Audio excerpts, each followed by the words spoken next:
Kowski, there we go. All right. Good morning, everybody. Today's hearing, entitled Modernizing Energy and Electricity Delivery Systems, Challenges and Opportunities to Promote Infrastructure Improvement and Expansion, marks the beginning of the Subcommittee's push this Congress to promote the modernization of our energy infrastructure. The hearing will examine the state of America's evolving infrastructure and barriers to innovation, modernization, job creation, and economic growth. America's energy infrastructure is vast, complex, and highly interconnected. When we say energy infrastructure, we're talking about the expansive network of pipelines, storage facilities, power plants, electric lines, and distribution systems that crisscross the country, millions of miles. These systems and the people that operate them move energy from the source to the consumer so that when we flip the switch, the lights, in fact, will go on. We're blessed to have the world's most highly developed energy infrastructure, but our systems are aging, and we're confronting new challenges with a changing energy landscape. The huge increase in oil and gas production that we've seen in the last decade has been a boon to the economy. Yes, it has, but it has also revealed bottlenecks and capacity constraints in that pipeline system. These inefficiencies are harming consumers by discouraging new production and creating unnecessary price spikes in some parts of the country. So our power generation mix is changing too, as relatively low-priced natural gas and environmental regulations have accelerated retirements of coal-fired power plants, which represent a significant amount of our baseload power. We've also seen the growing penetration of renewables like wind and solar and distributed energy such as energy storage. And while federal incentives have contributed to this trend, states have been very active in developing subsidies and mandates to incentivize renewables. Integrating these resources into the changing grid presents both challenges as well as opportunities. So our first panel of witnesses will focus on the need to modernize our electric grid and develop solutions to strengthen security, improve efficiency, and reduce costs. We'll hear from industry experts and businesses on the leading edge of developing new technologies and data analytics to improve the performance of our nation's electricity system. American consumers depend on reliable and competitively priced electricity for their everyday lives. And although new digital technologies have the potential to transform our nation's electric power grid, challenges remain to ensure that the grid is operated in a way that is reliable, resilient, and secure. The second panel will focus on the need to modernize our transportation, storage, and distribution infrastructure, including pipelines. There's a new urgency to improve the siting and permitting process for pipelines. The domestic oil and gas boom and increased utilization of natural gas for power generation are driving new demand for pipeline infrastructure. So, we want to ensure that all relevant stakeholders, including tribal governments, have a seat at the table and an opportunity to participate in a meaningful way. That is the purpose of today's hearing. We welcome our witnesses, our ideas to reform the current process to implement lessons learned from past experiences. And I yield the balance of my time to the Vice Chairman of the Subcommittee, Mr. Olson. Thank you, Mr. Chairman. Energy infrastructure is at the heart of the American economy. My home state of Texas has a vast network of pipelines moving products across the state to markets both at home and abroad. We balance safety, community, and the environment. We do it in a very big way 1 mile from my house in Sugar Land, Texas, at Veterans Park on the Brazos River. There's a dog park, a hill where kids fly kites, an off-road bike trail, a covered family pavilion, and I often see kids fishing at the lake in our park. There's a natural gas pipeline 35 yards where those people are fishing. We've proven that nature can be preserved while balancing growth. Texas is also a leader on advancing electronic markets. And since most of our state is on its own power market, we have a self-reliant and far-reaching electric grid. We are building that grid out as we integrate wind power from the west to other emerging technologies. This committee has an opportunity to look forward on energy infrastructure. We need to not only make sure that this country can continue to build these networks, but that we also make sure our energy is always advancing in terms of safety, reliability, and efficiency. We have to find the proper balance, the sweet spot. We must find it. If we can't find it in a park in Sugar Land, Texas, we can find it anywhere in America. I thank the chairman and yield back. Thank you. Chair will now recognize the ranking member of the subcommittee, Mr. Rush, from the good state of Illinois, for 5 minutes for an opening statement. I want to thank you, Mr. Chairman, for holding this very important hearing today on the challenges and the opportunities associated with improving our nation's energy infrastructure. Mr. Chairman, this is a timely hearing, and it's my hope that we can follow up on the bipartisan agreement that was initiated last session as part of the comprehensive energy bill that ultimately passed the House, but never did make it through the conference committee. As part of those discussions, Mr. Chairman, there are two provisions in particular that I hope we can bring to fruition this time around, specifically the pipeline safety replacement program that would provide assistance to low-income communities that I had been promoting quite vigorously.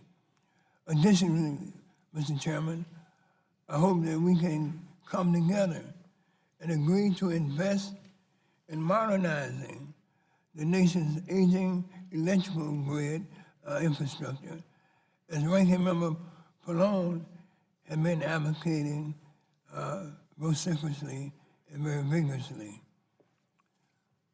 Mr. Chairman, it's important that as we embark on this path of upgrading our nation's energy infrastructure, that we do so in a way that is responsible, environmentally conscious, and takes into account the rights and the interests of the impacted communities that are going to be immediately and deeply affected.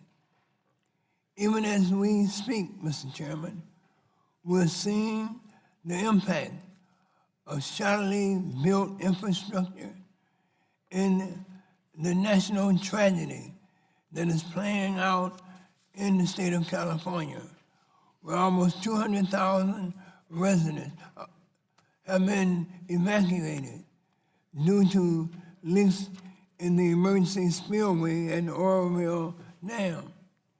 Sadly, Mr. Chairman, this episode in its entirety could have been avoided if builders, if regulators had taken heed to the warnings of environmental groups who had forewarned almost a decade ago of the risk of catastrophic flooding.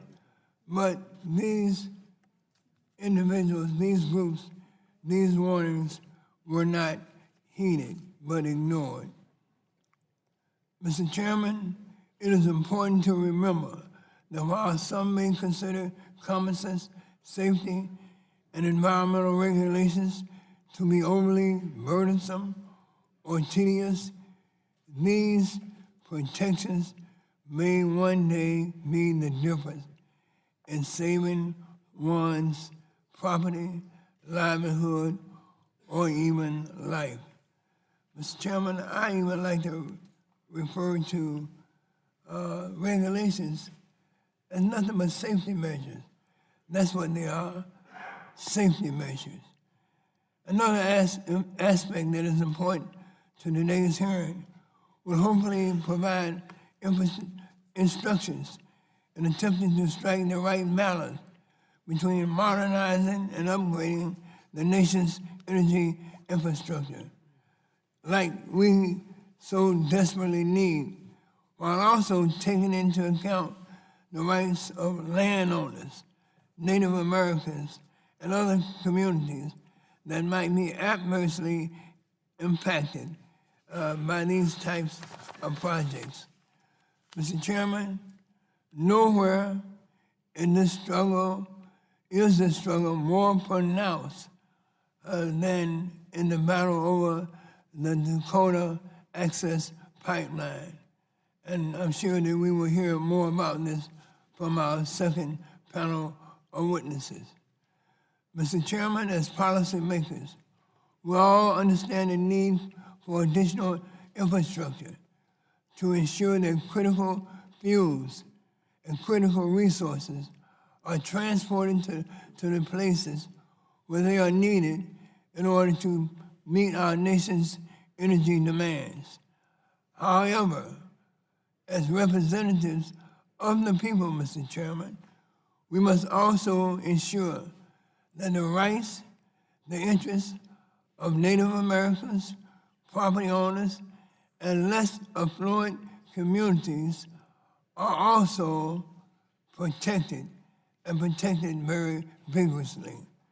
Mr. Chairman, Congress should help provide thoughtful and responsible guidance for instituting a fair, a balanced process for moving forward with large-scale energy projects that respect the rights of all communities and does not place expedience or maximum profit above the rights of landowners or the communities that these projects traverse. Mr. Chairman, I welcome today's witnesses, and I look forward to a very rigorous debate on these very important and difficult issues that I yield back. I appreciate the gentleman's statement. I do look forward to working with you to get the job done with Mr. Pallone and both Republicans and Democrats as we move forward. Time now for me to recognize the chairman of the full committee, gentleman from Oregon, Mr. Walden. 5 minutes. Thank you very much, Mr. Chairman. And as I said a couple of weeks ago, our first energy subcommittee chairman, we were all humbled by our responsibility of this committee and appreciate the power that we have to make policy changes that will have an enormous and positive impact on American consumers for decades to come. Today, we examine the challenges and opportunities to expand, improve, and modernize our energy infrastructure across the nation. We'll hear from builders, and laborers, and contractors, and energy producers, and concerned citizens. We'll hear from tribes and utilities at the forefront of these issues. Our infrastructure is undergoing rapid change on both the electrical and the energy producing side. But there's one thing I think that unites both, and that is these changes can mean real jobs. On the first panel, we'll hear from witnesses who will present a wide-ranging view of the technology developments in the electricity system. The U.S. electrical grid is one of the engineering marvels of modern history, but it is aging and it is under stress. The vast network that arose to deliver seamless, uninterruptible power into our homes, schools, and hospitals in a centralized and standardized fashion is being tested and challenged by the intersection of digital technology and innovation. As technology continues to change the way we go about our daily lives, we also have to rethink how we generate, deliver, and consume electricity. This could provide opportunities for consumers, both large and small, to save money and be more competitive. A meeting I held in my district a couple of weeks ago in Prineville, Oregon, they were talking to an outfit that wanted to locate there and bring hundreds of jobs to a major build-out.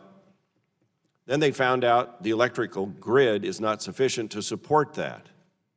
And when I pursued that with Bonneville Power Administration and others, they're telling me it could be 2 to 3 years before they could get the capacity this community needs. This community during the downturn had the highest unemployment rate consistently in the state of Oregon. How the heck do we get to this point? Where when you finally think you have a chance to grow jobs, put people to work building things, you discover somehow the electrical grid is not up to snuff and that it could take a couple of years to get it there. That's not where we want to be. That's why we're here today, by the way. That's part of it, is we've got to do a better job of forecasting. We have to clear the roadblocks out of the way that aren't necessary while still protecting the environment, while still providing appropriate ability for people to weigh in. You should always have the right to appeal your government decisions, but it can't be an endless appeal that leads to situations that stop jobs and stop progress on making sure we have a safe and secure grid, or that the pipelines continue to get the product where it's needed. On the second panel, we will hear from all sides that are affected by the country's record-setting liquid fuels production growth. This growth has brought about tremendous opportunities to make our nation more energy independent, all the while creating thousands of jobs. At the same time, concerned citizens have come forward with their worries about the potential environmental impacts from new projects.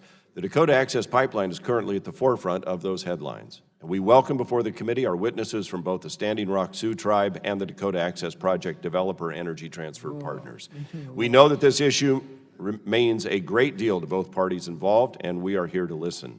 The committee welcomes all sides of the debate, and we look forward to the testimony. But the Dakota Access Pipeline is not the only project that's currently being challenged across the country. The impacts and delays brought on by increasing amounts of uncertainty do nothing to open up a productive conversation about the true risks and benefits of these types of projects. We want to learn from the ongoing challenges presented to us today in order to bring more accountability, transparency, and predictability to the environmental permitting processes. Sooner project developers and communities can talk about the risks and benefits within the community, the better. It's only by talking to each other and not past each other that we will be able to move beyond rhetoric and do what's right for our communities.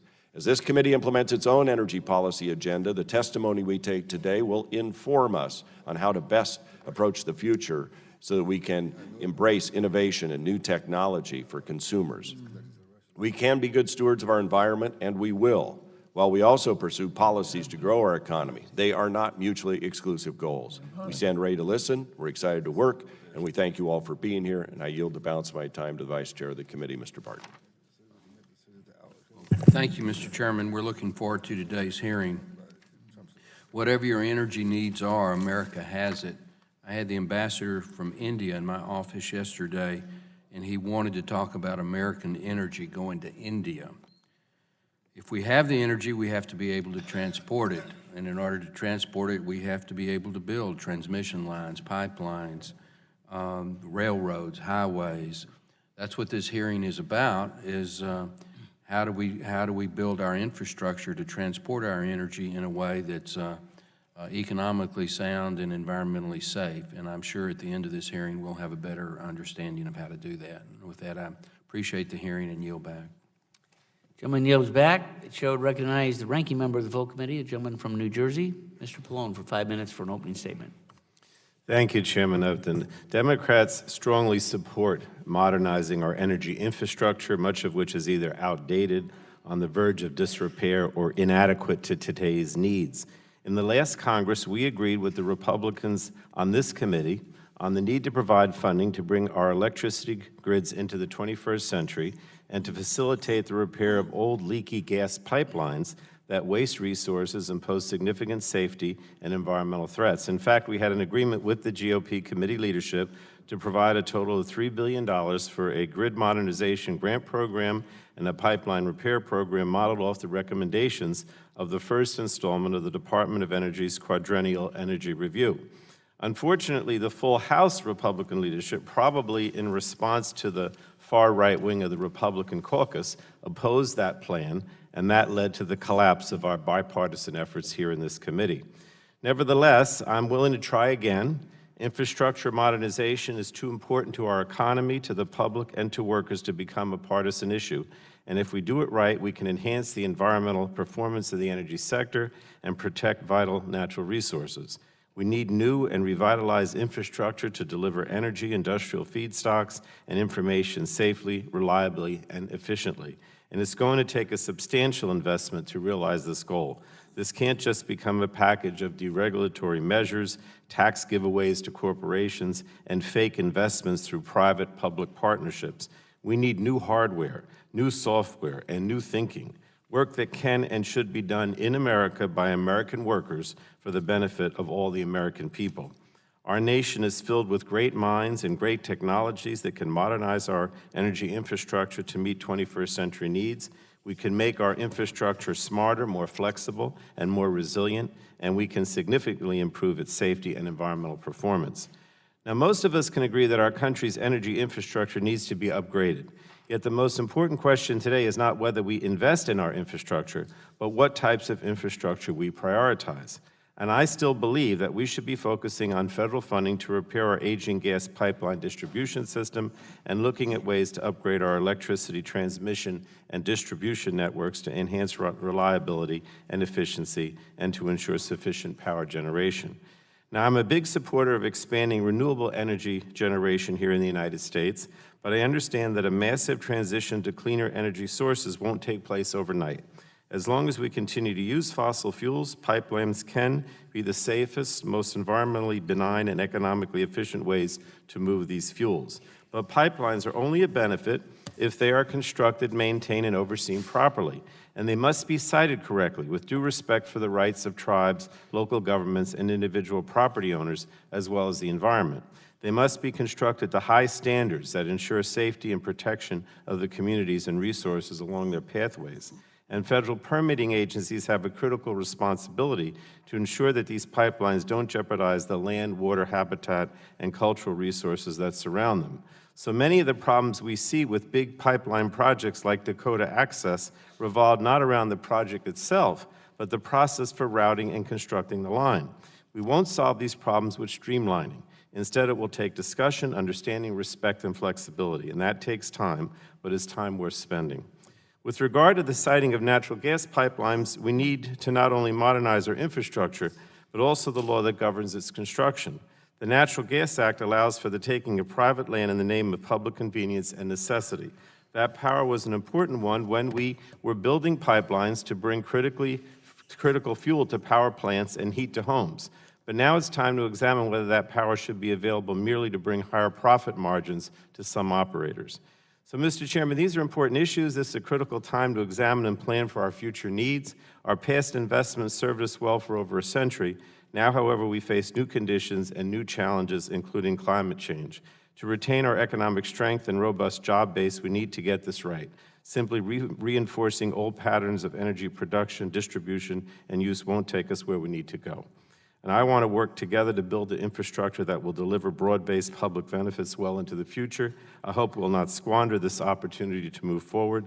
The time is now, the need is great, and we have the resources to get this done. We only need the will to do it. I yield back.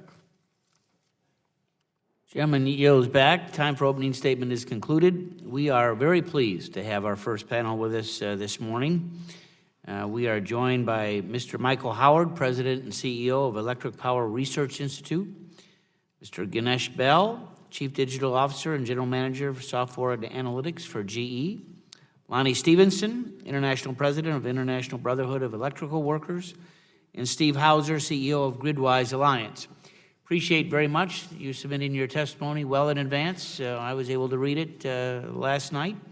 And we'll give each of you now 5 minutes to summarize. Your statement is made part of the record, and we'll give you 5 minutes to summarize your comments and move on from there to questions. Dr. Howard, you're recognized. Thank you and welcome. Thank you. Good morning, and thank you very much, Chairman Upton, ranking members Rush, and members of the subcommittee. I'm Mike Howard, President and CEO of the Electric Power Research Institute. This is our 45th year as an independent nonprofit company whose mission is to advance safe, reliable, affordable, and clean energy for society through global collaboration, thought leadership, and science and technology innovation. Our annual research funding is over $400 million a year, principally from the electric utility companies in more than 30 different countries. Our research focuses on the generation of electricity, the delivery of electricity, and the use of electricity, including energy efficiency. Over the past couple of years, we've examined the forces that are changing the world's energy systems. We've gained insights through discussions with our advisors, leaders in the industry, regulators, academicians, science and environmental organizations, finance, and government. We introduced our initial finding earlier this week at NARUC conference in a report titled The Integrated Energy Network, Connecting Customers with Reliable, Affordable, and Cleaner Energy. This report is provided to you as my written testimony and serves as the basis for my comments. The Integrated Energy Network envisions a future in which customers have flexibility to use, produce, and manage energy as they choose, while improving access to reliable, safe, affordable, and cleaner energy.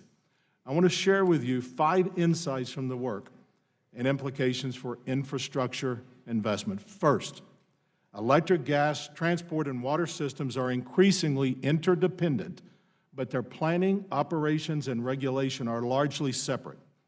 Closer integration could improve reliability, gain efficiency, and maximize value of energy customers, as well as provide greater independence and security.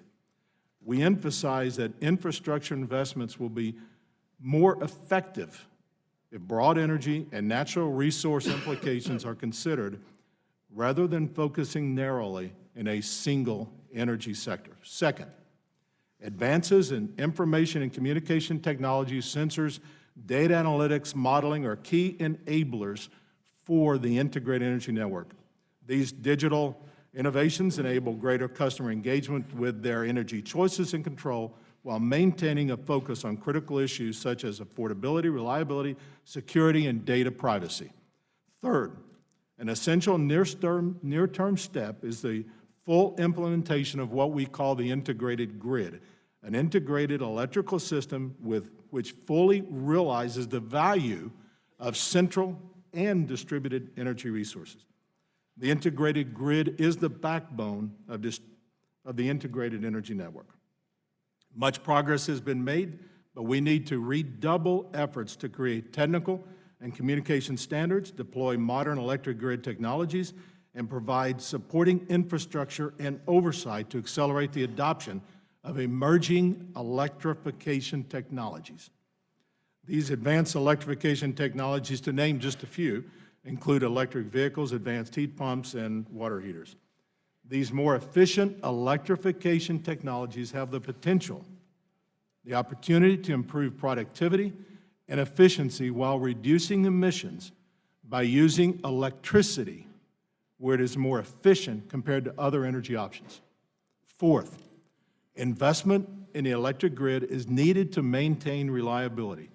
The emergence of shale gas and rapid deployment of large-scale solar and wind have fundamentally changed the electric generating fleet, stressing an aging grid infrastructure. Rapid deployment of solar and wind generation increases significantly the value of expanding regional and long-distance electric grid systems to enable more effective utilization of these very important generation assets. And finally, technology advancements are essential to controlling costs and creating new possibilities in delivering and generating electricity, including next-generation nuclear plants, advanced thermal fossil plants with carbon capture and storage. The generation fleet will need to be more operationally flexible to support a much greater end-to-end dynamic electrical system that puts the customer first.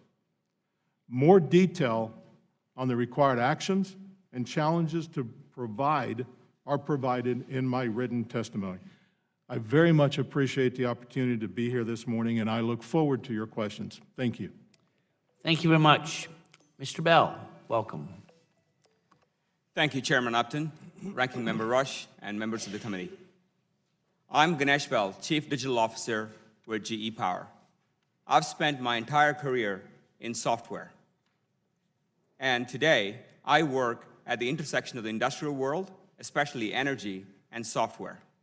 I am one of 28,000 employees in a newly formed business unit in GE called GE Digital that is helping our 125-year-old company, our customers, become digital businesses, and the industries that we serve, especially energy, become a digital industry. This is a time of incredible innovation in business. Every industry, every aspect of our society is being reimagined through software. Low-cost sensors, ubiquitous connectivity, cloud computing, data science are presenting incredible opportunities to innovate a new industrial internet. The possibilities for the electricity industry is especially exciting. The 100-year-old model of electricity grid that our founder, Edison, helped proliferate is being tested, pushed, and challenged every day, as Dr. Howard would testify in his fantastic Integrated Energy Network paper. Consumers are also becoming producers of electricity. The industry is in transformation. The future of the electricity infrastructure is not just the flow of electrons, but electrons and data in multiple directions across our electricity highway. While these are some of the challenges, these are also big business model opportunities for every power producer and every utility. There are already 1 billion devices connected across the electricity system today. There'll be 7 billion devices by 2020. Power plants, wind farms, grids, substations, energy management systems already produce terabytes and petabytes of data a day. Less than 2% of that data actually is analyzed. The unused or underutilized dark data holds massive value and potential for the entire industry. Last year, we would say 2016, we believe was a tipping point of this digital transformation of the electricity industry. We helped our customers in the power and utilities get more out of their existing assets and optimize their operations using digital technologies. Our customers can now monitor and diagnose every single asset across generation. It doesn't matter if it's gas or nuclear or renewables. They can monitor every asset across transmission, distribution, even consumption of energy. So they can now forecast the yield from renewable energy, integrate them better into the grid. They can ramp up or ramp down fossil power plants based on supply and demand. They can improve fuel efficiency, reduce grid losses, eliminate unplanned downtime, improve accuracy of the predictive maintenance, and even improve the safety of the workers across the entire system using digital technologies. And these savings are really, really meaningful. Leaders like Exelon, NRG, PSEG, and NYPA, New York Power Authority, are well on their way in their digital journey. And these savings add up to massive value for the industry. The World Economic Forum estimates that in the next 10 years, just by deploying digital technology, there's $1.3 trillion of value to be created. And the societal benefits are even higher, more than $2 trillion over the next 10 years. And especially 3 million new jobs at the intersection of software and electricity. And there are other societal benefits as well. Reduced emissions, and also improving the reliability and affordability of electricity and access to every citizen on the planet. Lastly, digital will help us capture the skills of an aging workforce. More than 25% of the electricity workers are going to retire in the next 5 years.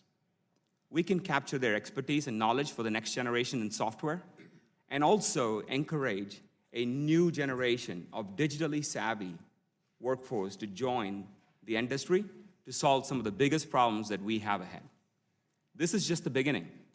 Just like Amazon, Apple, eBay, and Uber's software platforms changed their industries, electricity and power producers now have the opportunity to transform all of generation, all of transmission, all of consumption into a new connected network that we call the Electricity Value Network. Dr. Howard calls the Integrated Energy Network, where it is really about the network and not a linear model anymore. The grid was the foundation of the 20th century economy. The internet is the foundation of our digital economy. This electricity network will be the foundational infrastructure for the democratization of modern cities, intelligent transportation, and healthier and connected communities. America has an opportunity to lead. The country that invented the grid and the internet, two of the biggest innovations and important networks, which are now coming together, America has an opportunity to lead this future. We need to remove the obstacles. We need to modernize our existing infrastructure.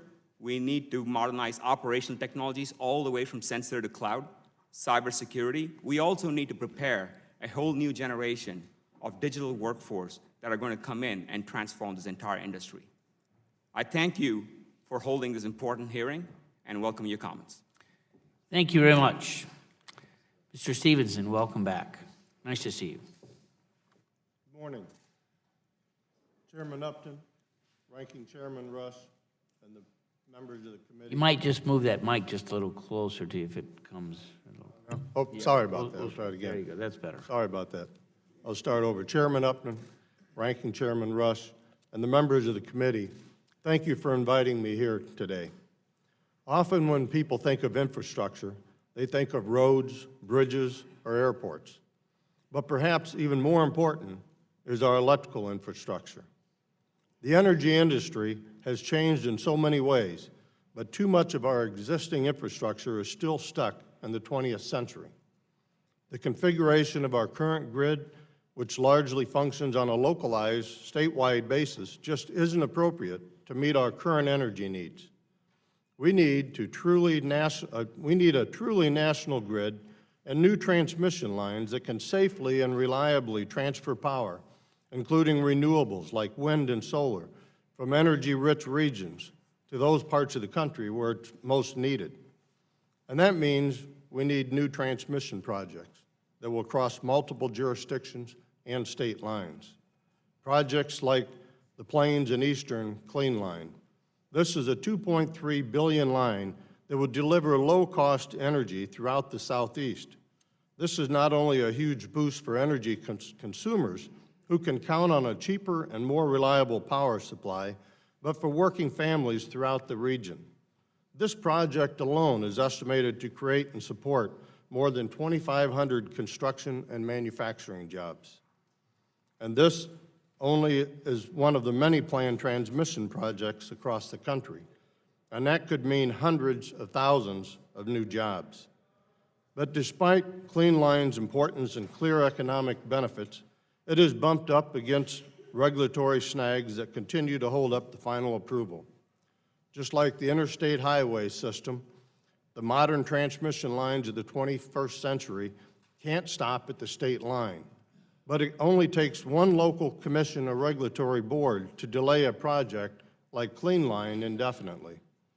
With all respect to all local authorities, we need a new approach to siting and permitting that trims the unnecessary red tape, streamlines the rules created by numerous regulatory authorities, and lets us start breaking ground on these projects sooner rather than later. We and the International Brotherhood of Electrical Workers are the best trained, most professional workforce in the electrical industry. Electrical infrastructure is our business. It's our outside construction members who build the high voltage lines, and our utility members who maintain them. It was our members who built the first electrical grid and have kept it running safely and reliably for more than 100 years. And under our Code of Excellence program, we are fully committed to working with our employers to provide on-the-job excellence every day. Our members are ready to get to work modernizing and expanding our grid. And our apprenticeship and training programs, which are second to none, will guarantee a steady stream of skilled electrical workers necessary for the projects that's so important to this nation's future. We ask for your leadership on making this a reality and remain a ready partner with both our employers and our elected officials from both sides of the aisle to get this job done. Thank you for the opportunity to testify before you here today. Thank you. Mr. Hauser. Good morning, Chairman Upton, Ranking Member Rush, full committee Chairman Walden, Ranking Member Pallone, and distinguished members of this subcommittee.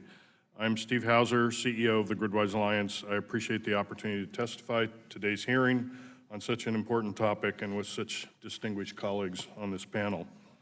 In 2001, the Senate Energy and Natural Resources Committee asked me to testify before them on the opportunity to use emerging information and communication technologies to improve the efficiency and operation of the electricity grid.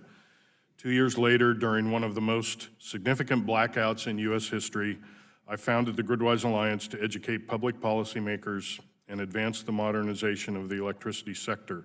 At the same time, the newly formed Office of Electricity and the U.S. Department of Energy launched an R&D program to focus experts around the country on these same issues. And I might add that EPRI has worked in this area for just as long. Gridwise Alliance members include both public and private utilities from many of your states, technology companies such as GE, transmission builders and operators from around the country, national labs, academic institutions, and others. From the very beginning, our goal was to represent the broad interest of all stakeholders who have a role in building and operating the electricity grid, and we've advocated for policies that are clearly in the nation's interest rather than those of individual companies. We applaud the leadership that this subcommittee and full committee have demonstrated over the past decade and more with the Smart Grid Title 13 of the 2007 Energy Independence and Security Act being a major policy change that has served to motivate and many significant changes throughout the industry in the years since. Today's hearing continues to demonstrate your desire to place a high priority on these issues and explore new policies that will continue to lead our nation toward an effective, safe, and reliable electricity grid for the next several decades. The electricity system is probably the most critical infrastructure and has been a major driver of our economic success for over a century. From the very beginning, Congress has recognized the need for effective national policies to drive the expansion and sophistication of the grid. Our digital economy, our national security, and all aspects of this sector and other critical infrastructure sectors in our daily lives depend on a reliable, safe, affordable, resilient, and secure electricity systems. For many decades, we've promised our citizens access to electricity anywhere, anytime, and I might say as much electricity as they want to use. We have realized the need to change this paradigm, being more efficient and smarter about the ways we use electricity, resulting in a much more complex electric grid, actively managing loads, installing generation closer to loads, and integrating new sources of power. Over the past several years, the electricity industry has experienced fundamental changes on a scale not witnessed since the creation of the electricity system more than 100 years ago. Our nation's grid must continue to be modernized and evolve to respond to these changes. The future grid needs and will need to manage not only for daily operations that our digital economy requires, but also for increasing security, resiliency, reliability, consumer choice, affordability, flexibility, and more. Fortunately, new technologies and capabilities have come along to help us address these changes. The challenge we face is that our infrastructure has not kept pace with these rapid changing needs and demands and technology opportunities. In addition, the business models and policies also need to be revamped to ensure the grid and grid operators will remain viable. One key point I want to leave you with today is that because the electricity system is critical infrastructure and because this infrastructure is in desperate need of being modernized, GridWise believes that any infrastructure package that you can consider must include the electricity system, and as part of this must address grid modernization or smart grid. Congress has an opportunity to demonstrate leadership with this regard. Grid modernization is an area that has garnered bipartisan support in the past and should continue to do so. Modernizing the grid will help create highly skilled jobs and stimulate economic growth. It also will help reduce costs and increase reliability, resilience, and security in the near and long term. Nearly every state and most utilities are now considering the best way to modernize their electricity infrastructure, with some states and utilities leading the way. We recognize that each has its own priorities and constraints that result in unique policy approaches that fit its specific situation. What works in California and New York does not necessarily work well in Oregon and Michigan.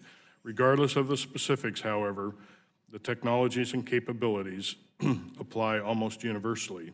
And I respectfully refer you to the rest of my written testimony, which includes details and specific examples of changes that are happening across the industry. And we look forward, representing my companies and the broader stakeholders, to working with you to make these changes happen. I look forward to your questions. Thank you. Thank you. Thank you all. We'll now recognize ourselves up here for 5 minutes each for questions. Dr. Howard, you mentioned that 25% of the workforce is going to need to be replaced within the next 5 years. Mr. Stevenson, I've seen your wonderful folks. I've been I've seen the outcome of your apprenticeships. Are you going to be ready for that challenge? Yes, not only do we have within our construction branch have about around 300 training centers across the United States alone, where we train our inside and outside construction branches, but also we work very closely with our utilities themselves, and we've started the National Utility Industry Training Fund, where we've got 4 locations that, recognizing the number of our members that's going to be retiring out of the utility branch alone, that we needed to have an avenue to help our utilities bring in more people, hire more people, and get them trained as well. So we've been working with our employers very close in that regard. So, Dr. Howard, in your report, you indicated that smart meters in the U.S. among residential sectors is pretty close to 50% in the U.S. I think they're a little bit better in Europe, is what you noted. What is the trend line that we're on, and what are some of the energy savings that we're able to see because of the advent or the rollout of smart meters in a good number of communities across the country? So the trend line that we're on is full deployment of smart meters. They're a very, very important tool to not only enable. They're all digital, right? Oh, absolutely, that's right. And it's important because from a customer's perspective, they can integrate and understand their use of electricity and other forms of energy as well. But it's, from the utility's perspective, it gives them a much clearer picture of where issues are. For example, if there's an outage, and they can then restore it much faster because they have near perfect information and visualization of the electrical system. So it's an extremely important technology and one that we've been doing work with for a long time, and it's going to be full deployment here very soon. And as we see more and more homes going with solar displays on the roof or even wind turbines, are they able to measure the energy that's put back into the system as well? Absolutely. It's a two-way flow system now that's much more dynamic, and the smart meters are able to look at it both ways. You've got to have that, absolutely. So, Mr. Bell, I want to hear a little bit. You asked that we do all we can to remove obstacles to get, in essence, get out of the way. Particularly on the digital side, questions that I have, what have you done, what can we do more to prevent a cyber attack? I mean, that's the fear that we all have. That something is, something that was in Ted Koppel's book, Lights Out, which I'm sure that you've all looked at, and what are additional things that we can do to help the industry, help folks like you to make sure that that is a never, ever occurrence? Great question. From a cybersecurity, it's important to understand that while across every business, people take information or IT security very, very importantly, they should also take it to measures operational technology. So in industrial scenarios, especially in electricity, we need to think about everything from sensors to cloud. That means we need to think about modernizing age-old control systems. We need to think about security firewalls for all. There is a misconception that connected systems are actually vulnerable. It's actually quite the opposite. All of our phones today are way more secure than any of our PCs are because the phone was designed for a connected era. We believe a connected asset is a safer asset. So we have to make sure that power producers, utilities start connecting every single asset, make sure that they are monitored. That means when it's connected, they have the latest and the greatest updates of patches running. So we have to make sure that there is incentives for power and utilities to modernize all of their software systems. And also, we need security standards that industries can come together, and not just around information technology, but also around physical technology. So as you mentioned in your testimony that you've worked with a number of different power utilities around the country, do you have a special chapter on cyber threats and different firewalls that they need to continue to update and install? Absolutely. Yeah, so we offer a cyber assessment service for all of our customers. We also make industrial-specific cybersecurity firewalls, and we're also working with partners, because cyber is not just a single vendor problem, it is an industry problem.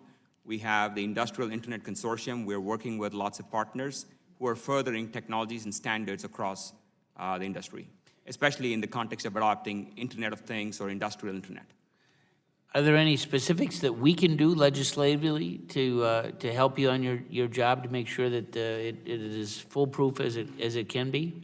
Yeah, along with working with institutions like EPRI, driving Industrial Internet Consortium standards and the adoption of IoT technology. So specifically around Internet of Things or industrial internet in the context of energy, driving standards would be very helpful.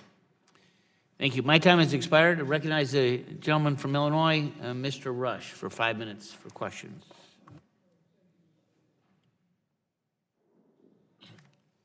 I want to thank you, Mr. Chairman. My question is directed to Mr. Bell. Mr. Bell, my office received a letter from the National Urban League, which in part noted the importance of job training and workforce development programs as an essential component of any comprehensive infrastructure proposal. Specifically, the letter discussed the necessity of including technical training, pre-apprenticeships, internships, and job placement opportunities for African Americans and other minority communities as a way to ensure that all Americans are able to fully benefit in the tremendous opportunities that abound before us. As many of you are aware, myself and Representative Hudson co-sponsored a bill that will make training women, minorities, veterans, and displaced energy workers a key priority. Mr. Bell, in your written statement, you talk about significant job creation in areas such as data science, energy storage integration, smart asset planning, and asset performance management, and you note that as many as 3 million jobs could be created worldwide. You also cite significant challenges that industry faces and will continue to face due to the current aging workforce and the insufficient numbers of skilled workers ready to step into replace these retired workers. When you discuss some of these innovative partnerships that your company, GE, has initiated, and how some of these programs may provide a way forward for industry and for those communities that desperately need jobs and opportunities. Fantastic question, Rush. When you think about jobs, if you think about even myself, I said all my career I worked in software. Only in the last 3 years I am working at the intersection of energy and software. So first thing in GE, we're making everyone aware that the industrial world, the world of electricity, healthcare, transportation, we need software developers and technology people. That's something we're driving at a company level, at an industry level. We're partnering with our customers. For example, when in the past we only had a thermal engineer around power plants. Now, in the future, we think those thermal engineers are also data scientists. And so we have to train a whole new generation. We're also doing things to balance the equation for women. We have programs around women in leadership, women in science, technology, and math. And we're driving programs to make sure that across the company, we are actually committed to getting 20,000 more women by 2020 in the field of engineering, science, and technology in GE. And it's a worldwide commitment for us. But the interesting thing about these jobs that we're talking about, which is that the intersection of software and energy, is not just jobs in Silicon Valley or in New York. Because software means you can actually do it anywhere. And we also need them to be in the local communities, whether it's in Minneapolis or Eugene, Oregon, or Batesville, Indiana. You need electricity systems, consumption systems, and grid. So we believe the future of this intersection of jobs can be put anywhere across the country. And in fact, America can, just like Silicon Valley leads the digital economy, America can lead this new infrastructure of electricity and digital from here in America across the globe.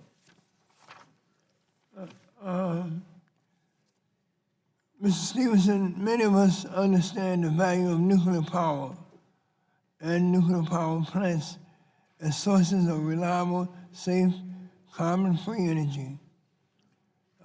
There's been little action at the federal level to fully value these plants, and in that absence, many states, including my home state of Illinois, have taken steps to preserve these plants as part of their energy infrastructure. These actions have caused a lot of controversy, and in some cases they are being challenged at the local level. We know that there are thousands of stakes, jobs at stake nationally. So my question is, what role do you think that the Congress should take to support these state-level policies, and should we be involved in any of them anyway?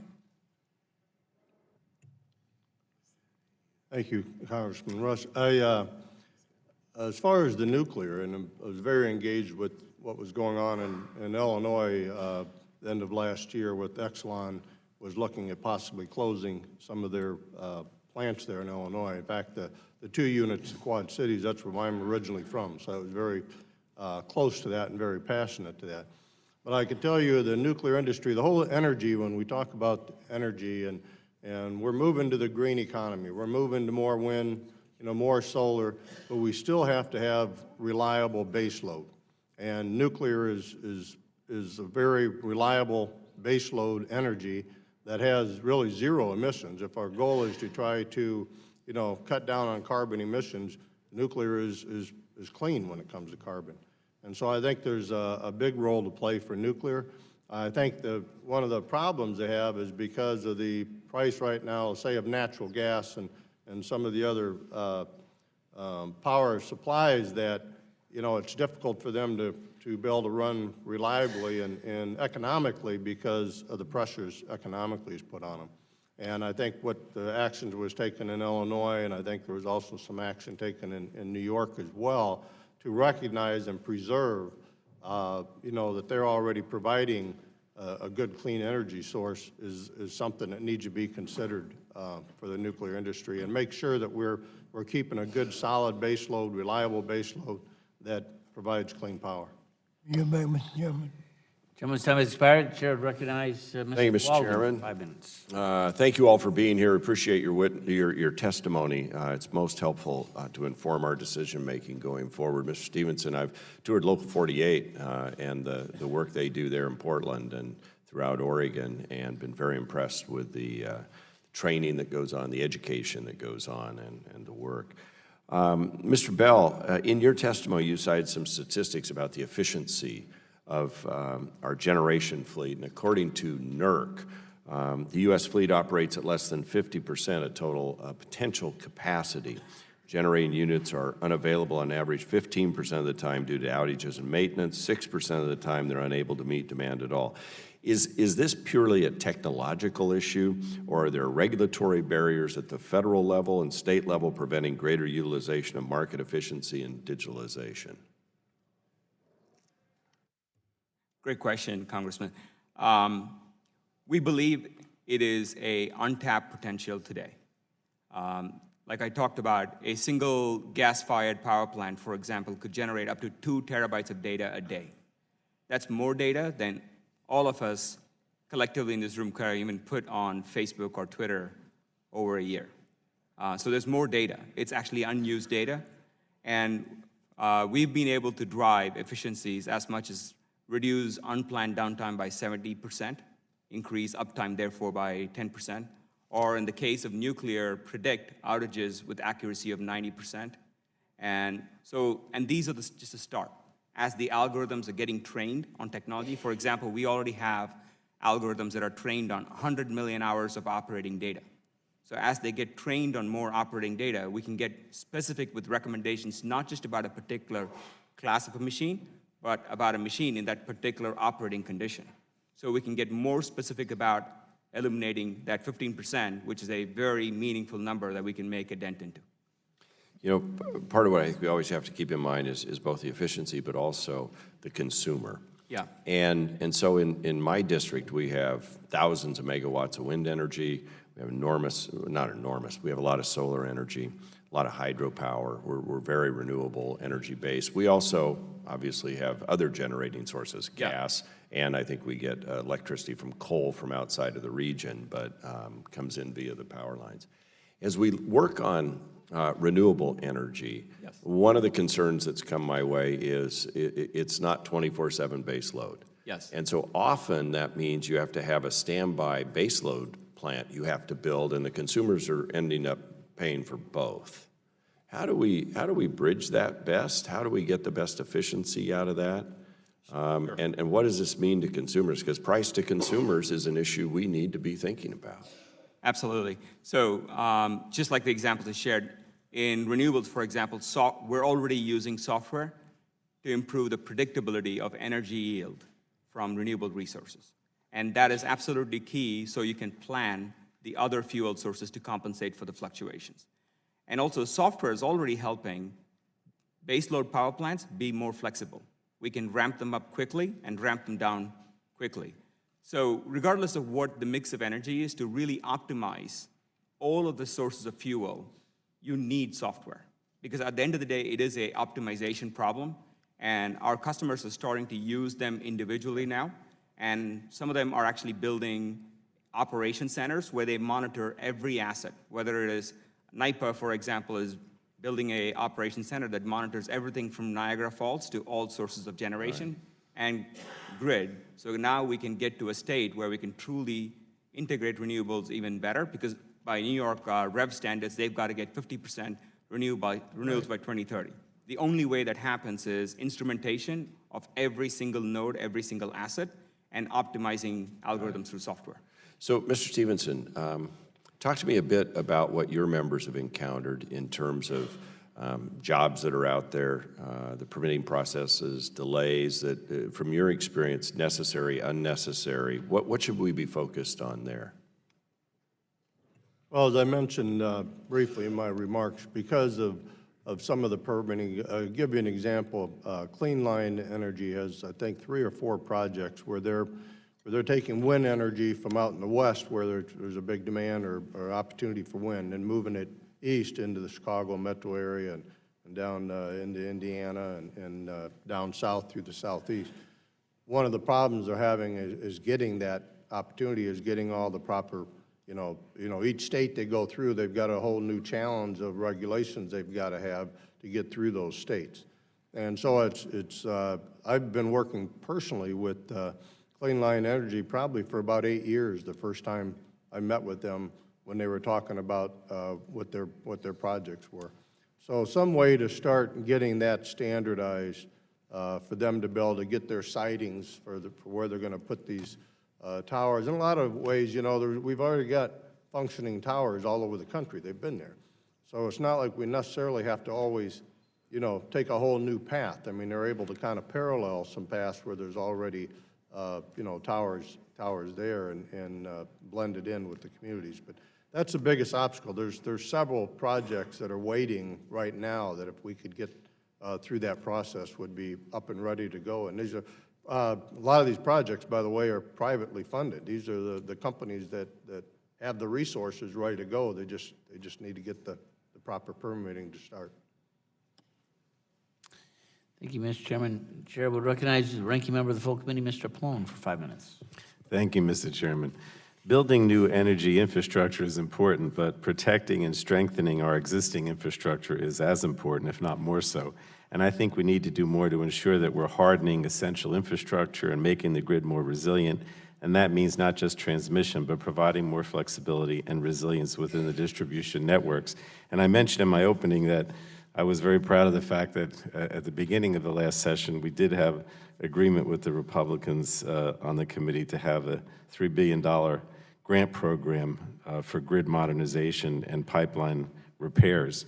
But I wanted to ask Mr. Stevenson, you spoke about the well-developed training program that the IBEW runs for your members, and I wanted to ask, has the program been expanding to train members to move into new areas such as energy storage, new grid technologies, and microgrids? And in your opinion, would a grid modernization grant program like I've discussed, providing grants to states, actually help create jobs for your members? Yes, it would, because, we're constantly training in the new technologies. As soon as there's, we see new activities coming, our training program is always on top of it, bringing in starting to get our folks trained and ready for the changes as they come. But yes, it absolutely would provide more jobs. Okay, and then, you mentioned that many members work in the nuclear utilities, also in coal utilities, and you said that with respect to nuclear in particular, that these haven't necessarily fared well in recent years. Would some or all of the workers in, coal or nuclear, would they be able to move into other jobs associated with the grid modernization of the electricity sector if we had that kind of a grant program? Would that be helpful to them? Well, it would help, but one of the issues we face is that when you're going from, let's say, coal generation, because coal's been changing rapidly over the years, where you might have 200 employees at a coal generating plant, and that's being replaced by natural gas plant. You might go from 200 employees probably down to 40. And then, of course, the renewables as far as wind and solar would even be less of after the construction, after they're built, there's less permanent jobs maintaining them. So we will see overall probably a reduction in our utility branch because of some of those technological changes. But we also work very closely with our employers in the utility industry that as they transition, our employees that are already there will have opportunities and have been offered opportunities to get training to allow them to stay, employable in those new markets through those employers. All right, thank you. I wanted to ask Mr. Hauser, my district was the hardest hit by Superstorm Sandy back in 2012. Yes. It took an incredible toll on the electricity grid. More than 8.5 million households and businesses had outages in some places, including my own house. The power took a couple weeks to restore. So as I said, a big part of our modernizing the electricity grid must include hardening our electricity infrastructure to protect the power lines, such as during a storm. Some of our utilities in New Jersey, such as PSE&G, have made strides to protect the energy infrastructure, but there's a lot more that can be done to prevent, from a hurricane causing major power outages. So in your testimony, you discussed hardening and resilience as important aspects of modernizing the grid. Would kind of the same question I was asking Mr. Stevenson, would a grid modernization grant program providing targeted grants to states to support this effort, would that be helpful, and what do you think about it? Yeah, absolutely. We talk a lot about the public-private partnerships that are needed to really build out this system to be more resilient. As I'm sure you know, many of our utilities are private. There may be 70 or so utilities private, but there's almost 3,000 utilities across the country who are public utilities that absolutely need support to help do this. And, while it's important to consider the ratepayers' need to support this, I think the taxpayers need to also look at opportunities to support this. And in particular, a grant program would look at potentially some innovative ways, some things that GE has already talked about, innovative ways to make it more cost-effective, certainly perform better. All right, thank you very much. Thank you, Mr. Chairman. Chair would now recognize the gentleman from Texas, Mr. Barton. Thank you, Mr. Chairman. Back in 2005, we passed the Energy Policy Act, and it put in place a procedure in congested areas. If the Department of Energy designated a particular region as a congested or high-need region, set up a expedited procedure to site electrical transmission lines. A federal court in Virginia, on a 2-to-1 vote, struck that provision of the act down. So we still don't have, we certainly don't have an efficient way to site interstate electrical transmission lines. And given the growing needs of our economy, we need to move electricity from where it's generated to where it's consumed, and it's almost impossible to do in these states in the Midwest and the Northeast, where the geography is constrained and the populations are fairly dense. I'd like to ask Dr. Howard and Mr. Hauser if your groups have any ideas that we could legislate to try to solve that problem. So you bring up a very important point, and as we add additional variable generation resources onto the electrical system, we do want to move it to where it's needed, and congestion is a problem because that's where you run into generation and load kind of meet each other at the congestion points. So we have done a lot of work on looking at advanced conductors, whether it's DC or AC, to look at how we can advance the science and technology to help eliminate this problem. We're focused on the science and technology, but what I can say is that the need for additional work around trying to eliminate or alleviate congestion is critically important because it is not going away.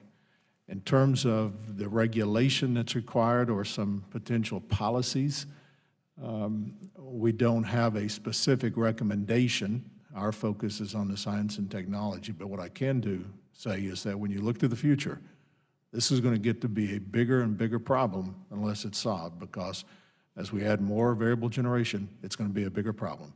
Some of the things that we are doing around sensors and computation and analytics and information and communication will help some, but it comes down to pipes and wires. We've got to have more wires to move this around. Mr. Hauser? Building new transmission lines is certainly an important option that has to be considered going forward. There's a lot of work by companies that are looking at ways to use existing transmission lines to upgrade them. That's kind of what Mike was talking about. Make them more efficient, get more capacity through the existing systems. You may be aware there's a project in New York now called the Brooklyn-Queens Demand Management Program. That's a significant project that's looking at alternatives to building transmission to allow congestion relief in areas we call load pockets where they do need more capacity. So I don't think there's a magic silver bullet here to make this happen.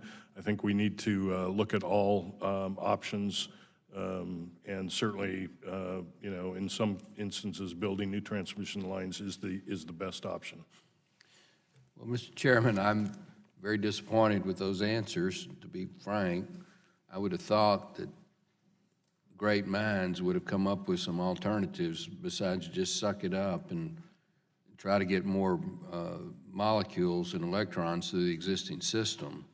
I mean, if you're going to have a nation that grows and an economy that grows, we're going to need more transmission lines. There's a limit to how much technology can do, and I hope we can continue to ponder that, because if we're really going to do something in this area, in this Congress, we're going, at least in my opinion, Mr. Chairman, we need to come up with a way that respects the rights of the states and respects the rights of the communities, but still makes it possible when there is an obvious need to build new transmission lines. We simply have to do that. And with that, I yield back.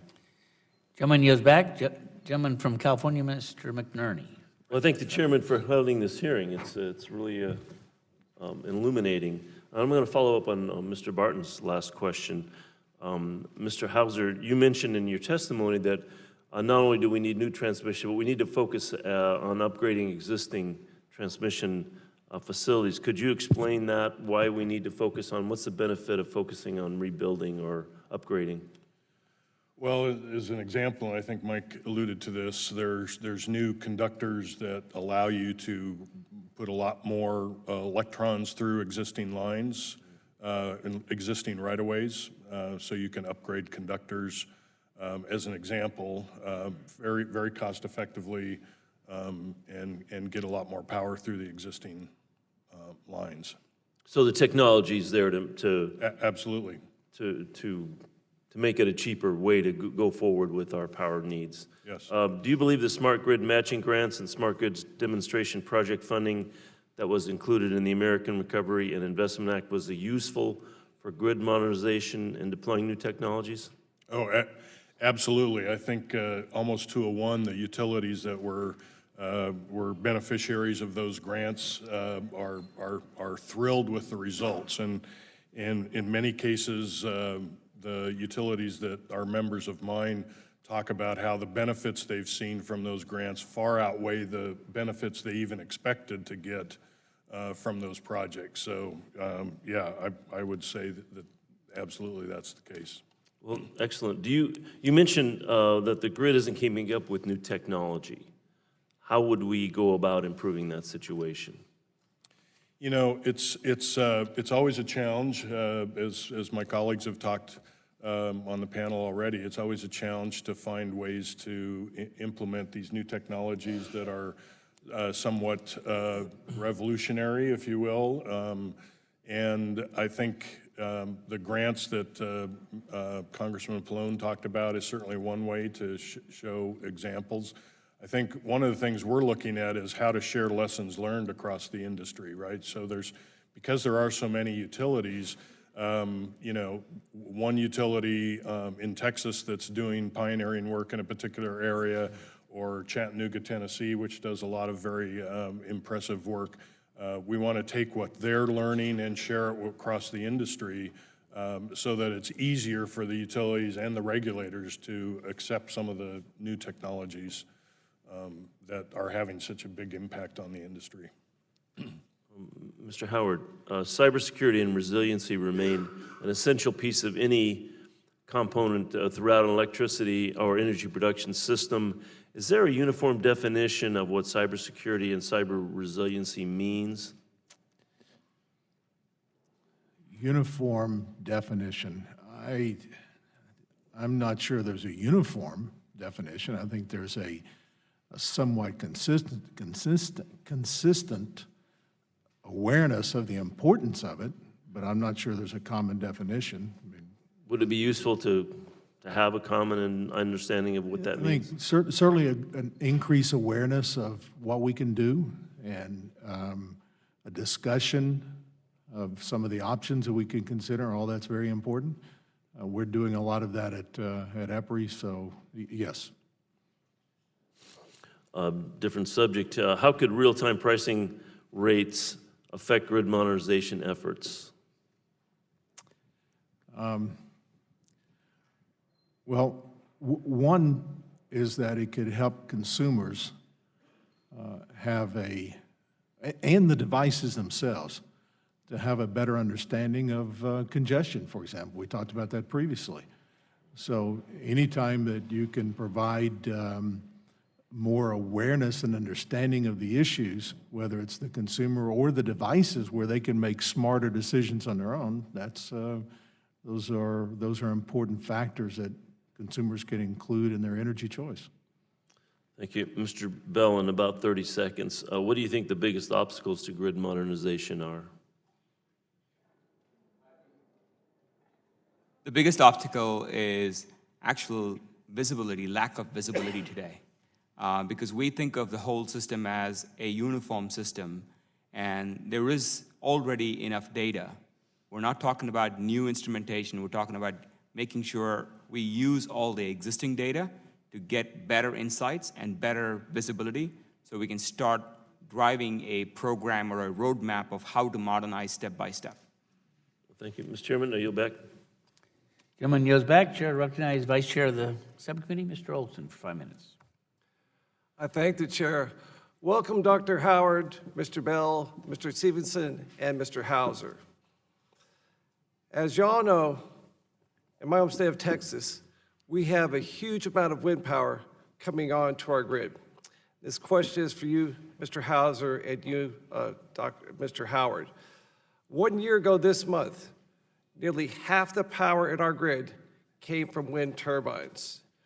13.9 gigawatts of power from wind, double the capacity of any other state. Most of that wind is pretty far from our population centers, so we worry a lot about things like line loss. At the same time, our plants are closer to our cities are being closed or replaced, which can mean things like congestion in the system as the generation shifts. Clearly, our grid is rapidly changing. In the Houston region, my alma mater, Rice University, at the Smalley Curl Institute, is advancing nanotechnology for a broad range of issues, mostly energy transmission. Also, at Mr. Green's alma mater, University of Houston, the Texas Center of Superconductivity Advancement is looking to advance power transmissions through superconductors. In fact, they're trying to rewire the whole main campus with superconductors. Those are just two examples of how the grid could evolve. My question is, again, for you, Mr. Hauser first, then Dr. Howard. What are some of the technologies you see coming in terms of innovation for electric transmission, and how can they shape the grid? Yeah, well, you've given a couple of great examples already from the great state of Texas. I might yield to Mr. Bell from GE because a lot of the work is being done to move to digital silicon-based transformers, switches, at much higher speed, much higher power densities, two-way flow on the grid, controllers that allow two-way flow, sensors, and other devices that allow us to manage reactive power versus real power, which is also an issue that comes up with increasing amounts of wind and solar on the grid. Mr. Bell, do you want to add anything to that? Gave the handoff, sir. You're up, Mr. Bell. Got the handoff. I think Mr. Hauser covered a lot of the clear breakthroughs. I think one of the simple ideas is while there's material science breakthroughs, new technologies, new electronics, we also believe that software closer to the edge needs to be changed and modernized. Many substations, power plants, are all still running controlled software that's like decades old. So we're looking at algorithms that run what we call edge, meaning closer to the machine, so they can make intelligent decisions locally, just like Dr. Howard talked about. So they are aware. When we talk about the network of the electricity value network or the integrated energy network, we mean that every node is aware of what is happening across the entire network, so they can make local decisions about how to optimize routing, how to take load, and how to react to demands outside the network. So those are some of the innovations that are happening. Actually, Mr. Tonko, right where you are in Niskayuna, where we have our Global Research Center, where this is what we talk about, high-tech meets deep technology, where it's not just software, but driving that innovation all the way down to the silicon and creating new kinds of value up and down a full integrated stack of technology. Dr. Howard, you pull up the microphone. You're ready, sir. You're up. Okay, so we've talked a lot about digital communication sensors and so on, and that's very important, but I want to mention three. One is, and you talked about superconductors, but it needs to be higher temperature superconducting materials, so that's one. Second, low loss conductors. There's a lot of work that's going on that will significantly reduce the loss on transmission cables, and they're called low loss transmission. Three, power electronics. Power electronics, which will enable the digital grid, is exactly what we need to move forward on in terms of improving not only the congestion, but the ability to increase the power on the existing right-of-ways and so on. It's akin to where we're headed, which is really a digital transformer. Yes, sir. 4 seconds left. I yield back the balance of my time and save my questions. Gentleman yields back. Chair would recognize Mr. Peters. 5 minutes. Thank you, Mr. Chairman, and thank the witnesses for some fascinating ideas. And you've highlighted a lot of the innovation that's happening in the economy and in the private sector. I'd like to explore a little bit what you think the federal role is here. And maybe, Dr. Howard, I would ask you: are we talking about if we decided that we're not going to do power loss conductors down the hallway. That's something that's going to happen appropriately in the private sector. If we were to come up with actions that we can take, direct investment, grants, standard setting, regulatory relief through federal preemption, what are the kinds of things that you think would be helpful for us to do to support the kind of grid that's in the national interest? Probably the most important is the continued focus on basic research. Because all of these things we talked about, whether it's high temperature semiconductors or advanced cables or power electronics or sensors and so on, many of them start in the national labs with looking at fundamental material science. Okay. And I think that is one of the most important things that we can do to advance. Once the material is designed and we uncover the basics of the atom and its ability to work together to advance some of these technologies, then private industry can take it from there and apply it and make this the best grid possible. But it takes the fundamental science and research to help us get there. Do you have an opinion on the adequacy of the current levels of funding in that field? Low. Low, too low. Okay. Yes. Curious, so I get that. I think I would be supportive of that. How do you think, though, that we assure the outcomes that we obviously the nation has an interest in a grid that functions and that's resistant to attack, that's resilient, that's efficient, that conserves energy. How do you think that we could, as a federal government, most productively assure that outcome through all the innovations that you're talking about today? Well, one way is to encourage and support the application of these technologies. They don't just wake up one morning and say, let's go and apply it. We have to start off with multiple demonstrations and learn from that to make it better. And the basic research that's conducting in the national labs, then you take that and move it into private industry, and you support the need for multiple demonstrations at multiple sites to then learn from that so that you can apply it and make sure it does the job that we thought it will do when we started the research. Okay. So support the application and demonstration. Okay, so some information sharing as well as research. Absolutely. And maybe any other panelists want to talk about what the federal role is. Any thoughts you have, Mr. Hauser?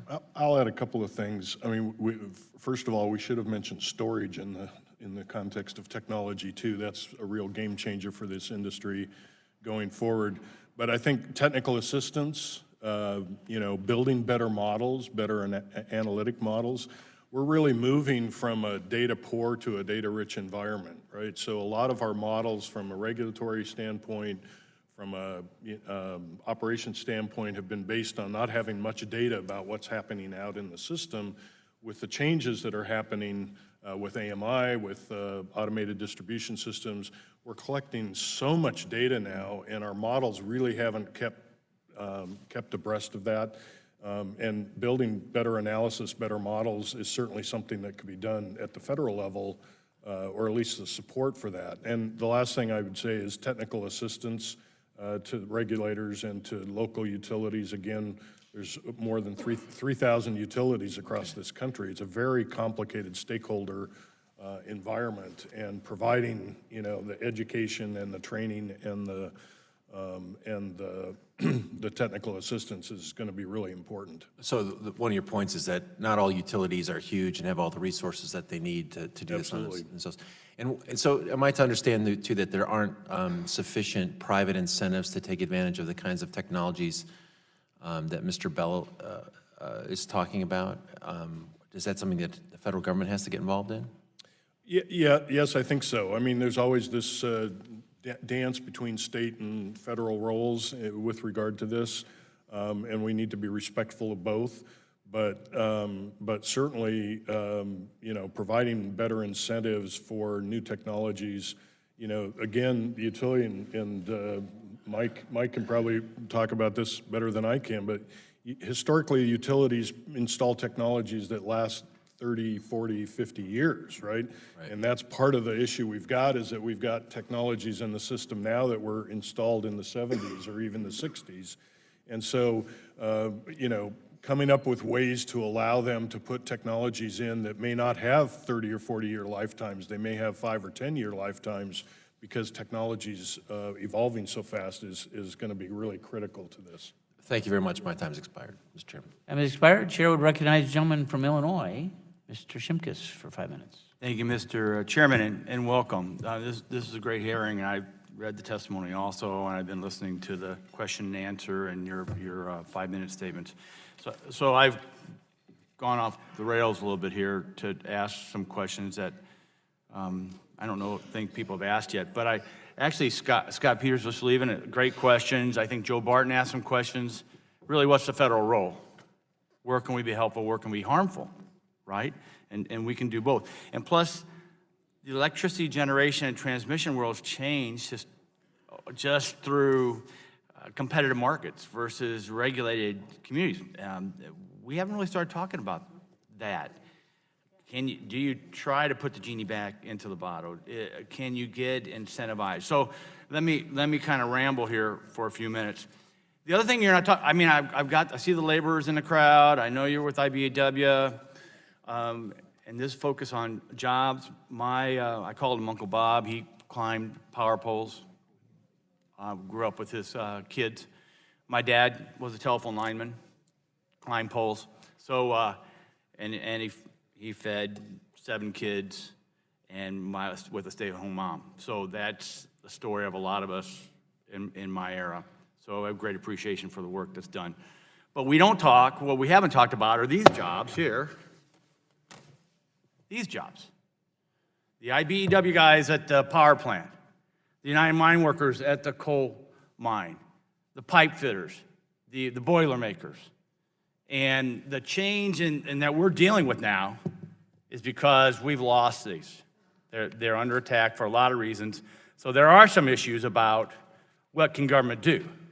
Government get off the back of fossil fuel sector and allow us to generate major generation. So in all our debates, no one talked about major generation, base load generation, and the importance to the grid and the resiliency and the cost. So that's my first question. If you go to Dr. Howard across the first panel, I appreciate it. Thanks. So we have for years have been looking at the generation mix and what that means to security of the country. We have all of the research that we've done points toward the need for a full portfolio of generation options, which includes the need for all forms of thermal generation, including nuclear and coal. And they're all at risk. We need them all. I know. And they are at risk. changed a lot. No one who's observing these markets will say that major nuclear, major coal is not threatened and at risk. Right. Well, Let me go quickly because I got another question. So, Mr. Bell, So, Mr. Shimkus, the role of base load. The role of base load, we actually, our biggest customers today, use our software across base load power plants. If you take Exelon, who's one of our biggest customers, they are implementing our software across all forms of generation, biggest being gas, nuclear, and it's all about improving efficiency. Okay, let me go to Mr. Reliability. Stevenson. I get it. Exxon's a good friend of mine. Yeah. Mr. Stevenson. Yeah, base load is very important, as I mentioned earlier, and especially all forms. I believe there's clean coal technology that still needs to be looked at and considered about some of the jobs that you just pointed out. Being a former Illinoisan, I'm very aware what's going on downstate Illinois and the number of jobs that are at risk there. And so I think there are still opportunities. And we, maybe as a federal government, could help fund some of that technology, some of that research, so we can go into carbon capture, sequestration, and others. And the federal government really has put a lot of money into that type of research already. Mr. Hauser, base load quickly. I got one more question for you after. Yeah, well, so clearly Illinois is a leader in this space. Exelon's one of my members. I think what I would add to this is that the technologies we've been talking about that apply to the grid changes are also being applied to power plants. I mean, power plants are becoming much more efficient. Sensors are being used to help us understand how to make them much more efficient, how to, make the O&M much more effective and less costly, so. And I liked one of the testimonies that talked about the downtime of the grid was saved, 1 million households didn't go out of power. But Mr. House, you also made a statement, I want to end with this. Aren't ratepayers the same as taxpayers? Yeah, I often joke that it comes out of either your right pocket or your left pocket, right? So, yeah, I mean, it's there's a citizens- private it's citizens sector, that's so paying we the just cost. got to be careful of how we apportion the cost and assume that one's not the other when they're actually the same people. Sure. Yield back. Gentleman is back. The chair calls upon the gentleman from Texas, Mr. Green, for 5 minutes. Thank you, Mr. Chairman, and thank our witnesses for being here. I represent a very urban district in Houston with refineries, chemical plants. GE actually shut down one of our plants, but not shut it down, but they're because of the international market. But we make turbines for whatever fuel you have. And our problem in Texas is not, because we build our own pipelines, we have our own grid, and so if we have wind power in Lubbock, Texas, they actually can get it to the Dallas-Fort Worth market, Houston market, San Antonio, and because it doesn't cross state lines, and we have our own grid, the ERCOT, that we can work ourselves. But I know we have trouble with getting pipelines and getting electricity transmission permitted and across state lines. And but like I said, we don't have that problem, but I'm real aware of it because I'd like to sell more natural gas to Mexico from Texas, and we need to get those permits quickly done so we can sell that. President Stevenson, welcome. I work with your Houston locals both. In fact, last fall I was down at our nuclear power plant in South Texas. It's been IBEW since it was built, and first time I've been back there. We have a small amount of nuclear power in Texas. We wanted to go expand it, but because of the market and because of one of our partners was Fukushima, Tokyo Power went bankrupt, and they were one of our partners, so we couldn't expand. But and we have a lot of mix, but whether it's wind power, nuclear power, of course, natural gas, and in Texas, as my friend from Pennsylvania say, you burn dirt. We burn lignite, which is probably one of the dirtiest we could do, but we bring in a lot of coal from the Midwest for our coal-fired plants. But the mix is changing simply because of the cheap prices of natural gas, and we're seeing it literally at home. But I want to talk about the workforce because I have a district that they work at those plants, and IBEW, do you have partnerships with your local contractors, I assume, because you have a great apprenticeship program, but also with our community colleges? A couple of years ago, our previous Secretary of Labor, Tom Perez, was at San Jacinto Community College in my area and Congressman Babin's area, and they were training for jobs that were available right then because they partnered with the large employers in the community and said, show us what you need, and we will let you write the curriculum because our goal is to get these students, get those jobs that they fill them. And we still have challenges on that in the energy industry, but it's working. Does IBEW have a goal of partnering with your apprenticeship program with the community colleges? You might say yes, so the record will pick it up.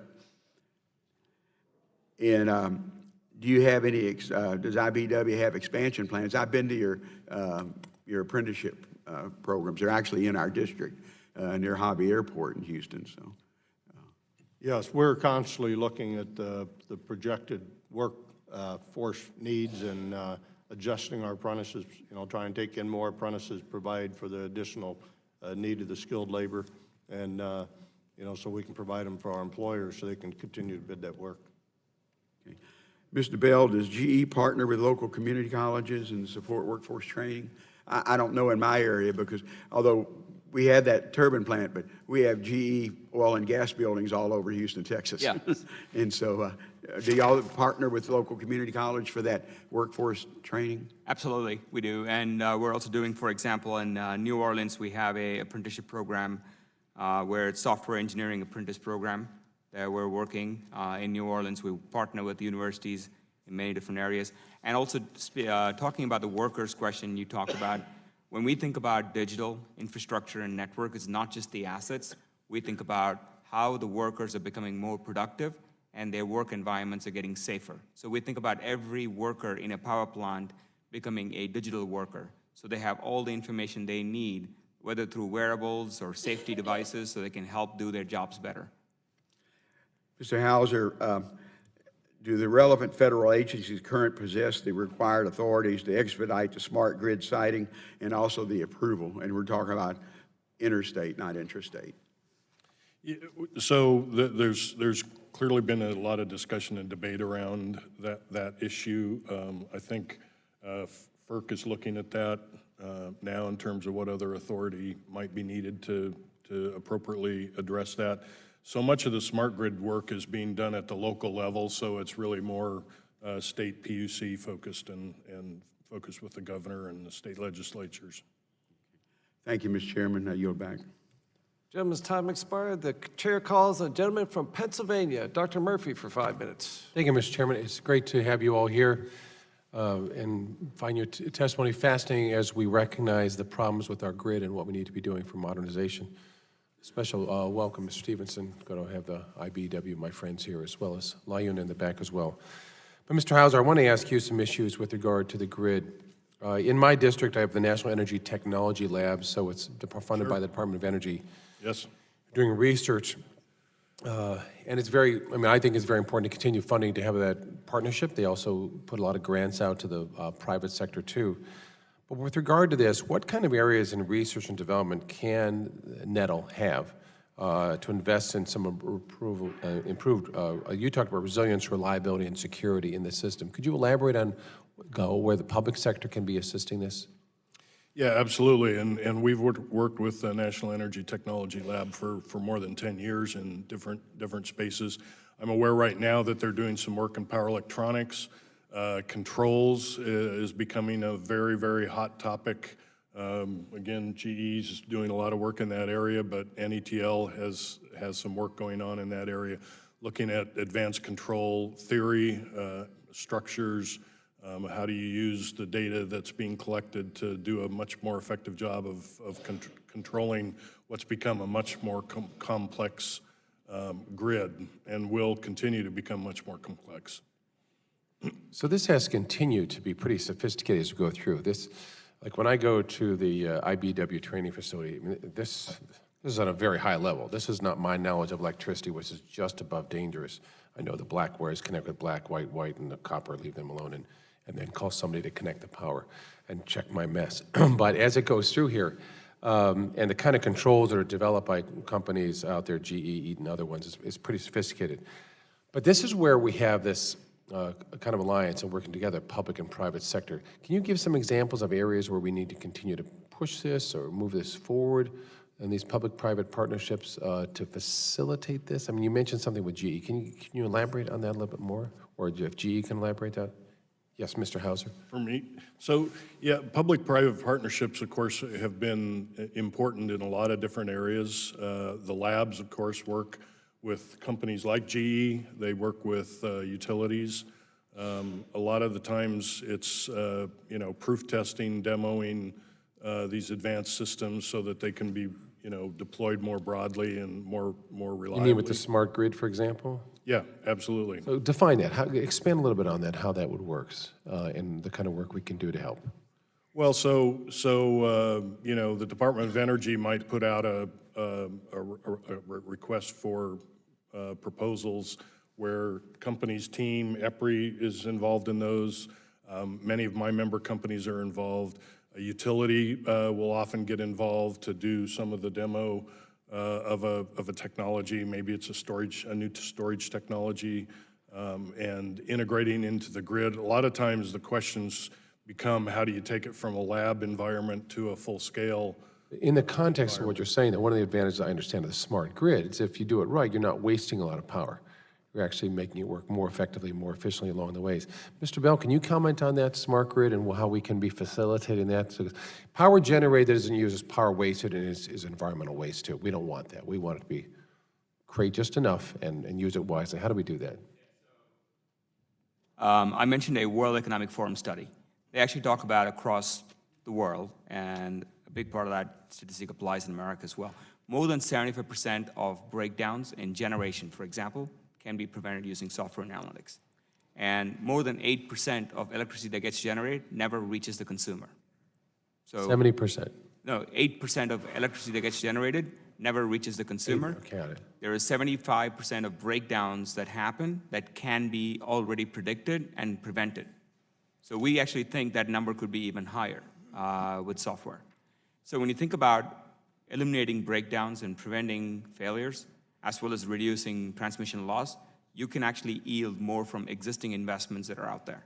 And to the question of proof of concept, where the government funds research, fundamental research is very, very important, as we talked about, but also funding new solutions, especially members that are part of the IoT working group, thinking about this as adoption of cloud, adoption of modern technologies, and setting up labs and proof points where... Mr. Stevenson, in my final few seconds Yeah. here, and what does this yield in terms of jobs if we move forward in this kind of smart grid and just your workers alone? What are you talking about here? Do you have some sense? I'm sorry, could you repeat? Yeah, I'm just wondering, in terms of jobs, moving forward in these issues to improve the grid, what does this mean in terms of jobs, just in your group alone, your union alone? Well, there's a potential for a big demand as we continue to train the next generation of the workforce. Several thousand? For these changes. Many And- thousands? And due to the baby boomers that's leaving and the new people coming in, there's a big demand. Awesome. Thank you, Mr. Chairman. Gentleman's time has expired. The chair calls upon the gentleman from Pennsylvania, Mr. Doyle, for 5 minutes. Thank you, Mr. Chairman, and thank you for convening this hearing today. Let me start with Mr. Hauser. In your testimony, you mentioned the importance of smart city initiatives. Yes. As you may know, Pittsburgh was a finalist in this new initiative that Department of Transportation had last fall. And our city later received some funding for a component of its application. And I think this is a program that should be expanded, and we hope the new administration will do that. Can you just expand a little bit on what you think are some of the most important features of potential smart city programs and how we should try to encourage such programs here at the committee? Yeah, absolutely. And I think it was Dr. Brown that mentioned that as we understand and increase the sophistication of the electricity system, it begins to interact more and more and more with the other infrastructures, whether it's electric vehicles, autonomous vehicles, whether it's water systems, either to cool the power plants, or it's pumping, required for agricultural use and other things. These infrastructures are increasingly becoming complex and interactive. And so it's really important from a smart city standpoint that we look at the entire infrastructure, not just one infrastructure at a time. The interactions are becoming extremely important. Yeah, I'm glad you mentioned autonomous vehicles with Uber and now Ford making their announcement where Pittsburgh's now claiming itself to be the autonomous vehicle capital of the world. So we look forward to more research in that. Sure. Let me get on to nuclear, too. The QER 1.2 notes that nuclear power currently provides 60% of U.S. zero-carbon electricity, but existing nuclear merchant plants are having difficulty competing in the market these days. And I've been a longtime supporter of the country's largest source of carbon-free power, and I'm alarmed by the premature plant retirements that we're seeing across the country.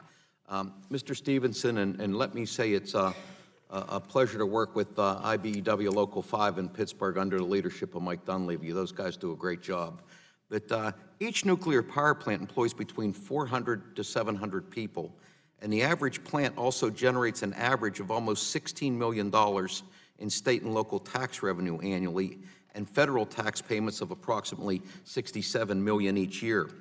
And this source of energy is vital for our local economies and critically important in our fight against climate change. Can you please comment on what the closure of some nuclear plants has meant for your workers and their communities? Yeah, we've had, for example, the ones, and we avoided this at this point, but the Exelon, announced earlier they were looking at closing 3 facilities, and if they had done that, it would have been approximately $3.6 billion out of the local economy, and direct and indirect loss of jobs of around 13,300 that we had researched just for that alone. In other areas, Zion, Illinois, for example, was a plant that was closed several years ago, but if you read the research, they're still suffering. That community has still never recovered because it was built. When those were built, a lot of the nukes they weren't in the metropolitan areas. They were more in a rural area. Right. And so those rural communities have grown and thrived because of the economy of the nuclear industry. And when they start going down, you decimate all those people that live in those small communities for Yeah, Mr. Hauser, one of the other recommendations in the QER was to expand funding assistance to enhance analytical capabilities for state PUCs and improve access to training and expertise for smaller utilities. I think this is particularly important given the rise of distributed generation resources. Yes. Do you agree with that? And if so, could you please expand on the challenges you see in this space? Yeah, I do agree with that, and as I've mentioned earlier, there's, almost 3,000 public utilities out there that are, many of them struggling with these issues as the systems become more complicated, as the data becomes more rich. We need better models and simpler models, I'll say, for many of these utilities to use, and they need training and technical assistance. Certainly to help understand and effectively use the models that are being developed. Yeah, I've seen estimates that we'll need to invest anywhere from $500 billion to over $1 trillion in our grid by 2040, or we're going to suffer decreased reliability. I guess the question is to anyone on the panel, what is the best way for our committee to call for significant investment in the backbone of our country's energy infrastructure? Quickly, please. More funding. So we believe that, as I said, just like grid was the foundation of the economy in the last century, and the internet is the foundation of our digital economy, we've got to create a belief that the intersection of both creates this new electricity network, which is the foundation of the next set of economies. We just have to have that belief and invest with that belief. Thank you, Mr. Chairman. I would just note that while we're in sequester, that's the discretionary part of the budget, what makes it tough for us to increase funding for basic research in this country, and we all got to find a way to get out of that sequester. Thank you. Gentleman's time has expired. The chair calls on the gentleman from Ohio, Mr. Latta, for 5 minutes. Thank you very much, Mr. Chairman, and thanks very much for our panel. It has been a very, very good discussion this morning. Mr. Bell, if I could ask the first question to you. In your testimony, you talked about advances in technology and innovation in the electricity sector that point towards an increasing smarter grid. This could follow bidirectional flows of electricity, clearer price signals, and a greater balance of supply and demand. And a smarter grid system enables operators to identify reliability issues, address consumer concerns, and promote efficiency delivery of electricity to consumers. If you could talk just a little bit about the smarter grid, but let me take you back. I can't believe I just checked. It's almost been 14 years ago that we had the major blackout, and it hit Ohio, went into Pennsylvania, New York, Ontario, and I couldn't believe it. At that time, I was actually in all those places about that same time. But how could a smarter grid, if you could take us back almost 14 years, how could we, hopefully either stop that from occurring or how we could get things up faster from that massive electrical blackout that we had at that time? So first is understanding that the reason why, I believe you're also the co-chair of the IoT working group. And when you think about things were already connected, and the ideas that we've had about smart grid and interconnected systems and SCADA systems and being able to monitor devices are not new. But when you look at an interconnected set of systems, you get a system of systems, as Dr. Howard would call it, to be able to optimize the whole system. And what we see is a new network of data across all of the existing infrastructure that we have. So we can actually get better at monitoring, better at predictive maintenance, better at preventative maintenance, and prevent all of these outages, because we do have the combination of not just the software-driven analytics, but also physics-based analytics. So being able to create virtual, what we call digital twins. Today, we can actually create that. In the past, this was a challenge. Now I can have 100 million hours of operating data be questioned in a matter of seconds at the speed of thought because of cloud technologies. So adopting those technologies and making sure that we use all of the data will give us insights into how to optimize the entire network. Thank you. Mr. Hauser, can you share some of the benefits of the grid modernization technologies that have enabled or provided in my home state of Ohio? Yes, so AEP in particular has been a pioneer in this space. They've done a lot of work in storage. They've also done some work around involving customers and reducing outages across the system. As I'm sure you know, ice storms come through Ohio periodically and take down lines pretty routinely. And having the utility able to identify the outages and redirect flows in order to minimize the impact on consumers has been really important. AEP's been an excellent example of doing that. Thank you. If I could, in my last minute and a half, maybe go to ask all of the full panel real quick to give a quick answer. From your vantage point, what are the most significant challenges that the U.S. electricity system or the industry is facing today? Mr. Howard? So the most significant is, it is the incorporation of the whole digital grid. It is the technology modernization that is required to take us to the fully functional digital grid. And it's that infrastructure modernization that is going to get us there. Okay, Mr. Bell, in about 10 seconds.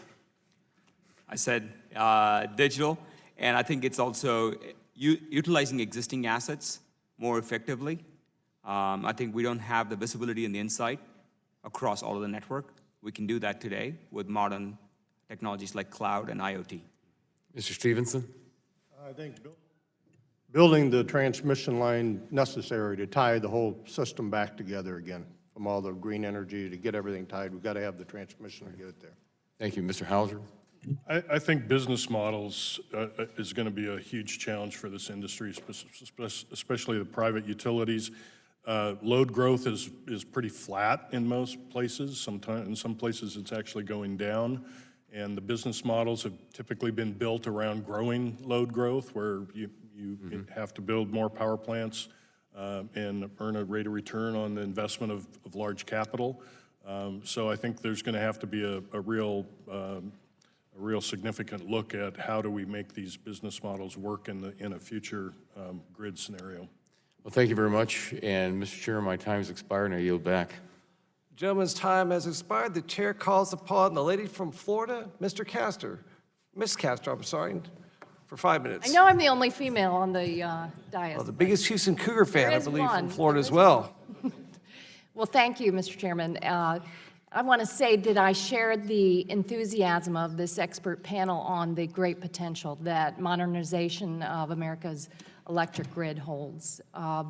We really are at a turning point on the transformation of how we supply energy to consumers and businesses, whether it's how we're generating it, energy efficiency, smart grids, and technology. We really need to unlock the potential here, and I see us kind of being held back. Mr. Bell, you rightly identified that traditional energy infrastructure is becoming smarter, and the mix of fuel is rapidly evolving with the addition of more diverse and distributed generation sources. At the same time, we have a wave of connectivity and innovation. And Mr. Stevenson, you are absolutely right. We can unlock higher wage jobs, higher skilled jobs, if we all work together to bring American ingenuity to bear here. I've been to the IBEW Training Center in Tampa with Randall King and that great team there, and they are ready to go, but it's oftentimes being blocked by our inability at the state level to do the kind of innovative things that we need to do. Consumers are more sophisticated right now. They are ready. They are clamoring for more tools to control their power usage. Businesses are really in the lead beyond government because they see what it means to their bottom line and productivity and profits. But I look across the country and progress is very uneven.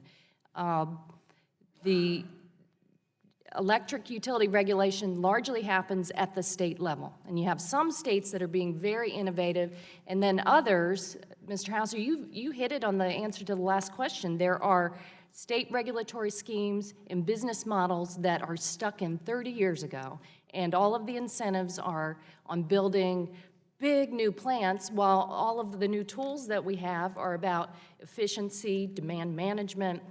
Yes, we've got to keep that base load. Yes, we've got to modernize the infrastructure across the country, but what can we do here in Washington to really incentivize and bring those states that are laggards and have these old business models, what can we do here in federal policy to help create these highly skilled jobs and move towards a more innovative electric system? So it's a great question. As you probably know, the state regulators are meeting in the other part of town as we speak. These issues are things that they're discussing and debating. I'm very impressed with how the discussion at the state level has evolved over the last few years. I believe a lot of that's come from federal leadership. And while you can't necessarily dictate what they do, you can certainly set ambitious expectations and goals for them to look for ways to live up to. And I think that's one of the things that the feds at your level need to really look at. How do we set expectations in federal policy? We can say this is good, this is bad, but unless there's something really set forth in federal policy, how do we encourage those laggard states to do better? Yeah, I don't have a great answer for that. I think we as Gridwise Alliance, we do something we call the Grid Modernization Index, which we look at all 50 states and DC and rank them on a score of 0 to 100 on how well they're doing on Dr. There must be something better than just rankings and encouraging. Do these business models have to change to help incentivize energy efficiency and use of technology? What are the discussions that are being had? Well, we're focused on helping to advance the science and technology so policymakers can make these more informed decisions. But and we're seeing, as we've talked about here today, a variety of technology options that regulators and policymakers can use to help to make more informed decisions. But that's our focus. I think we can do a lot better. And I encourage you all to be creative and be innovative and give us the best expert advice, because we have, like I said, there is huge potential here for an economic revolution as part of the modernization of our electric grid, and we want to do better. Thank you. I yield back the balance of my time. The gentle lady, Miss Castor, yields back. The chair calls upon the gentleman from West Virginia, Mr. McKinley. Thank you, Mr. Chairman. Mr. Stevenson, about maybe an hour ago, you made a remark that resonated with me, and I want to follow up on what John Shimkus was talking about reliability. Do you think that the markets should place more value on reliability attributes of our power plants, especially as it relates to base load capacities? Absolutely. We've got to have reliable baseload, and that could be a combination of nuclear. I think coal should still be in the mix and can be, and of course natural gas, and we've got to have that baseload reliability. Thank you. I guess the work is still ahead of us, how we're going to convert. We've just gone through 8 years. We've seen a loss of baseload capacity across this country, and we're going to have to rebuild now after 8 years of a war on coal. So, Mr. Howard, your comment was interesting as well in your written statements about the need for carbon capture and clean coal technology, and as it relates to demonstration plants. what's the incentive? What do we need to do to build more large-scale demonstration plants? Well, there's still a lot of need for some basic research on understanding the more optimal approach to capturing carbon. We've made some steps. We've got a project now going on in Texas. It's going to demonstrate one technology, but it's going to take a full suite of different technologies to really enable carbon capture and storage to be economically efficient. And so supporting the demonstrations and advanced science and technology needed to come up with the right chemistry that will efficiently capture carbon.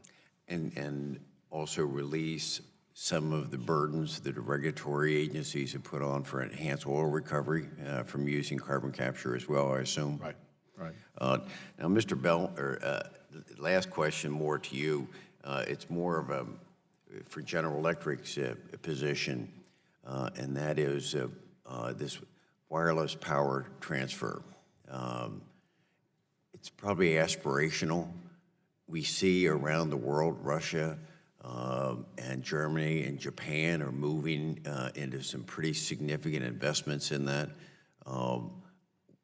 What do you see coming with that? We know we already are using wireless with our cell phones, our internet access with wireless. We're seeing induction motors in our industrial plants. We're seeing Wi-Fi. Others are wireless. What do you see GE moving in that arena in wireless power transfer? Could you use your mic, please? I'll add to the first part of your question, which is around the different source of fuel, then I'll get to the other part. See, we actually introduced the idea of how can existing power plants, whether it's gas or coal, be digital, with the idea of a digital power plant. We can actually reduce emissions in existing power plants using our software. So whether it's coal or gas or nuclear, whatever the source of fuel, we can rejuvenate existing sources and keep them functioning more efficiently and effectively. With regards to wireless power, there's a lot of fundamental research that's happening, not a whole lot of commercial ready solutions at industrial scale. What we would do is we would get back to you with some of our research colleagues on what we see as the future of how that should be brought to market in a commercial way. I don't think we're talking, maybe eventually it's long-term transmission that would reduce some of the outages we have, but that's not where I'm talking about. I'm talking more short-term within our, to be able to through induction coils to recharge our electric cars. Same thing that we're already doing it with our cell phones. Some of the fundamental ways of moving technology so that America continues to be the global leader on innovation. So I've run out of time, unfortunately, but if you could get back to me on that, I'd like to know more from your perspective. Thank you. I yield back. Jimmy's back. The chair thanks Dr. Howard for talking about the Petronova project and the Paris power plant there in my district in Texas. That's the only viable carbon capture enhanced oil recovery operation in the entire world.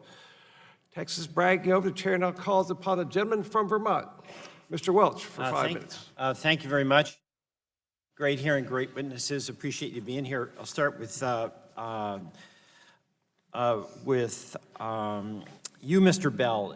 I liked your testimony. I met with some folks from GE, and you're doing a lot of good work on decentralizing, decarbonizing, and digitizing. But as I understand it, you're so confident in your business model that when you make some contractual arrangements with some of your customers, that you agree to be paid from the savings that you achieve on their behalf. Is that correct?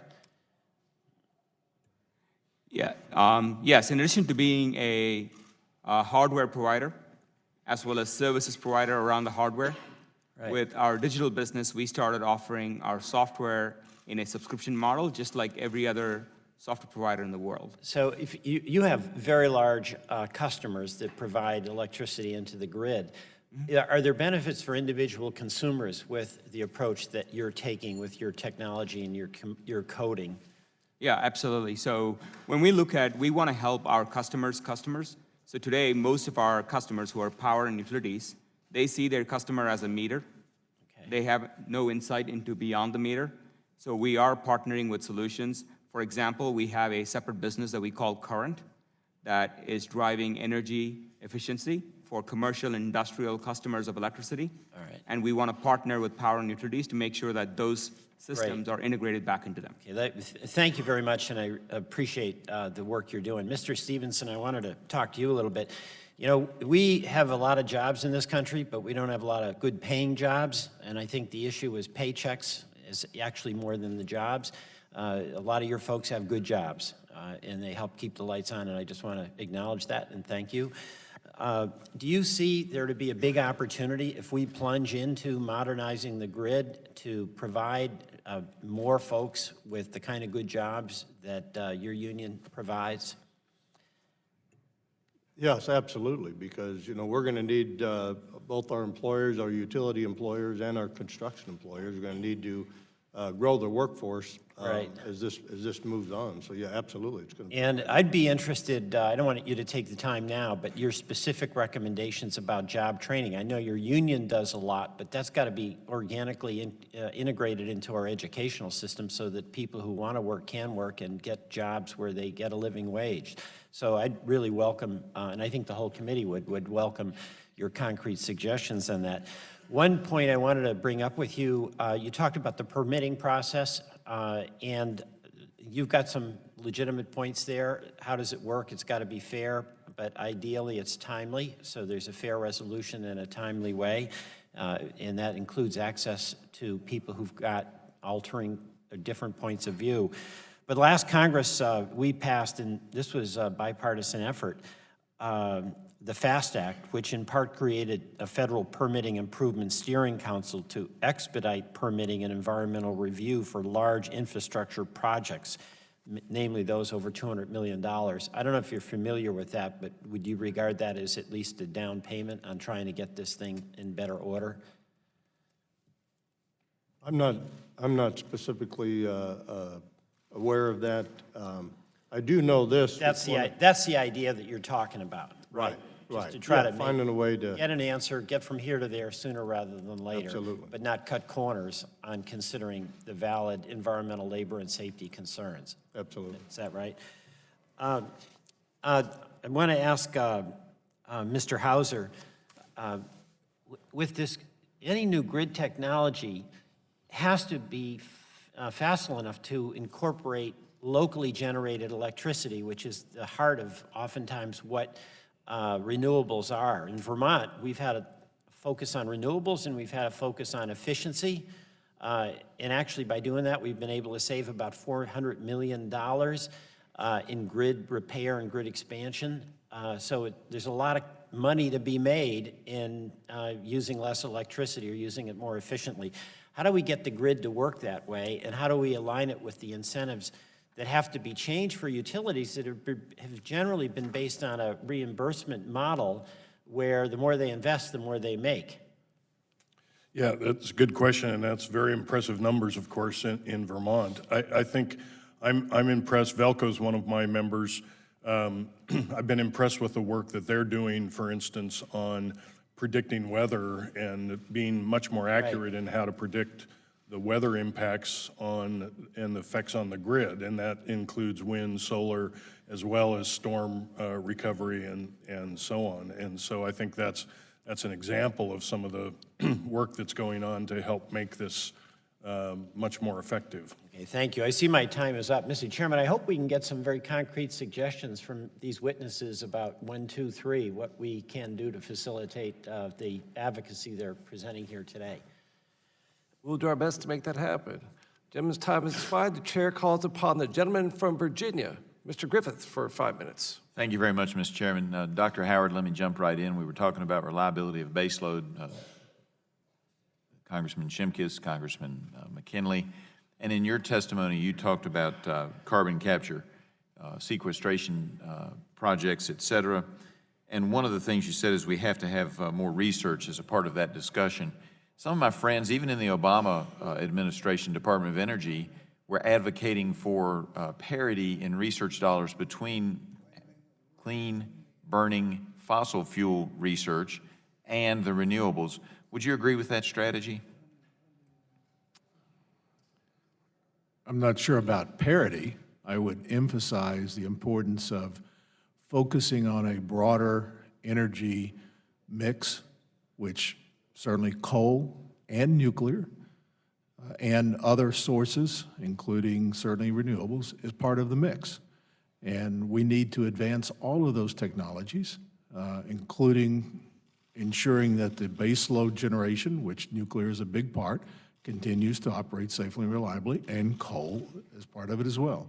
And I appreciate that very much, coming from a coal-producing region that's lost thousands of jobs in the last several years. As a part of that, I've been very interested in chemical looping, and so that's one of the reasons I'd like to push research, because it can be used both with coal and natural gas. And what it does for carbon capture and sequestration is, if it works, if the demonstrations work out, we don't have as much expense on capture, because what you get is CO2, so I'm very hopeful for that. I noticed you also touched on that we probably need to do some more research with carbon capture with bioenergy, and I'm assuming that's algae. Are there other substances we can use? And I'm one of those people that doesn't make fun of algae. We're not ready yet, but it is a way that you can use the CO2 and use some plant materials. But is there something besides the algae that you... And other biomasses. And other biomasses, right, where they use the CO2 and convert it into additional energy. Right, and for some parts of the world, that's critically important to have those other options available, so absolutely. I do appreciate that. Mr. Bell, I'm going to switch to you, and I have to be a little parochial. I have a GE facility. Now, it's not apparently in the same line that you're in, but you did mention current a minute ago, and my plant in Salem, Virginia, which we're very proud of, is GE Energy Connections, which is a part of the Connections and Current section. So I do want to say that. And you also indicated that with your division, you all could create jobs anywhere. I have high unemployment on two ends of my district. It's about a 6-hour-long district, but on the south side and around Martinsville, we have some high unemployment, and then in the coal fields. So if you're looking for jobs, we got all kinds of wonderful buildings and sites that we'd love to show you. But that being said, I do want to talk about something a little different before I get into just a general question, and that is the United States has always used high voltage alternating current for the majority of its transmission lines, as opposed to high voltage direct current. The world is looking at direct current. The Economist ran an article describing the growing use of long-distance high-voltage direct current power lines in China. It also references a project in India on which GE is working. Okay, should we be looking at this? I think there's one project in the United States now. Should we be looking more at direct current? I'll add to the first part of your question, which is around coal and fossil fuel. With regards to research and investment, I do agree with Dr. Howard that we believe all sorts of fuel need to be optimized. In fact, last year we acquired a company of 25 data scientists who work in the coal industry. Because clean energy means you got to make everything clean. And we like the vision of decentralized energy, decarbonization, and digitalization all working together. So we'll definitely look into, as we create more jobs in your region. With regards to DC, obviously we are working on technologies like that. I'm not the expert on DC versus AC, but if there are specific questions, we would love to follow up with you and share with you what we're doing and when we think those technologies will be used for commercial purposes. I do but we do see appreciate it adopted in microgrids quite a bit right now. And I've got about 35 seconds, so I'm going to give you an opportunity to talk about something that maybe we haven't talked about that GE's working on, that you think, particularly from your division where you are an expert, where you think that we can be helpful. I think we discussed most of the technologies today. Thank you. Well, I do think that the digital aspects in making existing coal-fired power plants cleaner is a great way to go. I hope it's fairly affordable. But we need people to not be afraid to use coal, because everybody I've talked with, not only in this country but around the world, believes that coal will be a significant part of the mix well into the future. Would you agree with that? Yeah, we see that across the globe, and increasingly more plants built around in Asia, for example. So if it's going to be part of the mainstay, we want to make sure it's optimized and it's clean. So we want to provide the technology so our customers can make the best determination of what is the right fuel mix. And I agree with that. I yield back. Would the gentleman yield just a second? I have negative 23 seconds, but you're welcome to them. I just wanted to, on the DC issue of transmission, in about, I don't know, probably late 60s, early 70s, Bonneville Power put in an intertie to California from the Dalles, Oregon. Down there, it's all DC. So we could hook you up with Bonneville Power and all. It's, I think, very efficient. Thank you. I yield back, Mr. Chairman. Gentleman is back, and the chair calls upon the gentleman from New York, Mr. Tonko, for 5 minutes. Thank you, Mr. Chair, and welcome to our panelists. Great discussion, important discussion. I've worked closely with the industry, with the union, with the IBEW, and am proud of the fact that we've been able to move forward with progress. And a lot longer road to go, but the commitment is there, and I appreciate it. Mr. Bell, earlier today you made mention of the intersection of the software industry and the electric industry. And you also made mention of efficiency being required in the generation aspects, the delivery aspects, and consumption aspects. So in the delivery area alone, is there some order of data analysis as we do these analyses of the data compiled? Is there a biggest area that you believe of promise as to how we can improve and make more efficient the delivery portion, the transmission and distribution ends of things? Yeah, so for us, we have a simple vision that is across the entire electricity network. We want to start building, just like Google organizes the world's information, we want to organize all of the analytics, all of the data science, all of the algorithms across the entire network. We definitely started a lot in the generation space. We have a library of analytics and data science algorithms across all of distribution and transmission as well. When we look at end use, everything from congestion to volt var, all of those ideas are still some of the biggest areas for our continued research. I think right now the biggest challenge is most of these systems are opaque. Our customers do not have the right level of visibility and utilization of all of the data. So as we look into more utilization of data, I think we will get better insights into what those outcomes could be that we can go generate. And the best synergy, the best structuring of utilizing that and providing that service to professionals, what's the format? How do we best structure that? So our customers are adopting our IoT platform that we call Predix, and they're deploying solutions that we call asset performance management. So it doesn't matter if it's a substation or a grid or a transmission or distribution, all of those systems can be monitored so we can get better insights into. So the best way is analytics, insights, and applications around being able to run those systems. Okay. And you mentioned the lab, the GE Yes. R&D lab. Very proud of the institution and the workers. The professionals are magnificent. What are the effective ways to integrate renewables into the grid?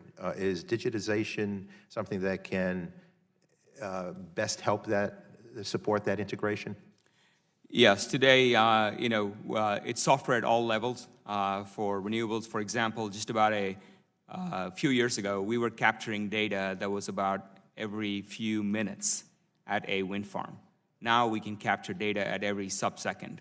And all of that data stays locally within that plant, and we can make local decisions around how to optimize improvement in wind performance. So we're able to, just by software, for example, in the last few years, we can improve wind turbine and wind farm performance by up to 5 to 10%. That's 5 to 10% more power from the same wind. But when you also combine that with forecasting and predictability, we now have better algorithms to integrate them into the grid. And when you combine that with the ability to ramp up or ramp down other sources of fuel, it gives operators confidence to be able to incorporate all sources of fuel into the mix and also confidently bid into the market. So we think it's a combination across all of that, and also the grid as well, to be able to take on those new sources of fuel. Thank you. And Dr. Howard and Mr. Hauser, have you been sensing this also, that the smarter grid is making the integration of renewables a whole lot easier and more effective? Absolutely. And I would add one other technology that's important, and that's the inverter. That's the device that fits between the renewable and the grid.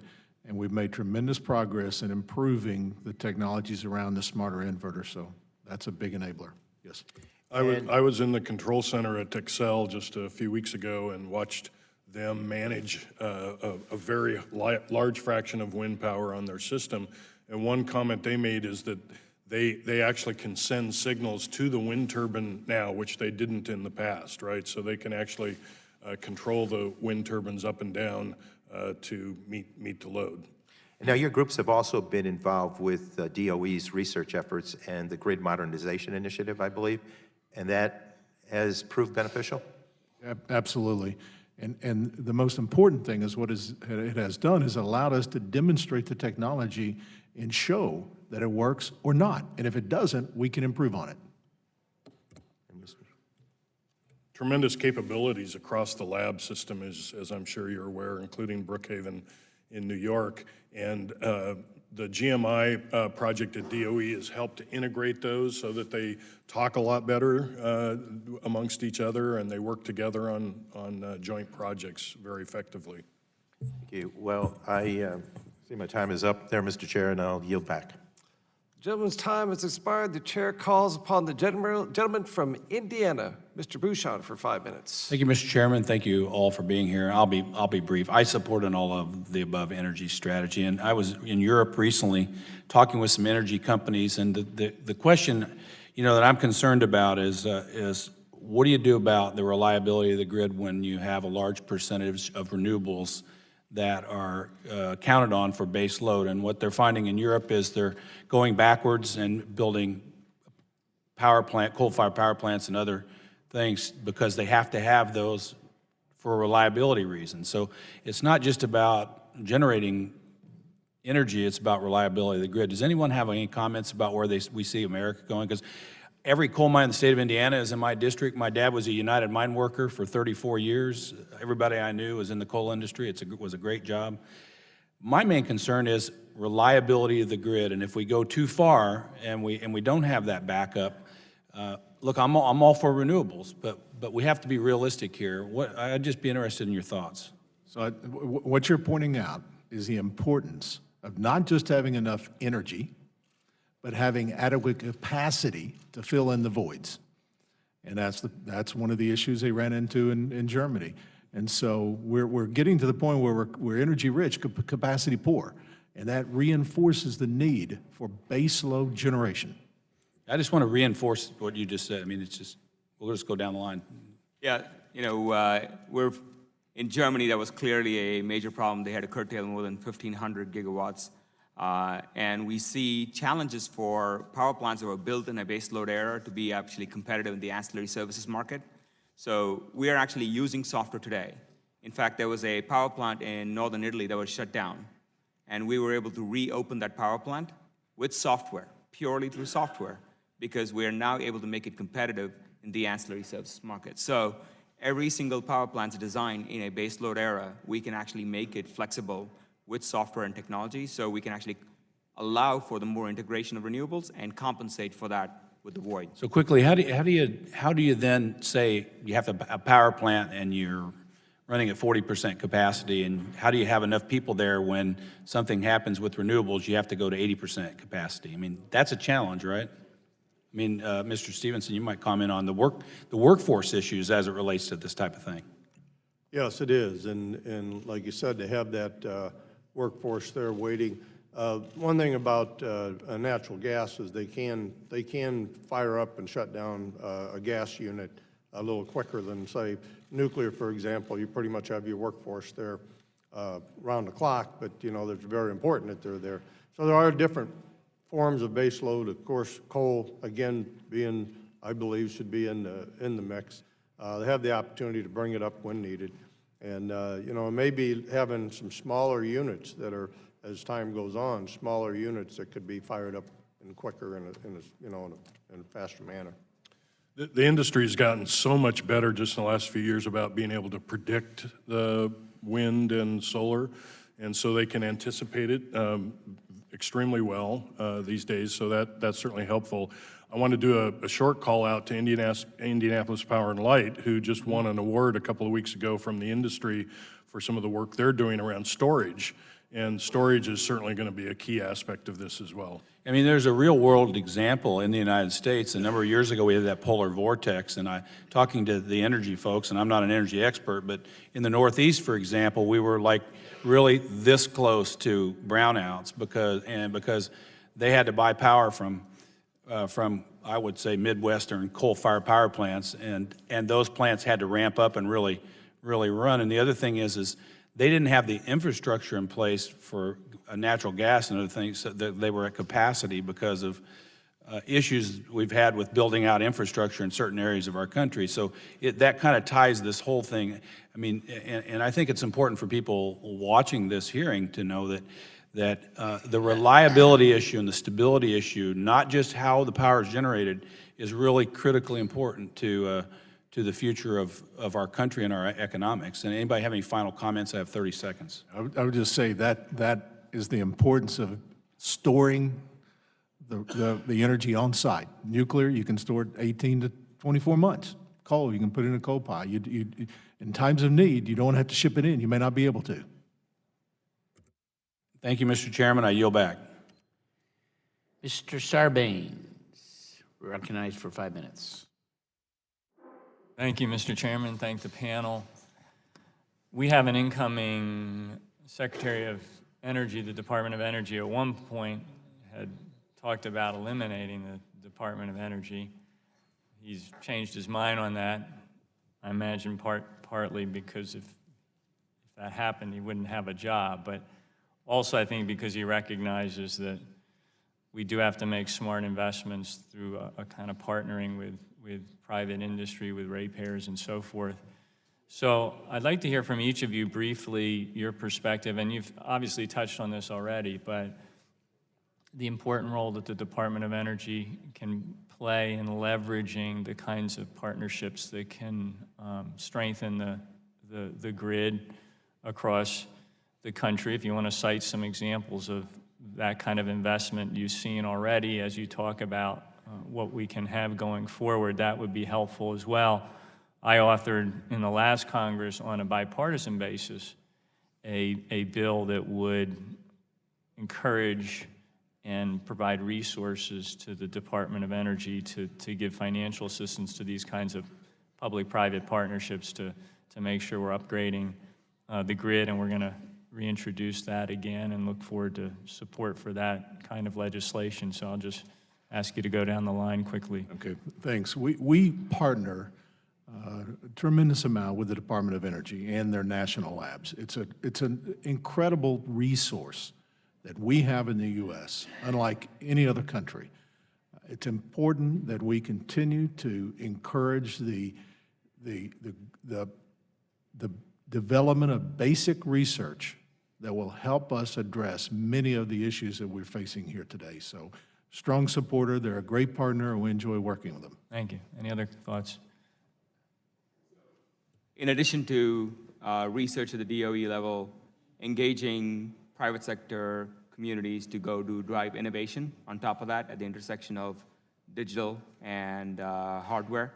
And we would also say promotion of more industry-led performance standards. We don't need standard mandates. What we need is that the industry will figure out way. We need promotion of those standards and commitment for sound policy to promote the support of these future technologies.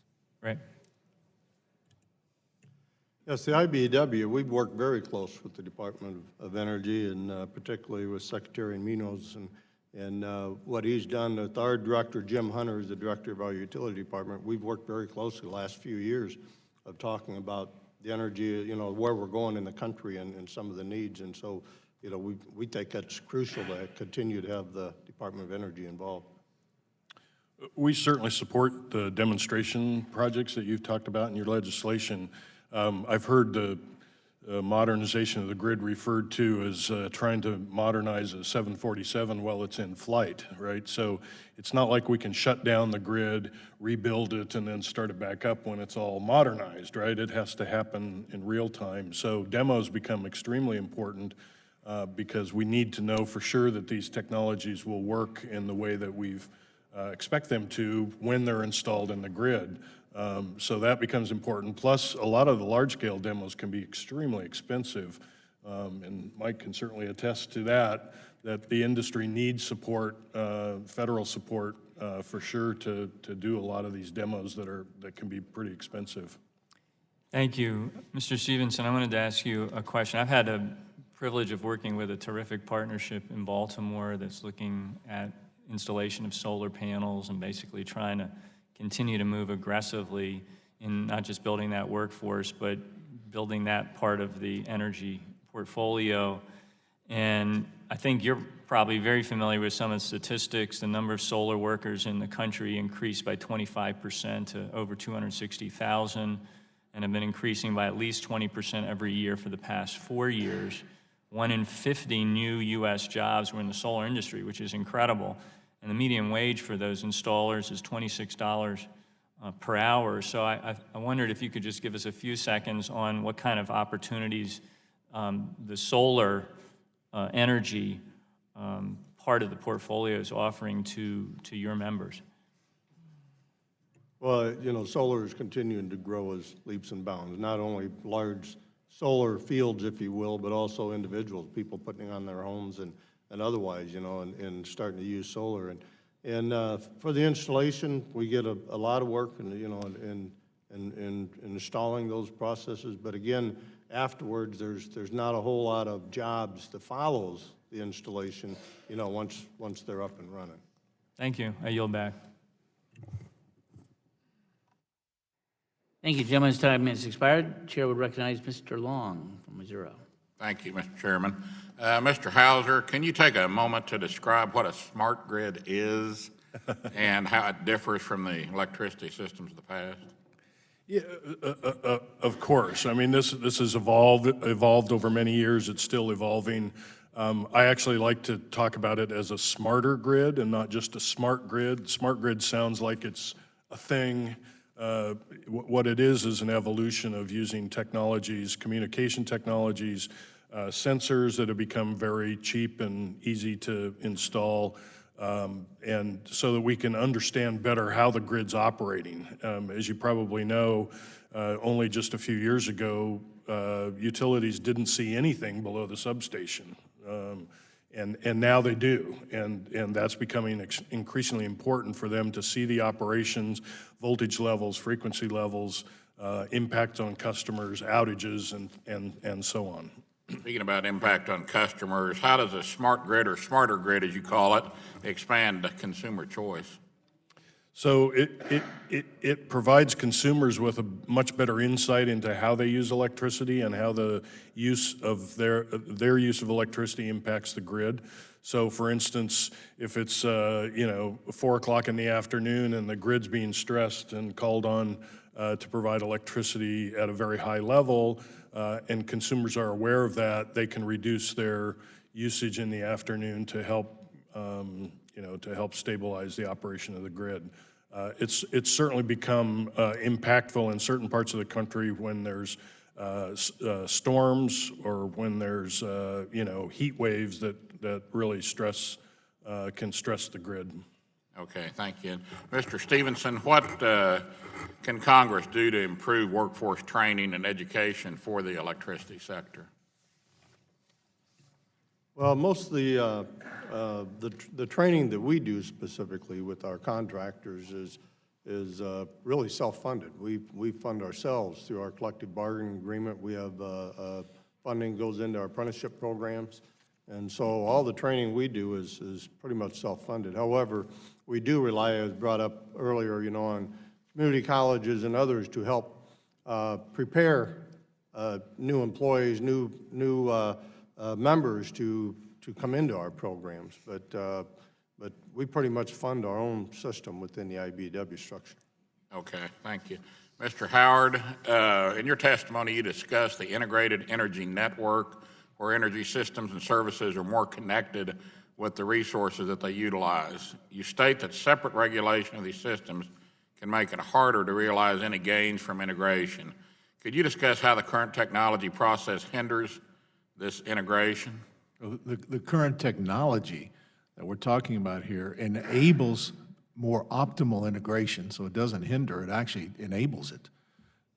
The communication, sensors, computation, analytics, and so on that we've talked about here really is an important enabler for allowing this energy system to be more. You're talking about the regulatory process, how the regulatory. Okay, how does a regulatory, well, I think it's an awareness that what happens in one energy sector, whether it's water or petroleum or others, does impact everything. And that's really at the heart of our discussion and our vision of the integrated energy network, that it all has to work together.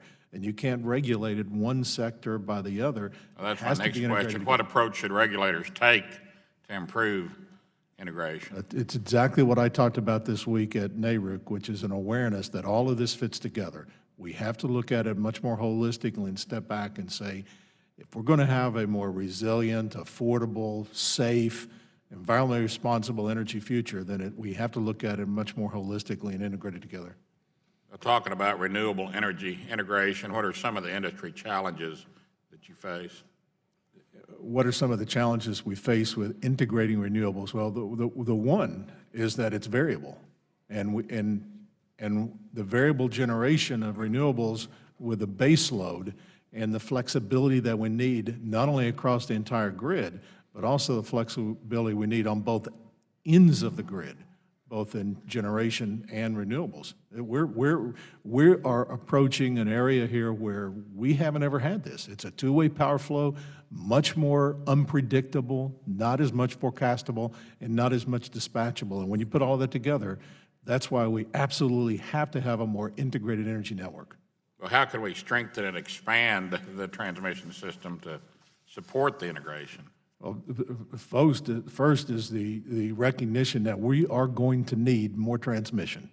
We are going to need to upgrade the transmission system. We need to invest the money to modernize it, the infrastructure, the training, everything that we've been talking about here. You can't do this. In fact, I've said several times that if you want to move forward with a digitized, a highly dynamic, interactive grid, you are going to have more grid.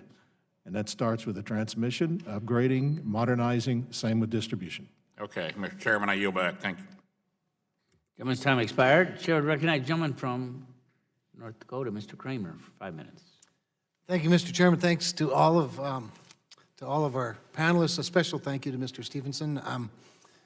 My daddy was a proud member of the IBEW for, I guess, 60 years up until his death, and I'm probably one of my proudest artifacts are his hooks and his belt and his hard hat and his pin. So welcome. You all have covered so many things that every time one of you speaks, I think of a couple other things I want to ask you. So I'm going to focus on two things. I'm going to start with the DOE because there's been some really good discussion lately, and I thought Mr. Sarbanes touched on some issues related to the R&D, and some of you have spoken about how closely you work with DOE, and I've studied DOE fairly significantly in the last several months. And one of the things in the R&D that I've noticed is that there are these applied research sort of silos, I call them.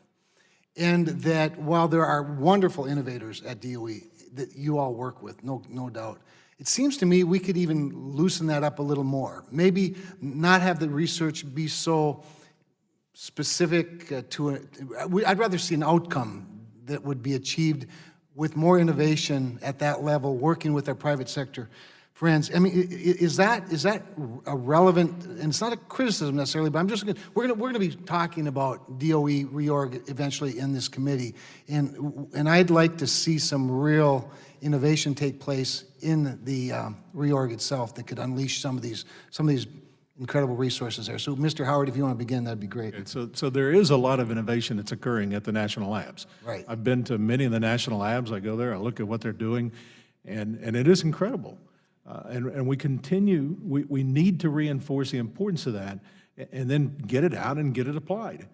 EPRI is focused on applied research. We want to take that basic research and figure out the best optimal solution to solving these problems. So we're kind of on the back end. But if you don't have the front end, you are not going to have the back end. That's why I emphasize the importance of basic research. Anyone else? Mr. Yes, we love the idea of outcomes. In fact, we think, yes, we should do fundamental science research and applied research, but to solve system-level problems, you need to look at the whole outcome. In fact, we have a business model that we call outcome as a service. Just like our customers can buy software, what happens is when you think about an outcome, whether it's fuel efficiency or integration of renewables, or now we want to incorporate more mobility, intelligent transportation or electrified transportation, you tend to solve the whole problem versus pieces of the problem. So I do think there are big initiatives that when we think about the future of digital electricity infrastructure, we have big use cases to go solve. So we should look at some of those use cases as big outcomes that we want to go solve and fund research at that level as well. We like that. I'm certainly concerned that our current administration will look at DOE and look at it as an opportunity to reduce the funding for the good R&D that they do. As I'm sure you know, the funding at DOE has gone up and down over the years.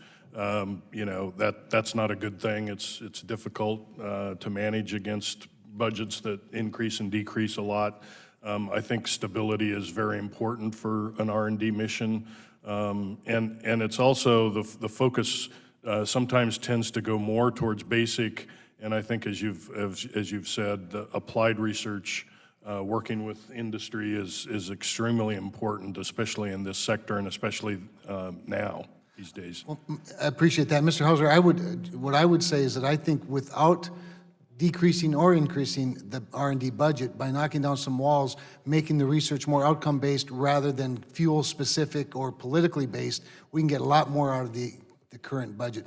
With that, I want to just end with a question about, we've heard a lot of talk about double circuiting is what we used to call it when I cited many transmission lines as a regulator. We build these massive towers for future, and I think that's all great.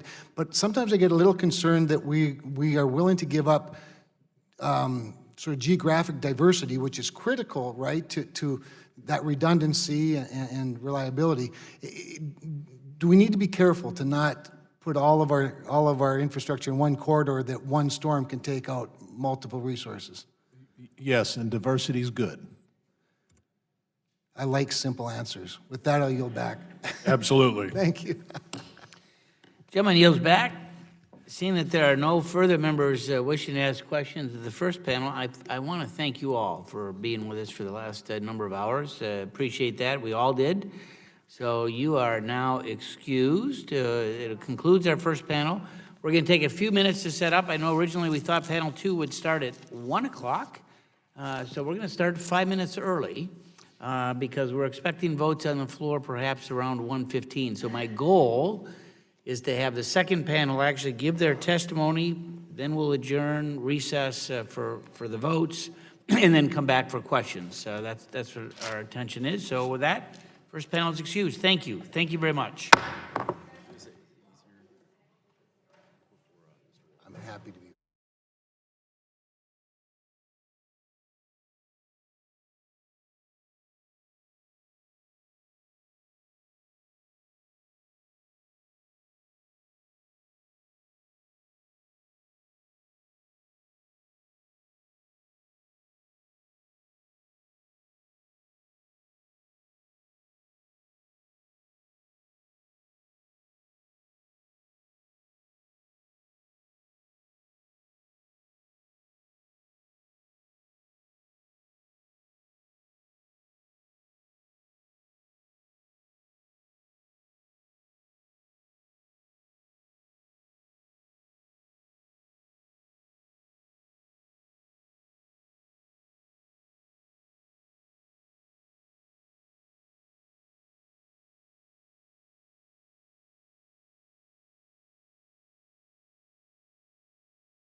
We're not going to start then.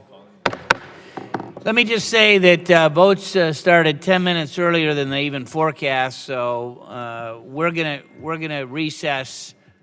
How many? I think we have what, 2 votes? So we have 2 votes on the House floor, so we're gonna go vote. I'm gonna walk fairly briskly back so that we can start the testimony almost immediately when I come back. But we're gonna recess now until probably about 1:20 or so. All right? So thanks for being so attentive. Just had a series of votes on the floor, and we were all walking back, and we did our opening statements earlier, so we'll not repeat those. So I want to welcome you back. Sorry, we're starting a little later than we had anticipated. We're now moving into our second panel. And as the first panel, we appreciate you all submitting your testimony in advance. I read all the testimony last night, actually yesterday afternoon. So we are joined by Terry O'Sullivan, General President of the Laborers International Union of North America, Mr. Rex Ferry, owner and CEO of VEC Inc., on behalf of the National Electric Contractors Association, Kim Kahn, is it? Kahn? Private citizen, moving testimony, thank you again. To Chad Harrison, councilman at large of the Standing Rock Sioux Tribe, and Joy Mahmood, did I say it right? Project Director of the Dakota Access Line. So again, your testimony is part of the record. If you would take no more than 5 minutes to summarize it, we'll start with Mr. Harrison. And when we're completed, we'll do questions on both sides of the aisle. And I know the Democrats are on their way. They know that we're doing the testimony first, and again, they've read it as well. But they'll be coming in as our Republicans who are not here yet. So, Mr. Harrison, welcome. Thank you. Thanks for being here. Thank you, Mr. Chairman. Mr. Chairman, members of the committee, I am Chad Harrison, a tribal council member from the Standing Rock Sioux Tribe. It is an honor to be here today. Would you just hit the button to make sure it's on, or it's a little closer to you? Okay. As the committee is well aware, the Standing Rock Sioux Tribe has opposed the Dakota Access Pipeline because of our concerns about our waters and our sacred sites. We have said from the beginning that the impact of an oil spill would be devastating on our people, and we have a strong obligation to future generations to protect them from that harm. This matter is currently in litigation. Just yesterday, our lawyers filed for motion for summary judgment to address our basic claims. Our position is straightforward. The Army has never to this day evaluated the impact an oil spill would have on our waters or our treaty rights. That evaluation needs to be done through an EIS, as promised to us before that promise was then taken away a couple of weeks ago. Our litigation raises basic issues of fairness. The pipeline was originally routed to cross the Missouri River north of Bismarck, away from our reservation. But it was determined that the risk of an oil spill was too risky for the drinking water and wildlife interests near Bismarck. So they rerouted the pipeline to cross the river just upstream from the reservation. How can a pipeline be too risky for the water supplies of Bismarck but be perfectly fine for the water supplies of my people? We have seen this kind of treatment throughout our history, and we believe that we are entitled to a greater measure of fairness and justice. Along these lines, I have read the testimony from Dakota Access to this committee, and it strikes me that there is a deep underlying irony there. Dakota Access argues that it is the victim here. But Dakota Access is a multi-billion-dollar pipeline company in which the President of the U.S. has been an investor and whose CEO is a campaign contributor to the President.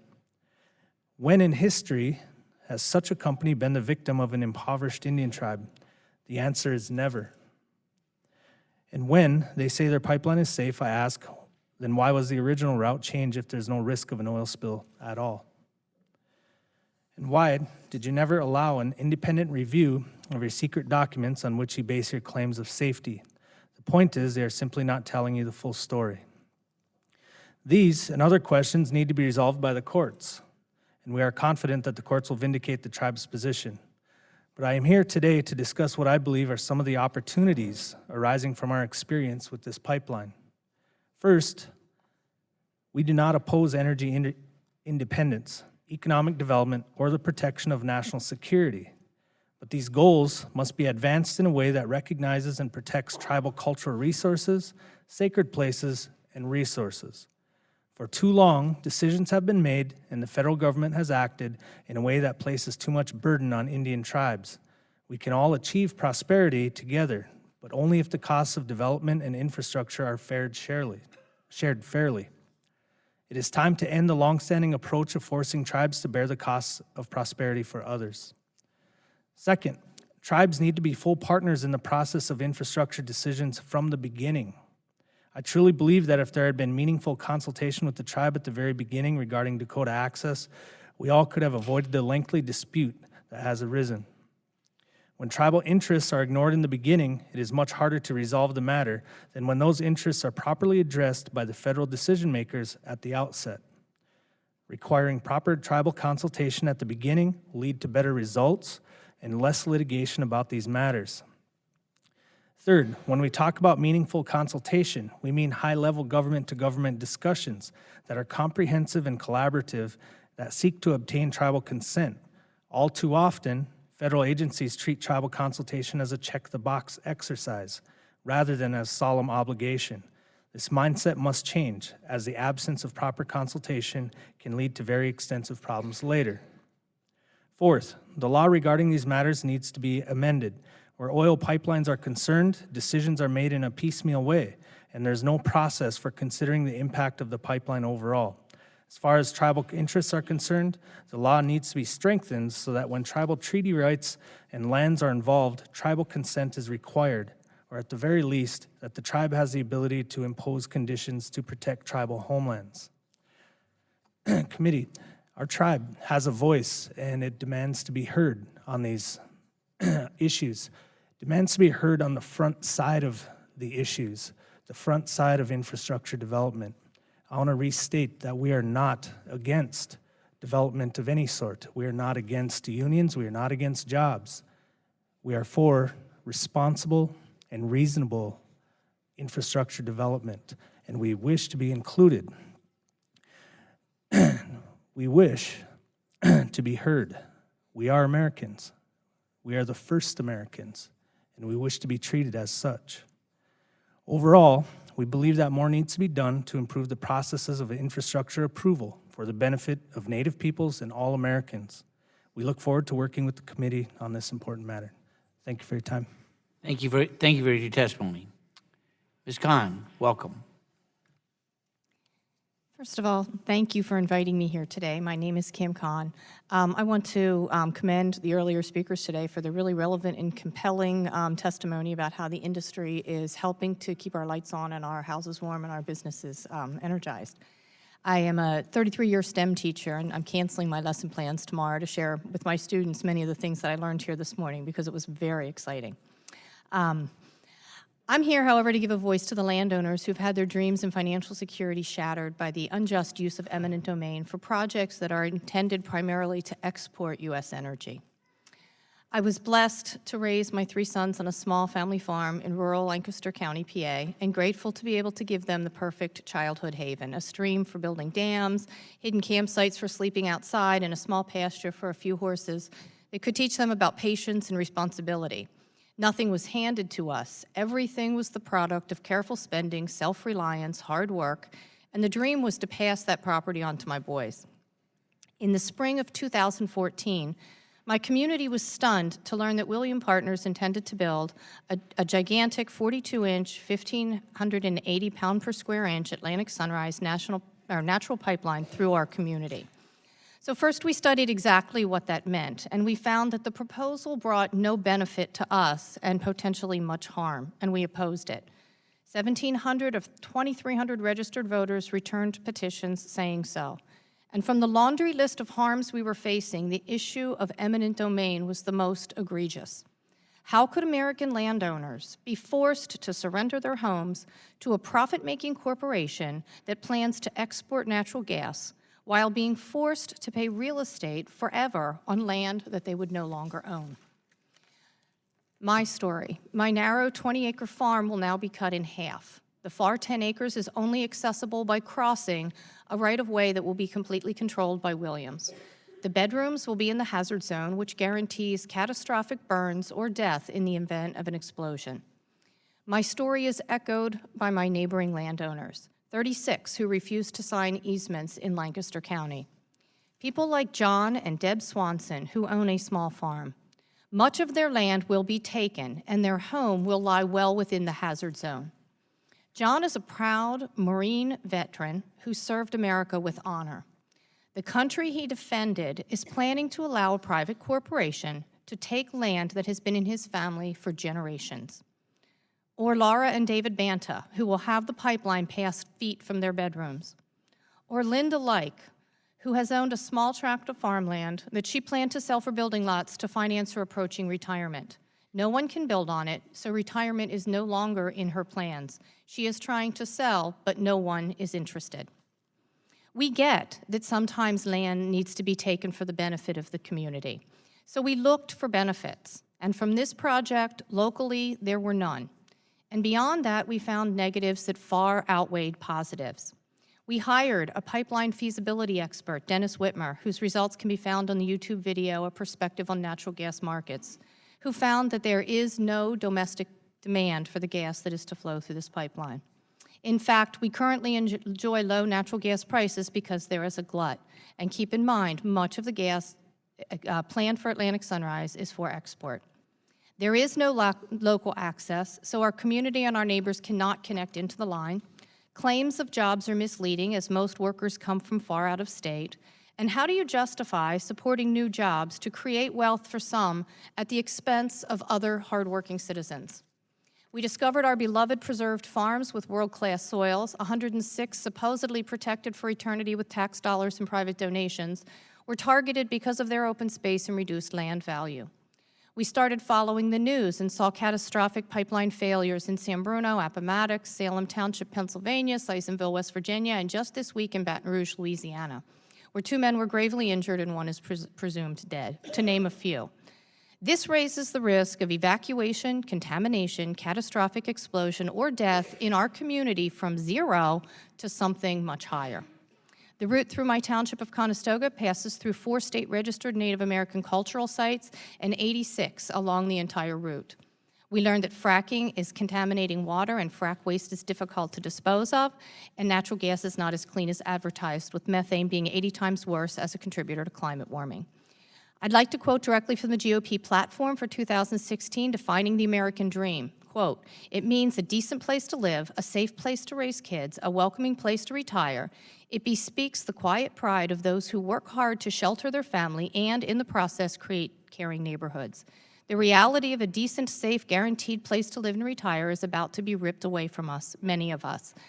30,000 more miles of pipeline, as slated in Pennsylvania by John Quigley in his State Impact Report of 2015. Using the numbers from our pipeline in our county, 137,000 Pennsylvania landowners could face seizure of private property.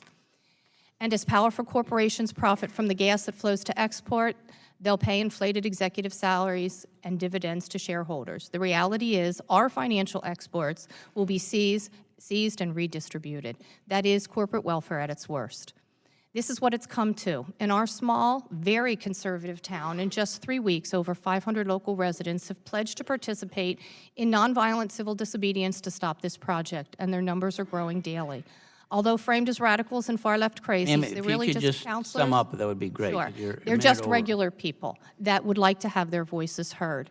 And I'm asking that all of you, Democrats and Republicans alike, work to find a solution to this issue because they are going to make their voices heard one way or the other.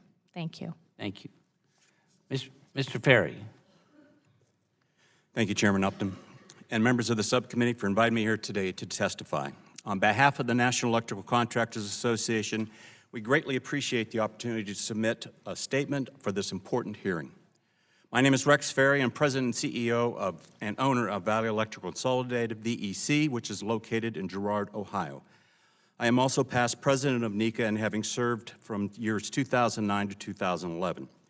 Shortly after graduating from high school, I entered the electrical trades and began working for Valley Electrical. I quickly moved up through the ranks of foreman project manager before making a decision to purchase the company in 1990. Our vision VEC's vision is to serve others with integrity for the sake of our future generations as a result of, and resulted in significant growth. VEC started as a family-owned business providing electrical contracting services in regional factories, automotive production lines, steel mills, and created the diversity it needed for sustainability for the future and employing as many as 400 workers across multiple trades during the height of the construction season. And our business is truly a family firm. We have 26 family members working across the spectrum. With the arrival of my granddaughter, and I'm pleased to say we now are a third-generation family-owned company. Energy production within the oil and gas industry has proven to be one of the most promising job creators and revenue generators. Oil and gas markets are both directly and indirectly, and they make up over 65% of our revenue over the past 6 years, which has allowed Valley to reinvest tens of millions of dollars in vehicles, equipment, tools, technology, and buildings. Prior to the oil and gas energy boom, this scope of work experience was not prevalent in Ohio. In fact, it did not even exist in the Midwest. The area surrounding Youngstown, Ohio has tremendous growth directly and indirectly because of the Utica and Marcellus shale oil and gas industry. In its peak, there wasn't a hotel room during the week available, and this also helping the hospitality industry. A 2012 study commissioned by the U.S. Chamber of Commerce, 21st Century Energy Institute, says that the extraction of unconventional shale oil and gas through horizontal hydraulic fracking has created a job boom even in states that do not actually have shale deposits. 1.7 million jobs have already been created, and a total of 3.5 million jobs are projected to be created by 2035. This growth extends into the chemical industry. A recent Pricewaterhouse study shows that by 2025, Ohio, Pennsylvania, West Virginia will be the #1 capital producer in the world and creating 1 million new jobs. The electrical construction industry has played a key role in assuring the U.S. will have adequate and reliable electrical power supply. In fact, the concept of the electrical construction worker has evolved dramatically over the past decade. Today, nearly 50% of the electrical contractors are performing work on almost 40 different project services. In today's global economy, widespread adoption of the new energy technologies has slowed due to economic, government, and marketplace barriers. We believe there is a fresh opportunity for the federal government to unleash unprecedented development, exploration, construction, and production of this sector. There are some challenges that must be met if we are to achieve these goals of moving the fruits of our energy development to market. Now is the time to fully invest in the nation's infrastructure. We are very encouraged by the actions of the pipeline construction taken by the Trump administration. From VEC's experience, I can report that in the last couple of weeks, the opportunities have increased dramatically.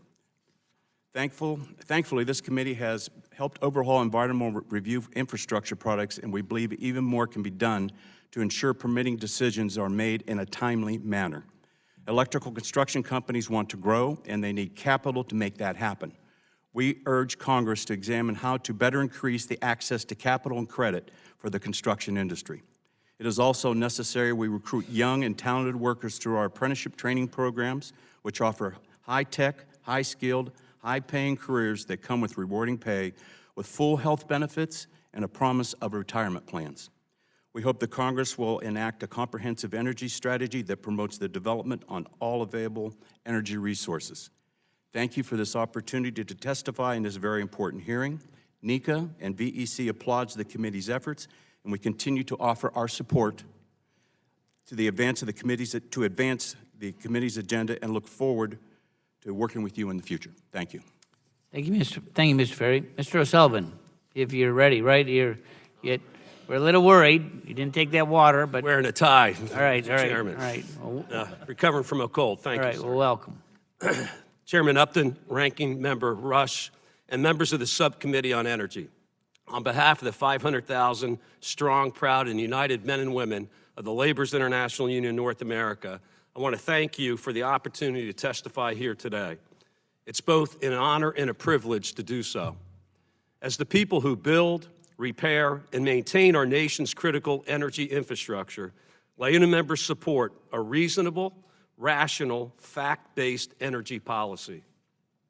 We support regulatory reform that streamlines the permitting process, allows reviews by separate agencies and entities to proceed concurrently, and provide for timely, definitive decisions that enable approved projects to proceed without delay. This should be a bipartisan agenda to create millions of new jobs across many sectors of the economy while modernizing our vital energy infrastructure and ensuring America's energy independence. The American Society of Civil Engineers has given our energy infrastructure a grade of D+. Yet opposition to almost every energy project has threatened to derail all serious attempts to address this crisis. It also threatens the creation of good, middle-class, family-supporting jobs. For workers and communities throughout the United States, pipeline projects are lifelines. Today, LIUNA has more than $50 billion worth of pipeline work under contract. Tens of thousands of highly trained, safe and skilled building trades members are being put to work for years to come on projects such as the Dakota Access Pipeline that the President's executive order has allowed to move forward, the Atlantic Sunrise Pipeline, the Rover Pipeline, the Atlantic Coast Pipeline, the Sable Trail Pipeline, and the Penn East Pipeline. And these are just the tip of the iceberg. Although these jobs, like all construction jobs, are temporary by nature, anyone who has a clue about the work we do knows that by stringing together one temporary job after another, construction workers are able to provide for their families and save for retirement. At a time when it's harder and harder to succeed without a college education and the debt that goes with it, LIUNA and other building trades unions are one of the few places where a high school graduate can enter an apprenticeship program, learn a trade, become a qualified journey person, and build a rewarding middle-class career. LIUNA does not deny climate change.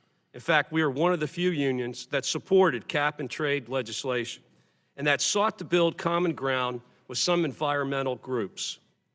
But we became disillusioned, disenchanted, and disheartened as we watched many environmentalists abandon reason and oppose each and every pipeline project and the jobs they would create because they want to leave all oil and gas in the ground, which would leave many Americans in the cold, in the dark, and in the red from high energy prices. This keep it in the ground mentality ignores the reality that these resources continue to be pulled out of the ground anyway and transported by means that are riskier and less environmentally sound than the pipelines these groups loudly oppose. Again and again over the past few years, some of these groups have misled legitimate regulatory processes to delay projects indefinitely and to needlessly repeat environmental reviews in the hopes that they will get the answer that they want. Frankly, it's not the pipelines that are dirty, it's the politics surrounding them. Keep it in the ground isn't a viable energy policy. It's an unreal, unattainable, uninformed slogan. It's time to embrace a comprehensive, rational, common-sense energy policy, finding realistic, environmentally responsible solutions to our energy infrastructure problems. Isn't a Republican issue or a Democrat issue. It isn't a conservative issue or a liberal cause. It's an American issue. Thank you for the opportunity to offer this testimony. I look forward to answering any questions you might have and to working with you in the future. Thank you very much. Mr. Mahmood, welcome. Thank you. Thank you, Mr. Chairman. It's a pleasure to be here. My name is Joey Mahmood. I'm the Executive Vice President for Energy Transfer Partners. Over the course of the last 6 months, this project and our company have been subjected to a series of politically motivated actions by the previous administration, accompanied by a host of half-truths and misrepresentations in both social and mainstream media. Dakota Access is a $3.8 billion privately funded pipeline project which, during the course of construction, has employed more than 10,000 skilled workers and unskilled workers. During its entire 1,172-mile journey from North Dakota to Patoka, Illinois, it does not cross a single inch of tribal reservation or tribal trust land, and it only crosses 1,094 feet of federal land. During the greater 2.5-year-long permitting process for the whole project, we in the Army Corps of Engineers reached out to and accommodated 55 different Native American tribes or groups. Of these tribes, the Standing Rock tribe was the first tribe we actually approached and gave a presentation to in September of 2014. It was clear from their response they had no interest in discussing the project with us. In addition to our efforts, the Army Corps reached out to the tribe on 9 separate occasions. Despite these efforts, the Standing Rock declined to participate in any meaningful way. On July 25, 2016, the Army Corps brought to conclusion its 2-year-plus review of the project, issuing an environmental assessment approving, among other things, our application for a crossing of the Missouri River at the current location as it sits today. After declining to participate in any meaningful consultation, the tribe, supported by Earth Justice, brought a legal action seeking to block the project.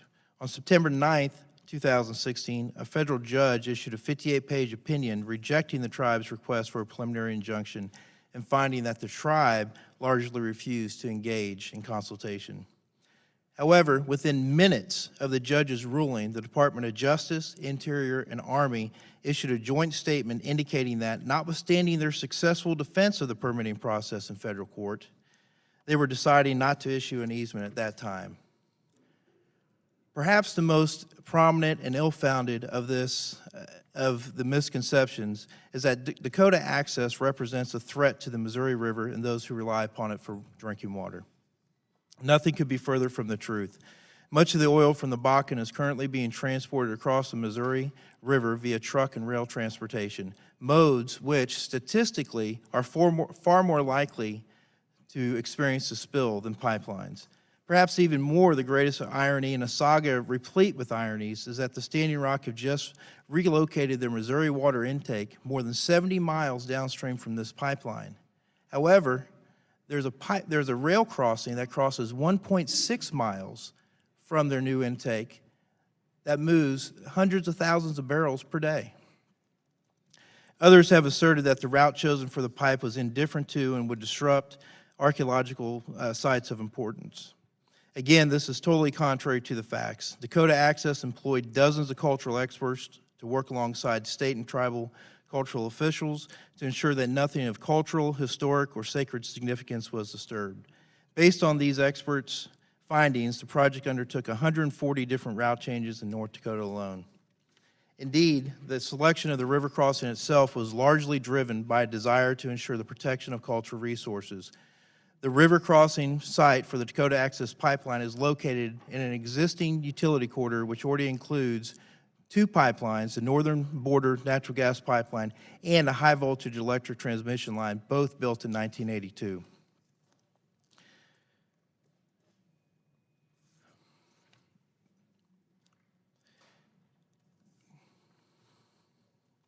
The easement, which has been the focus of so much public attention since this has occurred, is a simple ministerial document which was part and parcel of the river crossing permit. The easement was arbitrarily withheld by the former Assistant Secretary of Civil Works and was not received until last week. We can only speculate as to her motivation, but what is abundantly clear is that the Department of Interior, most likely senior members of the White House staff, interfered deeply and inappropriately in the waning stages of the regulatory process. Which is also clear is that I and other senior representatives of my company sat in the Department of Justice while representatives of that agency, the Army, and the Department of Interior repeatedly made factual misrepresentations about the process and their intentions.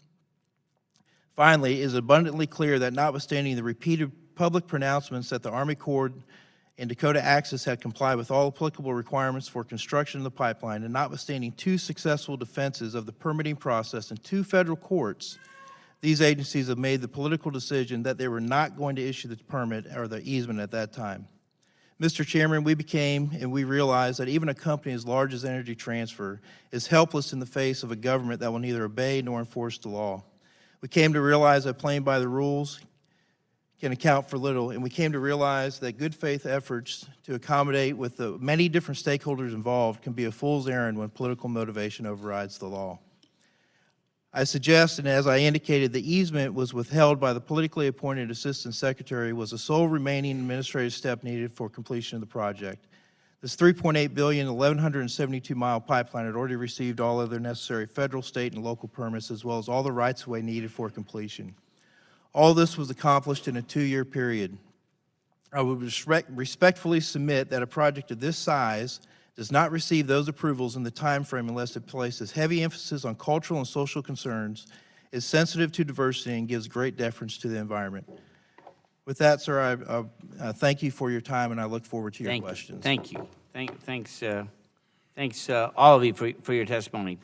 So let me just say a couple things. So as you all know, I'm from Michigan. I'm no stranger to controversies surrounding pipeline safety. I want to say one of my first bills when I was first elected was establishing an oil spill response team from the Great Lakes, something that we did not have when I served on the Transportation Committee. I would note that the rate of accidents has fallen significantly in recent years and we've seen more stringent federal regulations and closer oversight, but there's obviously more work that has to be done. I had a spill not too far from my district back in 2010 in the Kalamazoo River. I worked across the aisle with then Chairman Dingell. This is the Dingell room. Chairman Dingell was here to cut down on the time that it takes to report a spill. The old rules were it had to be reported in a timely basis. In the case of the Kalamazoo River, it was days. It's now 24 hours without heavy fines. So we have, in the last couple of years, we've actually done 2 reauthorizations of pipeline safety bills. Both bills passed out of this committee. We worked with the Transportation Committee, overwhelmingly bipartisan. I want to say I don't think there was a single member that voted against that bill when it reached the floor. President Obama signed it into law, both of the bills. And I would note that we have a Line 5, which connects the Upper Peninsula with the Lower Peninsula. So when you say you're from Michigan, make sure you put both hands up. But we had some special provisions. Yeah, I'm from here. I had some special provisions that were added for safety and transparency available to the public. So bottom line is, this committee's not afraid to tackle this issue. We don't want any pipeline spills. And in the case of the Kalamazoo spill, 1 million gallons, it cost the pipeline company, Enbridge, $1 billion to clean that up. So these are not the light issues. Mr. Mahmood, you talked about there are other alternatives to pipelines. They include rail, they include truck. I think we know the answer, but is there a safer, more economical way than a pipeline? Thank you. No, sir, there's not. Statistically, pipes are significantly safer than other forms of transportation. Actually, the safest form of transportation of any mode of transportation are pipelines. Mr. Harrison noted in his testimony that there were some secret documents, the words that you used, relating to safety. What, can you expand on that? Real simply, during some of the meetings when we ask for that very transparency that some of these bills are pushing, we get met with words such as proprietary and confidential, and we can only give you certain things. A pipeline of this nature, it would go a long ways to have that transparency up front. What are we dealing with? What are we trying to sign off on as individuals? One of the things that was in the testimony from Mr. Mahmood was that you did look at other alternatives, right? You looked at a number of different alternative routes, is that correct? Yes, sir. And how many different routes did you look at? In the U.S. Army Corps of Engineers, there was one additional alternative route in addition to what's called the no-action alternative. However, in preparation for the development of the project, my company looked at many, many alternative routes to connect the Bakken crude oil to Patoka, Illinois. Under the environmental assessment for the U.S. Army Corps of Engineers, they are only required or looked at the crossing at Lake Oahe, which in this case included the 2 alternatives, which one being the route alternative and 2 being the no action. Now, one of the things that I did as we moved this legislation forward, it was called the Upton-Dingle Bill, was that when a pipeline goes underneath a major water source, a river, a lake, rather than the old days of simply what they called trenching it, laying the pipe down, putting cement bags or rocks, on either side to bolster its security, they actually now, for major water sources, they actually bore underneath that water source. Is that what you're doing in Lake Oahu? Is it Oahu? Is that how you say it? Oahu? Lake Oahe? Oahe, all right. Yes, sir. And that is Is correct. it correct that it's like 90 feet underneath? So you're doing exactly what we said in this committee when we passed the reform legislation, that instead of trenching, you're actually going fairly deep underneath that water body. Is that correct? Yes, sir, that's correct. 90 to 115 feet. Great. My time has expired. Let me yield to the ranking member of the subcommittee, my friend Bobby Rush from Illinois. I want to thank you, Mr. Chairman. Mr. Chairman, I just want to say that, I'm always, most of my life, I've always been a fighter for those who don't have a voice, those who are marginalized, those who have little respect. So instinctively, I'm concerned about this this issue. Although, Mr. Chairman, thank you. I want to be open-minded on this because I am interested in how the energy sector in its entirety produces jobs for people in my district and similarly situated districts all across the nation. And so this is a challenge for a lot of us who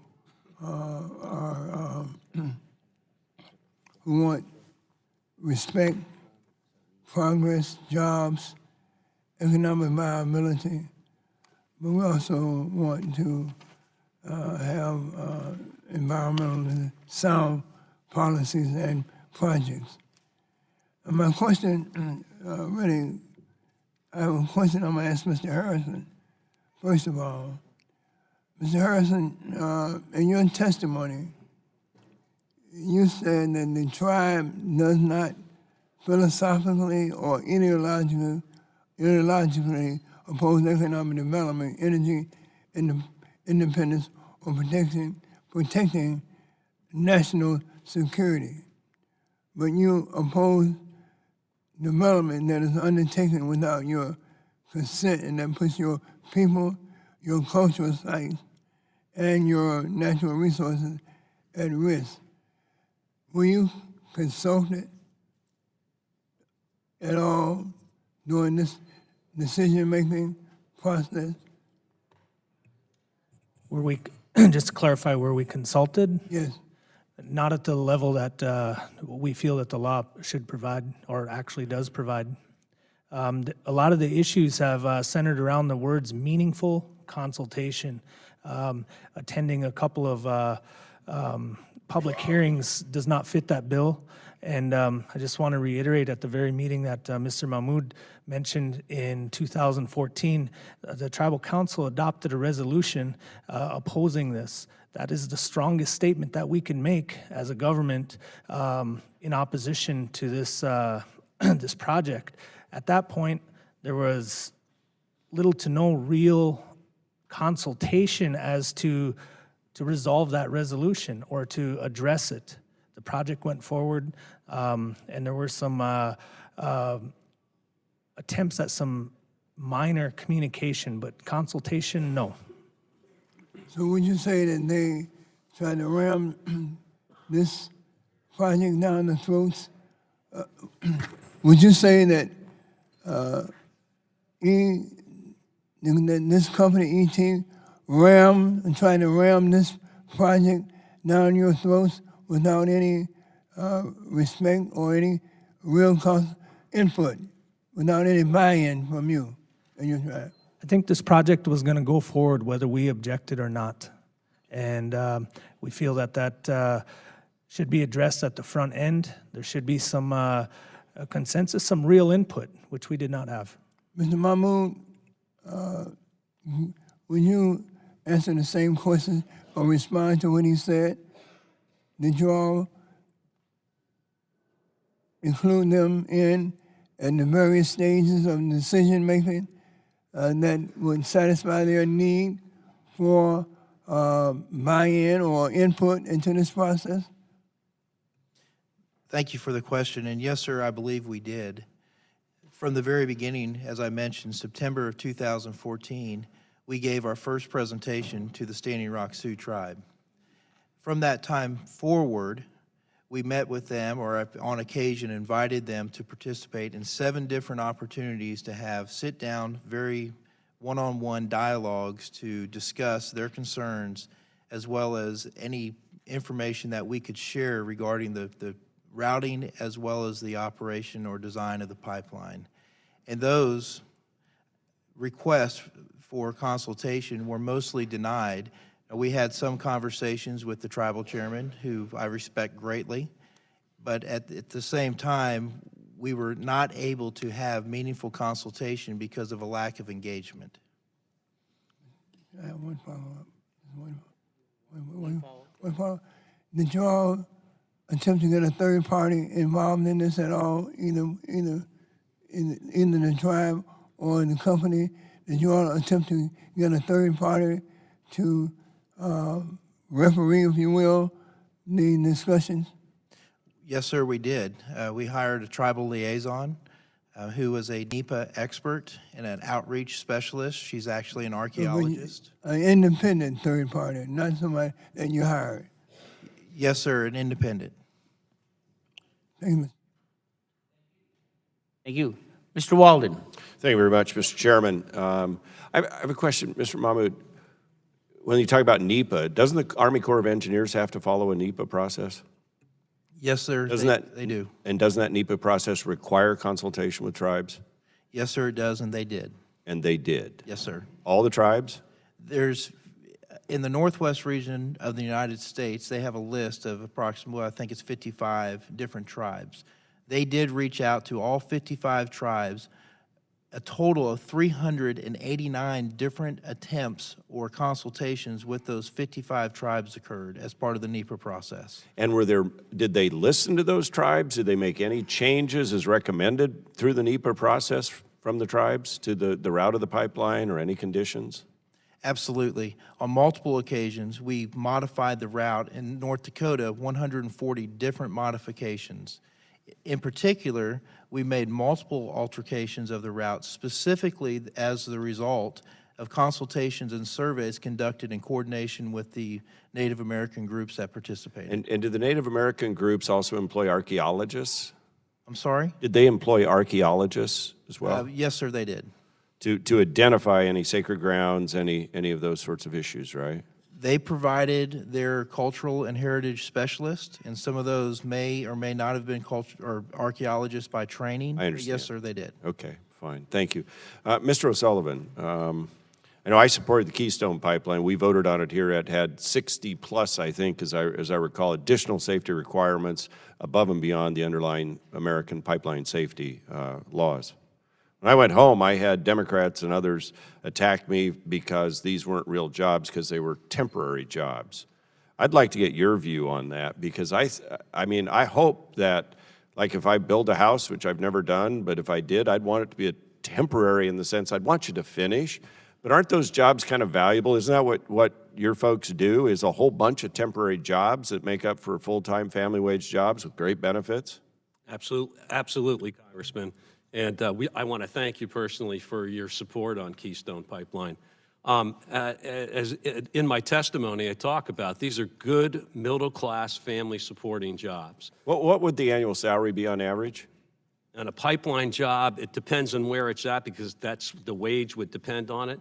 But it isn't anything for members of my union to make $70,000 or over $100,000 on a pipeline project. And do they get health insurance and retirement, things of that nature? they get health insurance, and they do get retirement security through a defined benefit pension plan. So there's some of the best jobs, those in the heavy and highway sector, that we have in our entire organization. Thank you. Now, Mr. Mahmood, the pipeline itself, are you going to pay any property taxes, anything going to the local communities? Yes, sir. Millions much? of dollars. In North Dakota, $13.1 million. In South Dakota, Is that just a one-time payment? it's an annual payment. So every year from now until for as long as that pipeline exists in the ground as property, it's taxed as real property. So how much a year?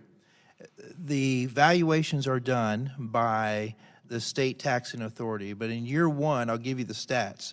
13.1 for North Dakota, 13.5 for South Dakota, 27.4 in Iowa, and 750,000 in Illinois. So that, would I be right to assume that it would be somewhere in that range going forward per year? That's a reasonable estimate, yes, sir. All right. I'm going to yield now to the gentleman from North Dakota, Mr. Kramer, the balance of my time, Mr. Chair. Thank you, Mr. Chairman, and thanks to all of you for being here. A special welcome to Mr. Harrison, my constituent, and Mr. Mahmood, my newest corporate citizen. Great to have you all here. I'm going to start out by letting everyone know I was on the Public Service Commission in North Dakota for nearly 10 years. I carried the pipeline portfolio. I cited the original Keystone Pipeline through North Dakota, through 600 landowners' land, 9 counties, and they're very grateful, those rural counties, for that property tax relief that's offered. Before I run out of time, I'll tell you that my intention going forward as I get to questions will be to dig in a little bit, Mr. Harrison and Mr. Mahmood, on the consultation process, both as it's happened in this case and probably as important as anything, Mr. Harrison, going forward, if in fact we can improve some of those things.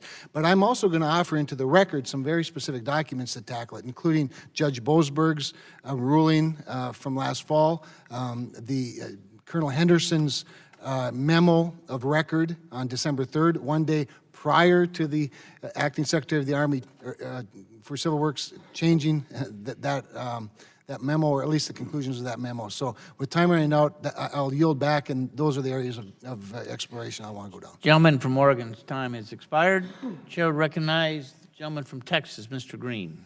Thank you, Mr. Chairman, and I want to thank our panel for being here. Normally, we don't have 2 panels in a day, so but appreciate y'all's patience. First, Mr. President, I appreciate you being here. I have a great laborers local in Houston, and I work with all the time.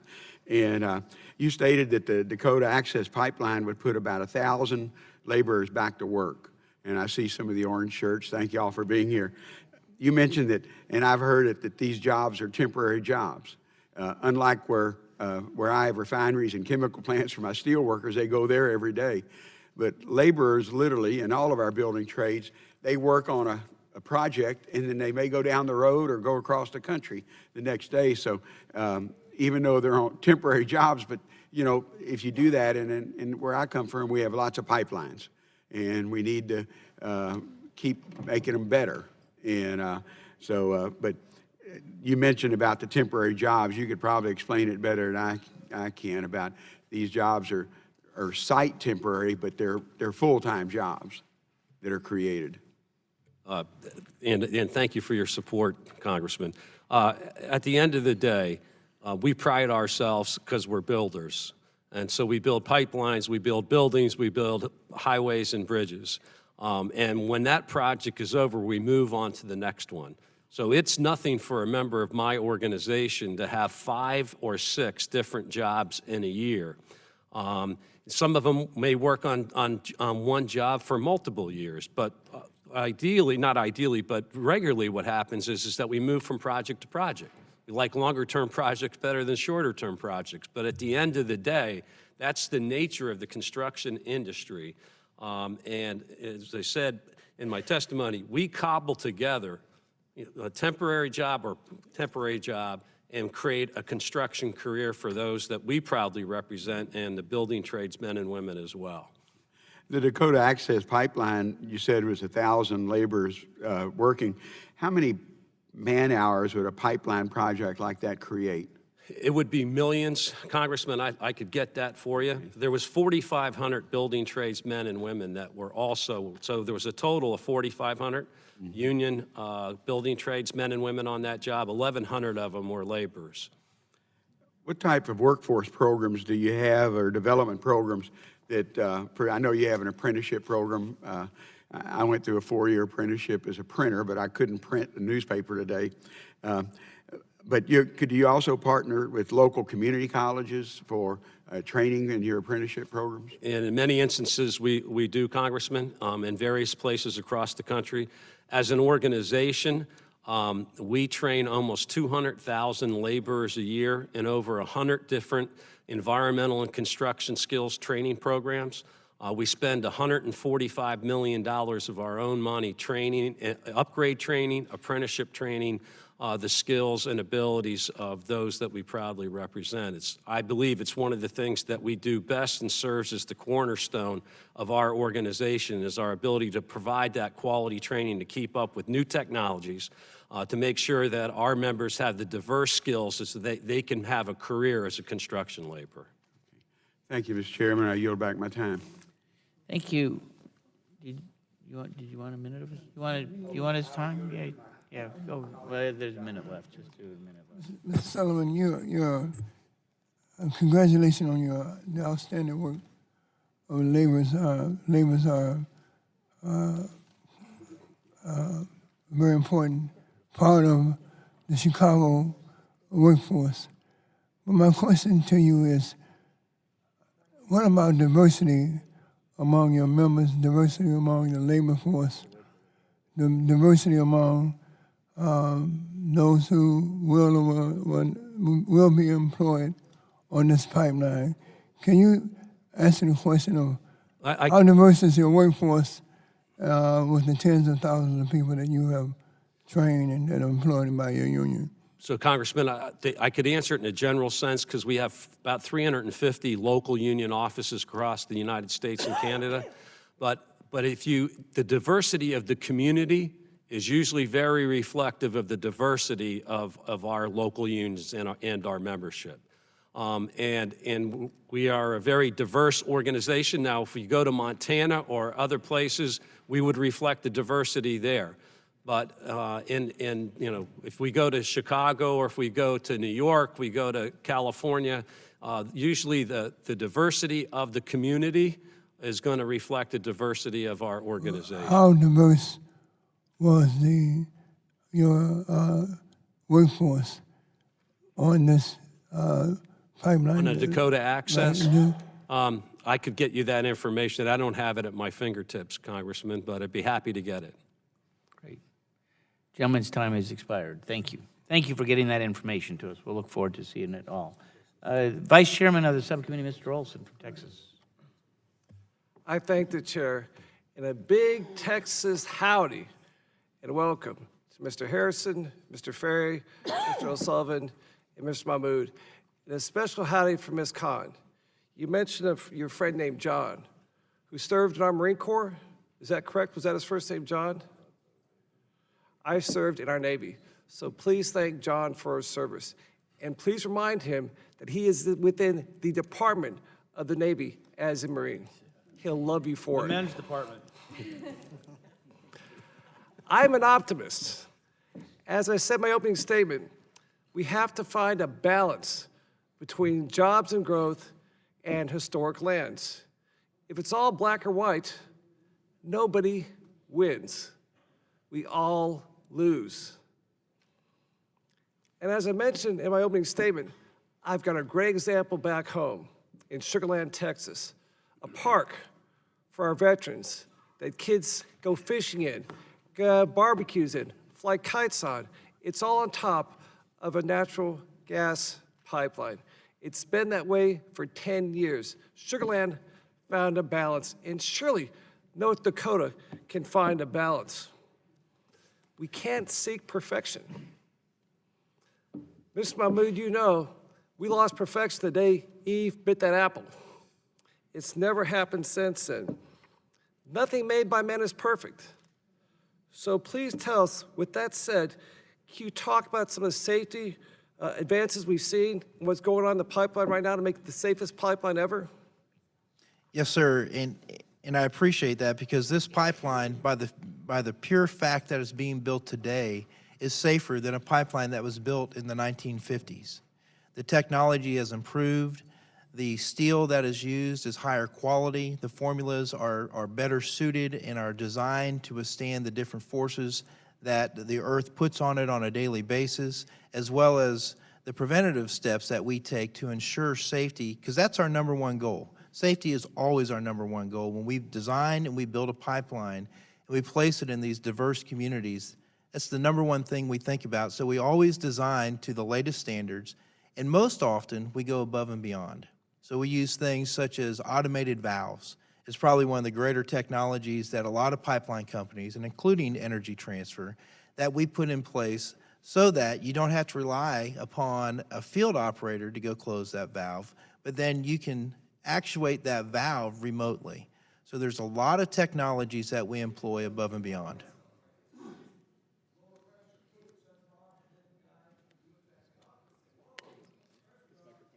Shut off manually. That's a complicated question. For oil pipelines, it doesn't quite work that way, but for a natural gas pipeline, it absolutely works that way. Sorry for the confusion. I'd like to, final questions there for Mr. O'Sullivan and Mr. Ferry. One thing that divides us on this issue is a lack of pipeline certainty. Right now, because FERC does not have a quorum, nothing is moving from FERC.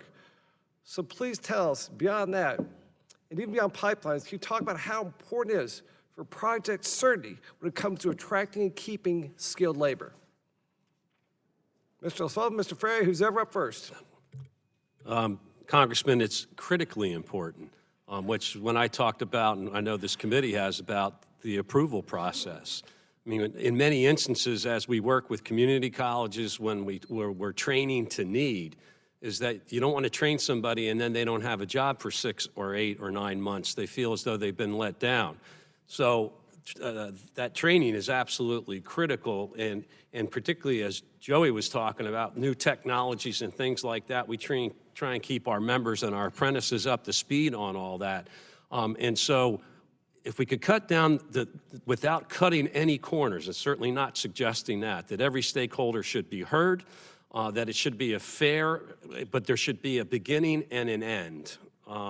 And that gives the kind of certainty to ramp up training, to ramp up for jobs. Mr. Ferry, care to comment on that, sir? Yes, sir. Just to help everybody understand, I'll give you a little metaphor. When I went to work in the trade, I went to work every day to work myself out of the job. That's the type of temporary construction we're talking here. So but we build buildings, and when the building's done, we move on. So to support what Mr. Sullivan's saying right here, yeah, we go to work every day to work ourselves out, but it is the training, it's the safety, it's all that.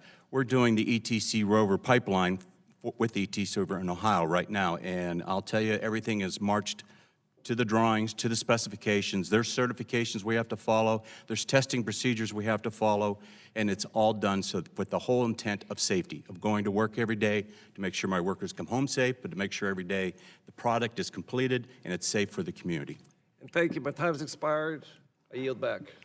I like that answer because Rover's coming to Michigan, and we're going to need it. It's going to impact my district, I know. Mr. Welch, recognized for 5 minutes. Thank you very much. I want to thank the panel. A couple of things. One, the big issue about the pipeline is not so much the pipeline, big issue about where it goes and how it affects folks there. And it's not about the jobs. Mr. Sullivan, you have a fantastic union and fantastic workforce. And if I have my way, we're going to put them together, rebuilding America with a big infrastructure bill. I mean, we need to get them doing the work. So I would just want to thank you. And also, Mr. Walden made the point, we get it, that if you're in construction, by definition, those are temporary jobs. So I see the union folks here. Thanks for being willing to do the work where it needs to be done. That means spending time away from your family. That's hard. The other thing I think we understand is that, America has a lot of work that needs to be done. There's a lot of jobs. We've got low unemployment. There's not a lot of good paying jobs. And the challenge for us is more the paycheck than it is actually the job. And anything we can do to maintain those jobs, we should. But there's another issue that hasn't really been discussed here that's important to a lot of us. It's not about the union. It's not even about the location of where this pipeline goes. And that's obviously of enormous importance importance to the tribal peoples. And that's the whole climate change issue and how we get our energy. And that's a point of enormous contentious debate here in Congress about what should be our policy to try to move to less carbon-intensive forms of energy. And I feel as though in the pipeline, a lot of really good people, including these workers here, get caught in the crossfire. But that's an issue that we're not going to resolve here, but where there's a lot of things that we can do that would achieve or move us towards the goal I have of less carbon in the atmosphere that would involve good jobs for folks in your union. You know, the energy efficiency stuff that we've been working on, Mr. Chairman, that requires skilled workers to retrofit places. And it requires real skills. And I hope we find an ability to work on the common ground so that we're going to pay some respect to these workers. I do want to ask Mr. Harrison, I know that for you, this whole situation is in not just your backyard, it's in your yard. And I think all of us should have the capacity for some awareness that if it were our yard, we would have a passion about protecting our historic cultural rights. And just tell me about your interaction with the pipeline folks and whether there was an effort to you made an effort to try to locate the pipeline away from places that would encroach on important issues for you. Thank you for pointing that out, Congressman. We often have to put it in that perspective that if the shoe were on the other foot, how would you react? So I appreciate that. One of the elements that we've consistently tried to say in our opposition is that much of the pipeline and the risk, and there's a risk, as Congressman Vice Chairman said, there's always a risk, but we bear the greatest risk. How is that shared with the rest of the state? How is it shared with the rest of that? We are approximately, well, I should say, we're about 20 miles, a little over 20 miles from the South Dakota border. So we're the southernmost edge of North Dakota, and before the Missouri hits South Dakota. In the state of South Dakota, we're going to bear the greatest risk. I would also submit, and this goes right to the point of how does it affect us, I would also submit this, that we also bear the least benefit. And whenever if this oil starts to pump through the oil or through the pipeline, I can submit that a year from there, I would wager that our county, Sioux County, which is also part of North Dakota, would have the smallest tax revenue from it. We have no workers on this pipeline, and we're right there. So the benefits of this, these economic development portion of it, the economics behind it, don't benefit us, but yet we bear the greatest risk. We've been opposed on many of those platforms. Thank you. Gentleman's time has expired. Chair would recognize the gentleman from Illinois, Mr. Shimkus. Thank you, Mr. Chairman. It's great to have you all here. Always great to talk about jobs, the economy, and energy security. I believe in pipelines. I believe they're the safest, most reliable, cheapest way to move bulk liquid crude. Undeniable. So having said that, I want to put up Mr. Mahmoud, this pipeline that you're speaking of ends up where? Patokas, around Vernon. Patoka's in my district. So I've been to the Patoka tank farm numerous times. It's one of our pride and joys. And so the two pictures that everybody can see is the one on the left is our pipeline system in our country right today. Sometimes what's happened in this debate, because of the PR, is that the country thinks that there's only one pipeline being built and we're only operating one pipeline. But there's obviously thousands and thousands of miles of pipeline and hundreds of pipelines that go across the transcontinental line. So if we were debating the other pipeline controversy of a Keystone XL, you would think we've never had a pipeline go across a country boundary. But as the map shows, we've got gazillions. No, go back to that. So the red is crude oil, refined product. The blue is natural gas. And then the right one is the big red dot. That's Patoka. So you can see in my congressional district, 1, 2, 3, 4, 5, 6, 7, 8 crude oil or refined pipelines, and look at all the blue ones, which is the natural gas. So let's go to the next slide. So I also deal with, this weekend I leave for Brussels. I'm a member of the NATO Parliamentary Assembly. NATO's always also a big news story today. Russia's used energy extortion to our allies. So this picture tells another story. The ship on the right is actually an LNG import terminal in Lithuania called Independence. Aptly named because it's the hope of our allies that as we build these pipelines and we move them to the East Coast, and then we build LNG terminals, compress it, put it on ships, that they no longer are extorted by Russian natural gas or Russian crude oil. They're our allies, they're our friends. They fought together in Afghanistan with us, they fought together in Iraq with us, and that is critical. Now, the other ship to the left is just an LNG terminal ship delivering LNG to Independence. Now, why do I weave this story? So there's a lot of people say there's no economic benefits. There's huge economic benefits. If we're putting natural gas on the world market, it dramatically increases our balance of trade. It makes us a stronger nation. It makes communities, there's 30 applications for LNG terminals pending. I don't think they'll all get built. To build an LNG terminal is about $10 billion. And that is good jobs, good wages, good benefits. And not only that, I always talk about the tax benefit to these communities. Yeah, I have rural America, I have high-power transmission lines, and I have some of my community folks don't like them.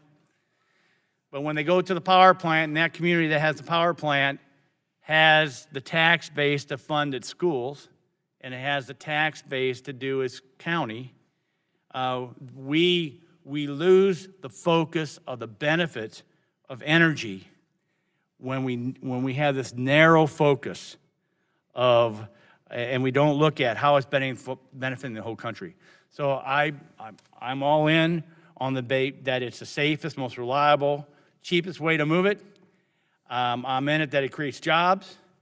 And I just want my colleagues here to understand the additional benefits that are happening not just in our country, but to our friends and allies in Europe. And with that, Mr. Chairman, no questions. I'll yield back. Gentleman yields back. Chair would recognize the ranking member of the full committee, Mr. Pallone, for 5 minutes. Thank you, Mr. Chairman. I wanted to get one question into to Councilman Harrison and one to Ms. Khan, so try to use my time wisely here. In my opening statement, I mentioned that most of the problems with pipeline construction result from disputes over the siting of these lines. Streamlining will solve this problem for the developers of the project, but at the expense often of people and resources along the project pathway. So, Councilman Harrison, in your testimony, you point out that consultation with tribes doesn't just mean telling landowners and communities what you're going to do and how you're going to do it. It means listening to community concerns and making necessary changes to ensure these projects do not harm people, land, and other resources. Mr. Mahmoud said that Energy Transfer Partners negotiated with and accommodated 55 Native American groups, and that only the Sioux Nation has been unwilling to talk with or work with them. I just wanted your response to that. When did the company first approach the tribe about the proposed pipeline and the proposed route near your tribe's water supply? What offers, if any, did the company make to alter the route or design of the project in response to your concerns? Thank you for the question. I want to back up just a hair. The map that was up that showed all the pipelines. If you notice, right above the North Dakota, South Dakota, there's a big hole where there are no pipelines, and that's treaty lands. The Native American treaties have been assigned that from the mid-1800s on, and that's a large portion of that. So to your question, how do these pipelines affect people and their resources? That's a good example. You start cutting through there without the proper consultation. Now we're cracking the seal on something else, which is infringement on treaty rights. And that, by contract with the government of the United States, is something we take very seriously. Now, to answer your question about when they approached us, September of 2014 is the initial time. At that time, we adopted a resolution as a tribe opposing this project. From that, we don't feel that any of the meaningful consultation about not just the objection, but any kind of meaningful reroute was not taken seriously. Now, there may have been some rerouting to the tune of a few feet, or maybe a dozen feet here and there to avoid a little site, but there's never been a real conversation about, let's look at someplace else to cross that river. All right, thank you. And then I wanted to ask Ms. Khan, in your testimony, you seem to indicate that you come from a pretty conservative, predominantly Republican area. In fact, I think that area went pretty strongly for President Trump. Mr. Chairman, I'm glad I'm not running there. It doesn't seem like you come from an area that is part of the keep it in the ground or anti-fossil fuels movement. In fact, you go so far as to say regarding your community that, and I quote, "We get that sometimes land needs to be taken for the benefit of the community." So am I right in my assumption about the Republican conservative nature of your area? Can you say the last part of that for me again? Well, in other words, I'm just trying to point out that your area is pretty conservative, predominantly Republican. Oh, it's strongly Republican. All right, thanks. You know, as people speak up with regard to this issue, they almost feel like they're kind of not in keeping with their Republican roots when they, but then the issue becomes the rights of individual landowners and the All right. actual protection under the Bill of Rights, which is probably the most important protection that either party provides their All right. constituents. Well, let me get to my questions. I've only got a minute left. I just found it interesting in your testimony when you say the citizens are no longer willing to tolerate the abuse of eminent domain to line the pockets of others, because many in the gas line industry would argue that eminent domain is only used as a last resort and almost never involves seizure of private property, and that they're constantly adjusting routes to minimize the impact on landowners. But what is your experience? Do you feel like your concerns were listened to and there was a good faith effort to reach an accommodation with you and your neighbors to avoid eminent domain? Do you feel like there should be an eminent domain reform for natural gas pipelines, that perhaps there should be a higher standard for a gas company to take land? Absolutely, and to maybe start at the end of your questioning and work backwards, the standard that seems to bring the most angst to my community is the division between the intent of natural gas for domestic use to meet the needs of our communities, to keep our schools warm, our factories running, our homes lit, and the intent of resources to be used for corporate profit. And we have felt that the standard should be different for the two. We're much more open and accepting of the idea of eminent domain when you're talking about upgrading electrical grids and supplying local power plants than we are about gas in particular that's specifically slated for export. That difference is huge. That difference is the difference between what's protected by the Bill of Rights and what's not. That difference is part of what's spoken to repeatedly in the Republican platform of 2016, of protecting individual landowner rights as a sacred compact between our government and our citizens. All right, thank you so much. Thank you, Mr. Chairman. Thank you, Mr. Pallone. Chair would recognize Mr. Bart. Thank you, Mr. Chairman. My first question is to Mr. Mahmood. Is that the way to say it? You are an employee of the Dakota Access Pipeline, is that correct? I'm an employee of Energy Transfer Partners, which is the managing partner in the joint venture. Yes, sir. Okay. I'm told that this particular pipeline, if built, would go through an existing right-of-way. Is that correct? Yes, sir. Part of it does. Part of it does. Yes, sir. Does the part of it that's under debate go through an existing right-of-way, the one that seems to be the most controversial? At Lake Oahe, there are 2 existing natural gas pipelines for the same system called Northern Border that we parallel, 2 existing 42-inch pipes. Okay, so there's already pipelines there, is that? Yes, sir, 2 of them. Is it also, I'm also told by my staff that this particular pipeline has complied with every state and federal environmental review and all the various permitting requirements. Is that correct? That is correct. We have permits from each state, every jurisdiction, local, state, as well as federal. Okay, so there's not any existing holdup in terms of an agency that of the federal or state government that says no? That's correct. Okay. What is the issue with the Indian tribe or tribes that seems to be controversial in their mind? Yeah, it stems back to the consultation, and I cannot speak for the government, but what I can say is that the meaningful consultation that we've mentioned today, as a private company, we are not a government, and so therefore resides the issue is that the tribe, although we attempted 7 different times, and actually more than that, but 7 official times to have consultation, and the Corps did it 9 times, so that's 16 attempts with the Standing Rock. We don't have the government-to-government relationship that the tribe was seeking to have that consultation. So there lies the issue, is that we cannot enter into formal consultation with the tribe to resolve some of the issues that they claimed, and therefore it's the government that has to have those consultations. You could, but you can't force them.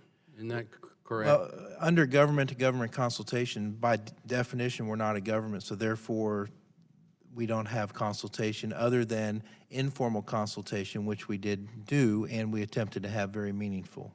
Okay, but you don't, under state and federal law, you don't have the right to consult with an Indian tribe because you're not a government. Is that correct? Yes, thank you very much. You don't have a treaty. You are not. I'm asking the question to him, not to you.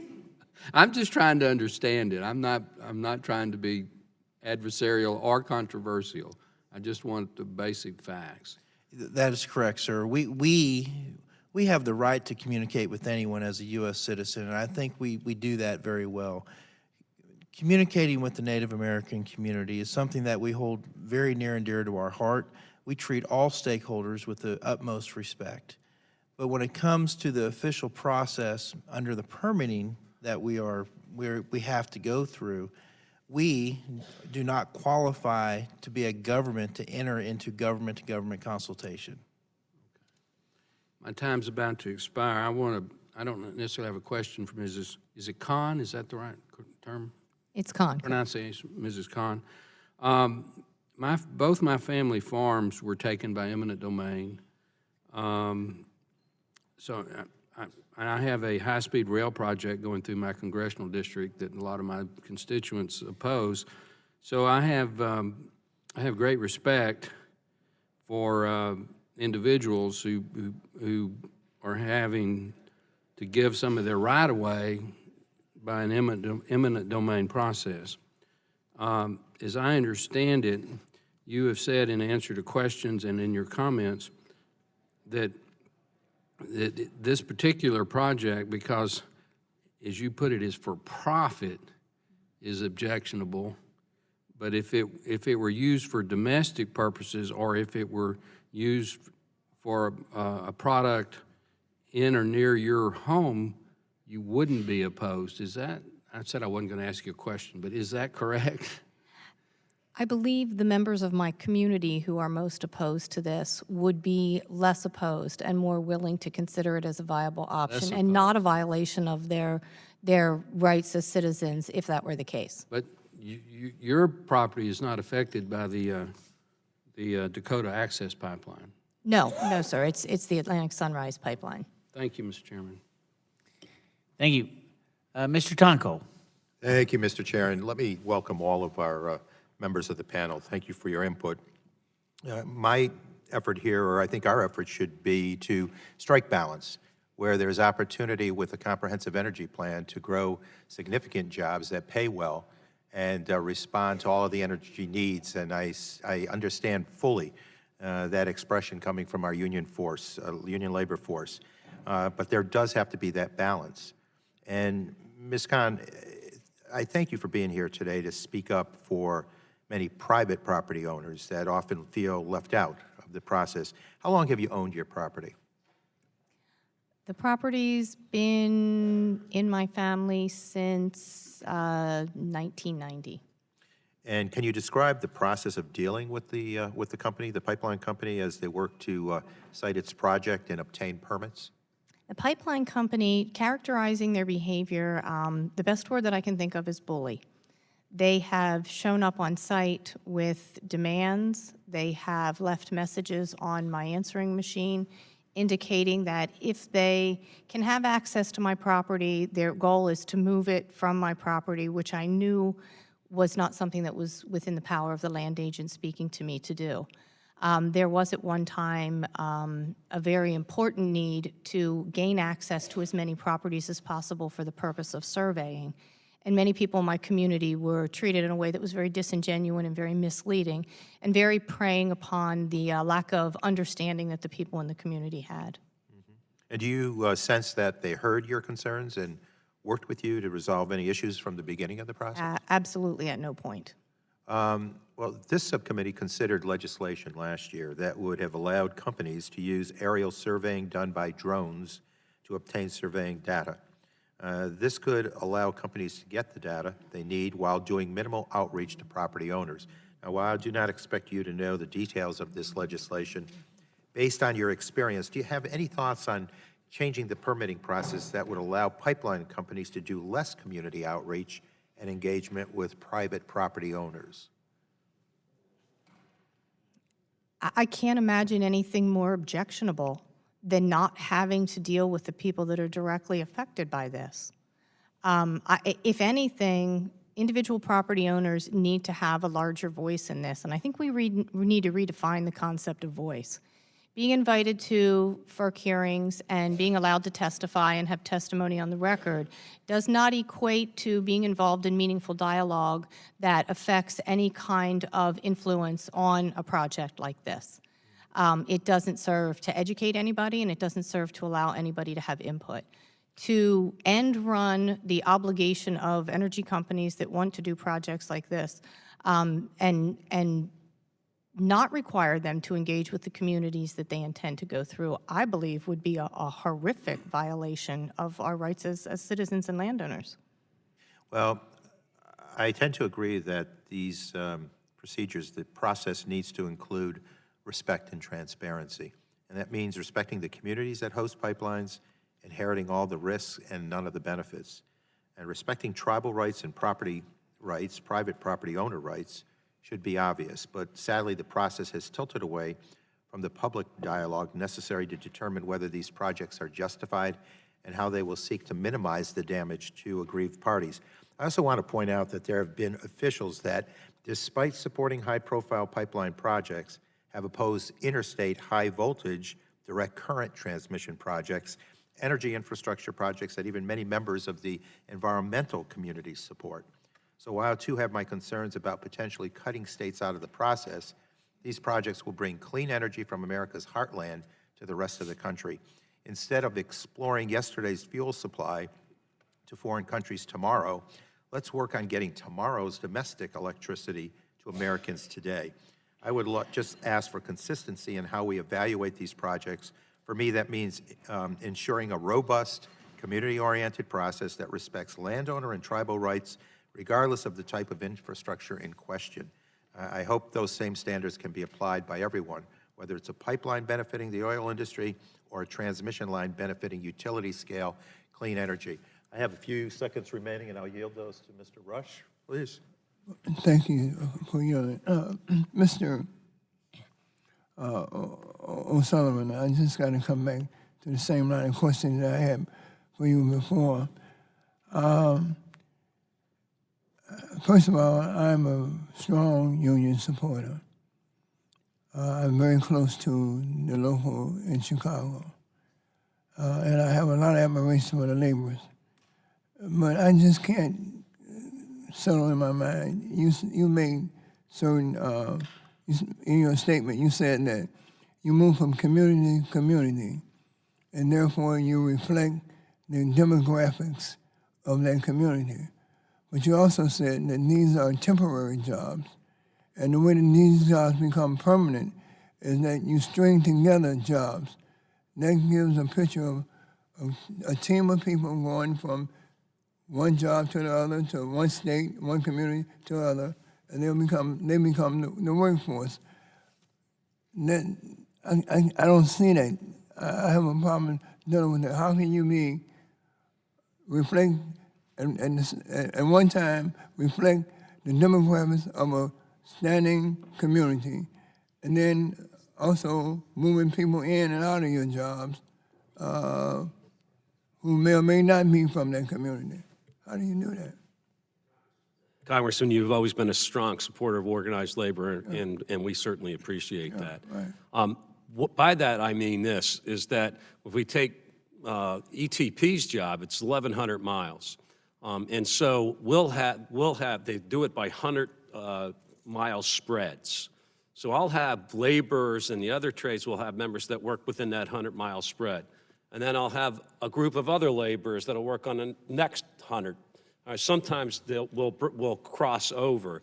But what happens is that when somebody gets out of that particular pipeline job, they'll go back, they may be working on building construction or heavy and highway construction out of their local union hall after that particular job. Sometimes they stay with the company, but most of the time, when that particular spread is over, they'll go back to the local union hall and then get dispatched out, maybe on another pipeline job, but possibly, and what we do, Congressman, is go through training. And so somebody that doesn't have training, that is a pipeline laborer, we put them through training so that we give them the skill sets to be able to do building construction, heavy and highway construction.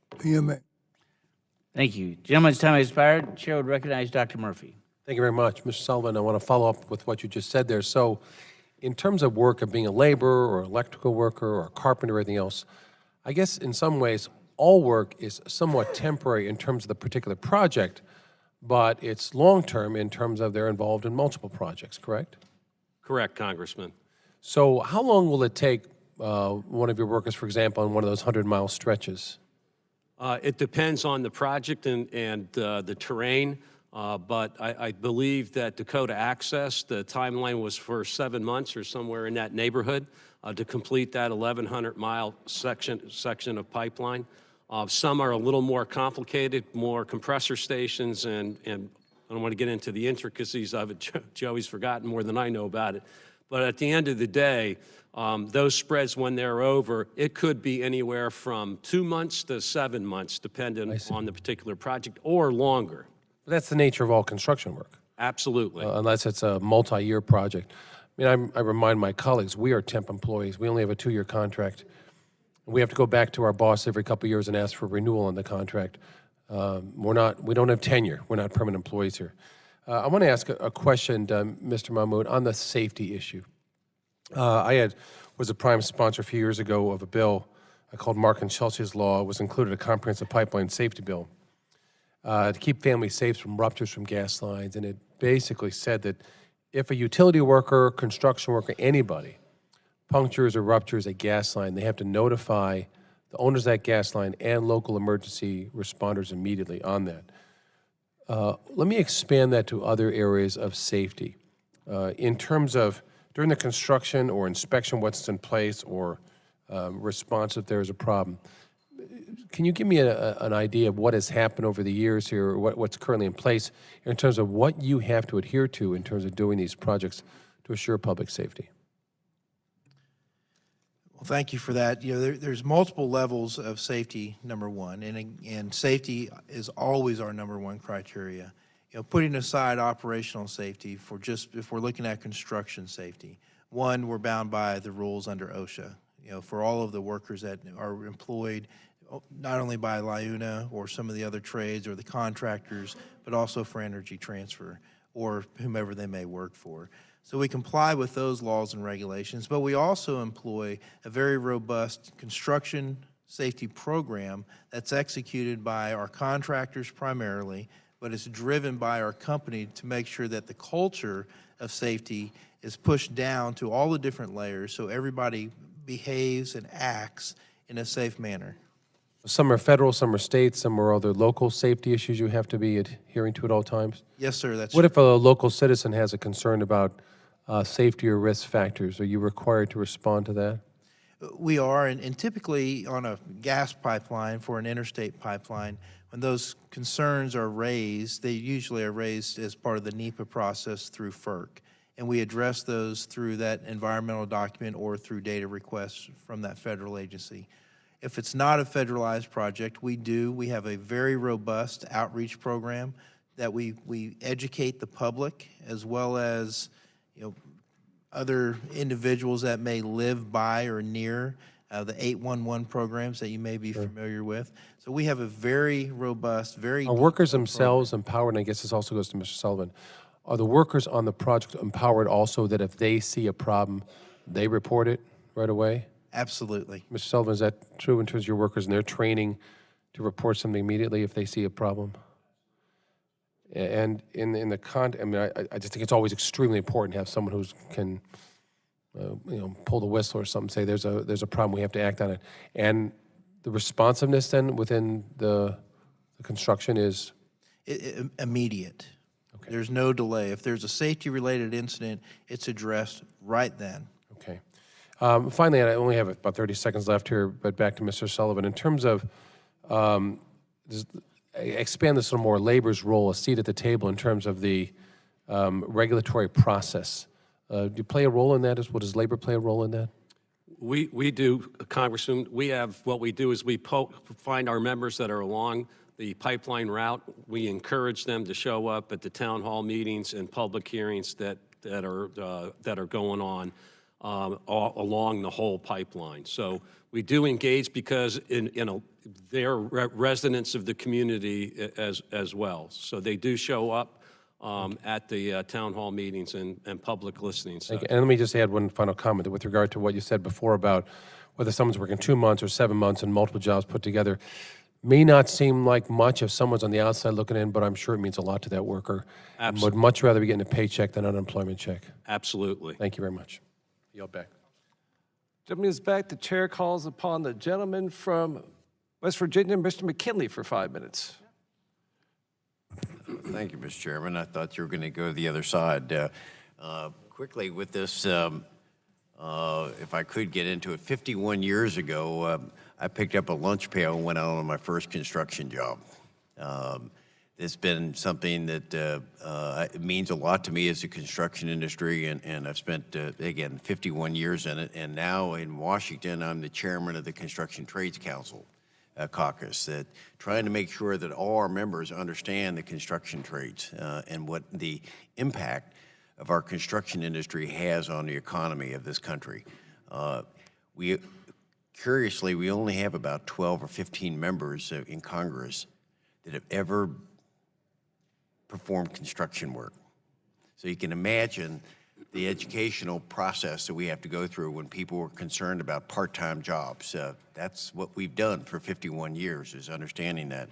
But my question in part is, maybe it's almost an opening statement of sorts, is I'm frustrated for us in West Virginia because the last 8 years we've seen our coal industry collapse.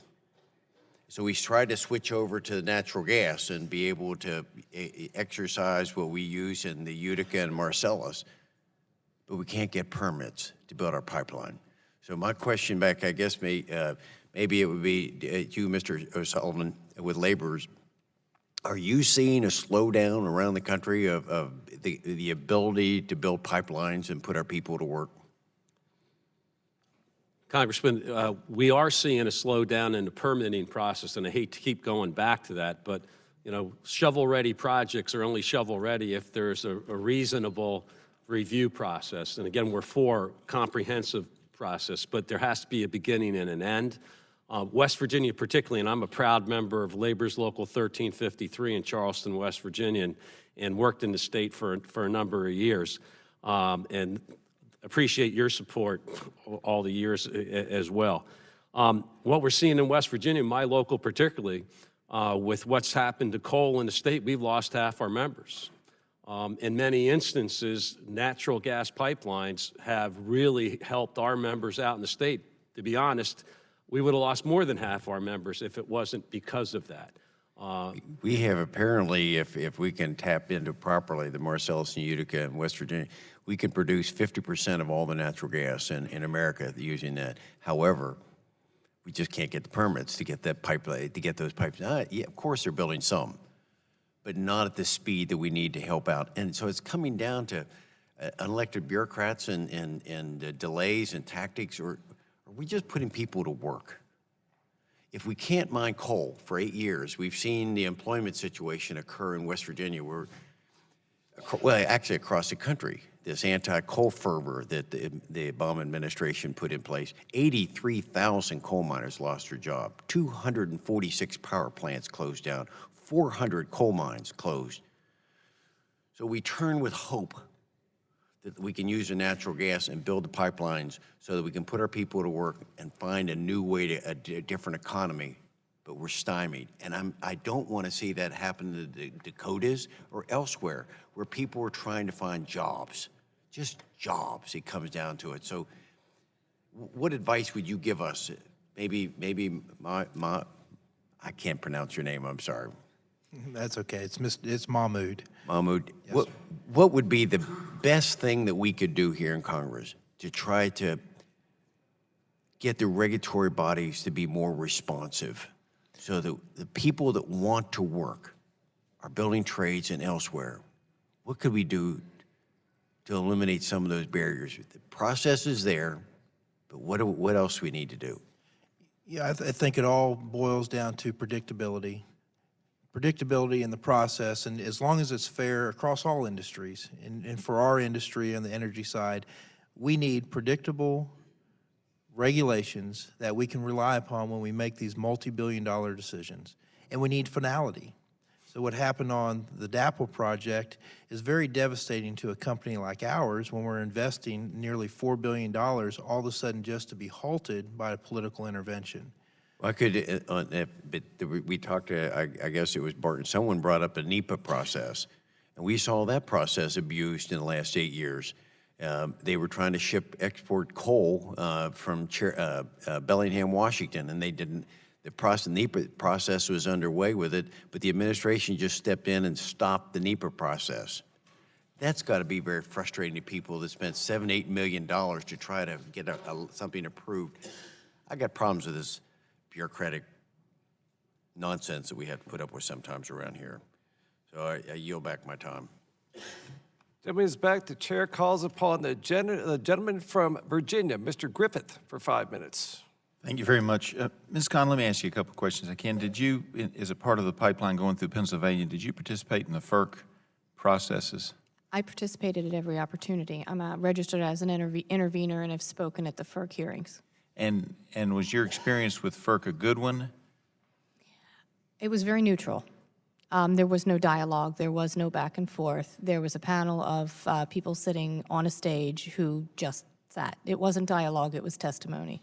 And I have a pipeline coming through my district, which is why I'm asking these questions.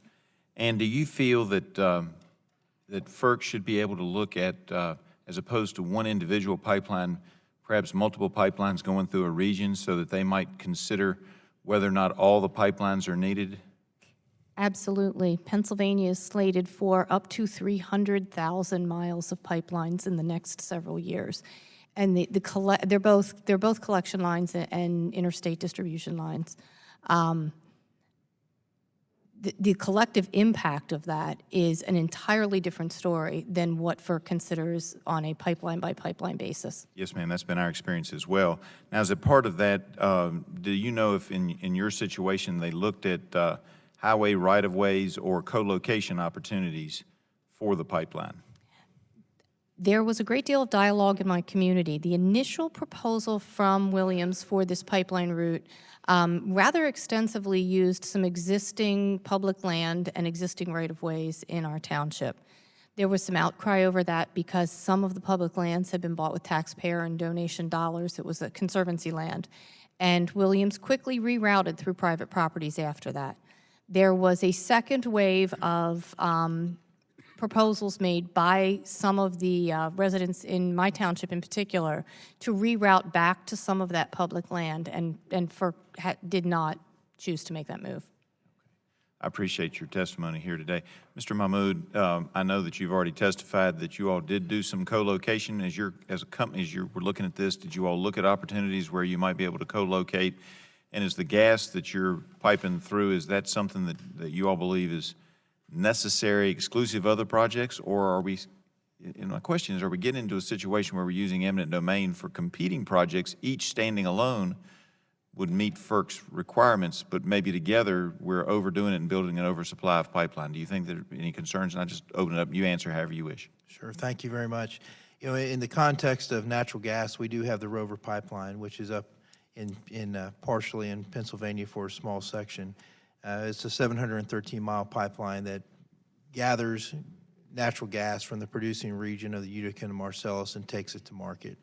I can tell you there's about 20 BCF of stranded gas in the Utica and Marcellus today. Our project moves 3.25 billion cubic feet of that 20. So that means there's enough other pipeline, or there's a need for more pipelines to be built in that region to take care of that capacity to debottleneck the production in that region. So in my mind, those infrastructure projects are necessary to transport the volume coming out of that production region. One of the concerns that Ms. Kahn has, and that I know gas companies want to try to work it out the best they can, but everybody's got to make money while they're doing this too, is that her region apparently isn't going to benefit from it. The gas is just it's just being transported through. Is that going to be the case in the Dakota pipeline as well, or are there going to be some opportunities after the pipeline's built for opportunities there for people to get the gas? So the Dakota Access Pipeline is a crude oil pipeline. Okay. So it's a little bit different than natural gas. Sure. And I would Tell me about it. And I would suggest on the connectiveness or interconnectiveness to an interstate natural gas pipeline is the process for which to get access to that gas really resides with the states, with the state public utility commissions. That's where the work needs to be by the local constituents to help them develop programs to build LDCs to distribute that gas. Because from an interstate perspective, we would love to have more connections. All right. Now on the oil in particular, a number of folks have brought up the fact that there have been some pipeline problems over the years, but just on either side of my district, I've had train problems with transporting oil. Which do the studies say is safer, the pipeline or running it on train? Pipelines by far, by a factor between 3.5 to 4.5 times more incidents on a rail than there are on pipe. All right, I appreciate it. I yield back, Mr. Chairman. Gentleman is back. The chair calls upon the gentleman from Ohio, Mr. Johnson, for 5 minutes. Well, thank you, Mr. Chairman, and thank you for having this important hearing today. I want to turn to Mr. Ferry, if I could. Mr. Ferry, it's always good to have someone that has seen the impacts of the shale plays and the oil and gas boom in the Marcellus and the Utica in the great state of Ohio here to talk a little bit about our experiences. In your testimony, you state that widespread adoption of new energy technologies has been slowed by economic, government, and marketplace barriers. Could you identify these barriers, and how can we reduce these barriers to help the industry utilize new technologies? I think we heard a lot of it today from Mr. Mood. Those are some of the issues that are going on that has slowed down. The year 2016 we were supposed to be well done with the ETC Rover pipeline project, and it's only going to kick off here in the middle of February. But it's been the permitting, it's helping the FERC permitting, the EPA issues. We need to, and the balance between this side of the room and this side of the room, and I'm in the middle. I understand because I respect what's going on over there, but we do want to put people to work. We do have investors that have a lot of money sitting on the table that they need to get it to get a capital return. So I would say the permitting issue is number one. And then once this finally gets worked out, we are going to have major issues of finding talented people to get it done. They can do it safely. Number one, it's driven from the top. In our company, it's you see it, you own it, you have to get involved to stop it. But the other thing that we talked earlier about is I'm really concerned about having a drug-free workforce out there to do it safely as we respect it on all jobs. The owners demand that we have a drug-free program in place. And I think that's another issue that's going to hurt us in the long run. Okay. Could you discuss the Electrical Training Alliance apprenticeship program and how important it is in developing a skilled workforce? President Lonnie was here earlier from the IBEW, but we together, it's called the NJATC, the National Joint Apprenticeship Training, which is the alliance. We invest, like the laborers, over hundreds of millions of dollars a year, and there's over 300 training facilities across the United States, and they're all keyed for every area what the training needs to be. So just like Mr. O'Sullivan says, if the pipeliners are not working, there is other training that we can do to get our electricians to work. So our trade, the electrical trade, went from just pipe and wire and lights and switches to a vast array of training needs to get that done.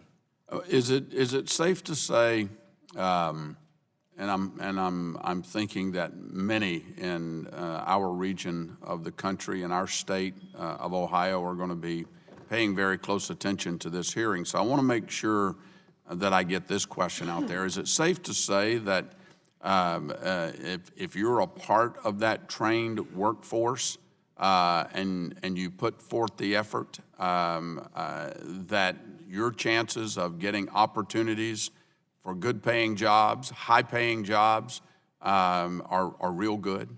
I would say it's an excellent opportunity. Again, one of my job is being the leader of the company and having the vision. That is the biggest fear I have, is having the talented people to make that happen.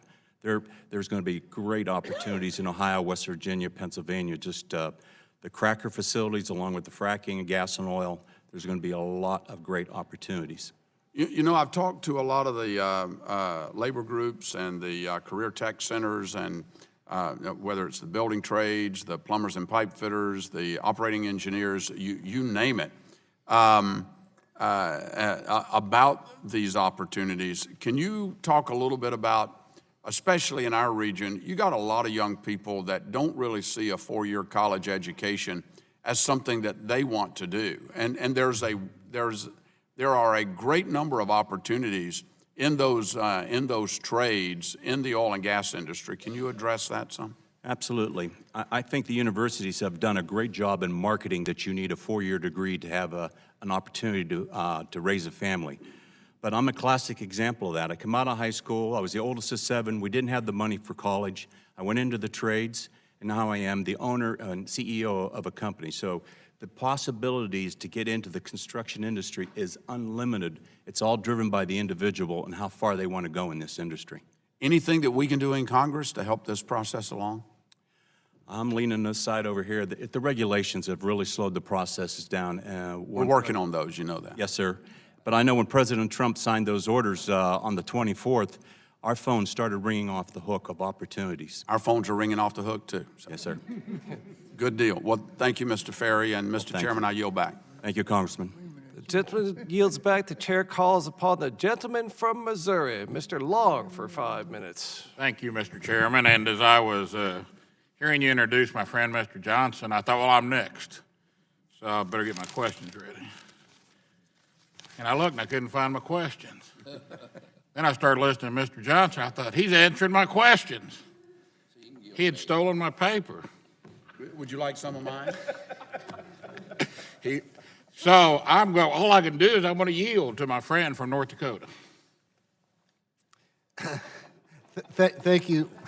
Thank you, I think. And thank you, Mr. Chairman. Again, thanks to all of you. As I said, I want to dig into the consultation issue because I think it's important.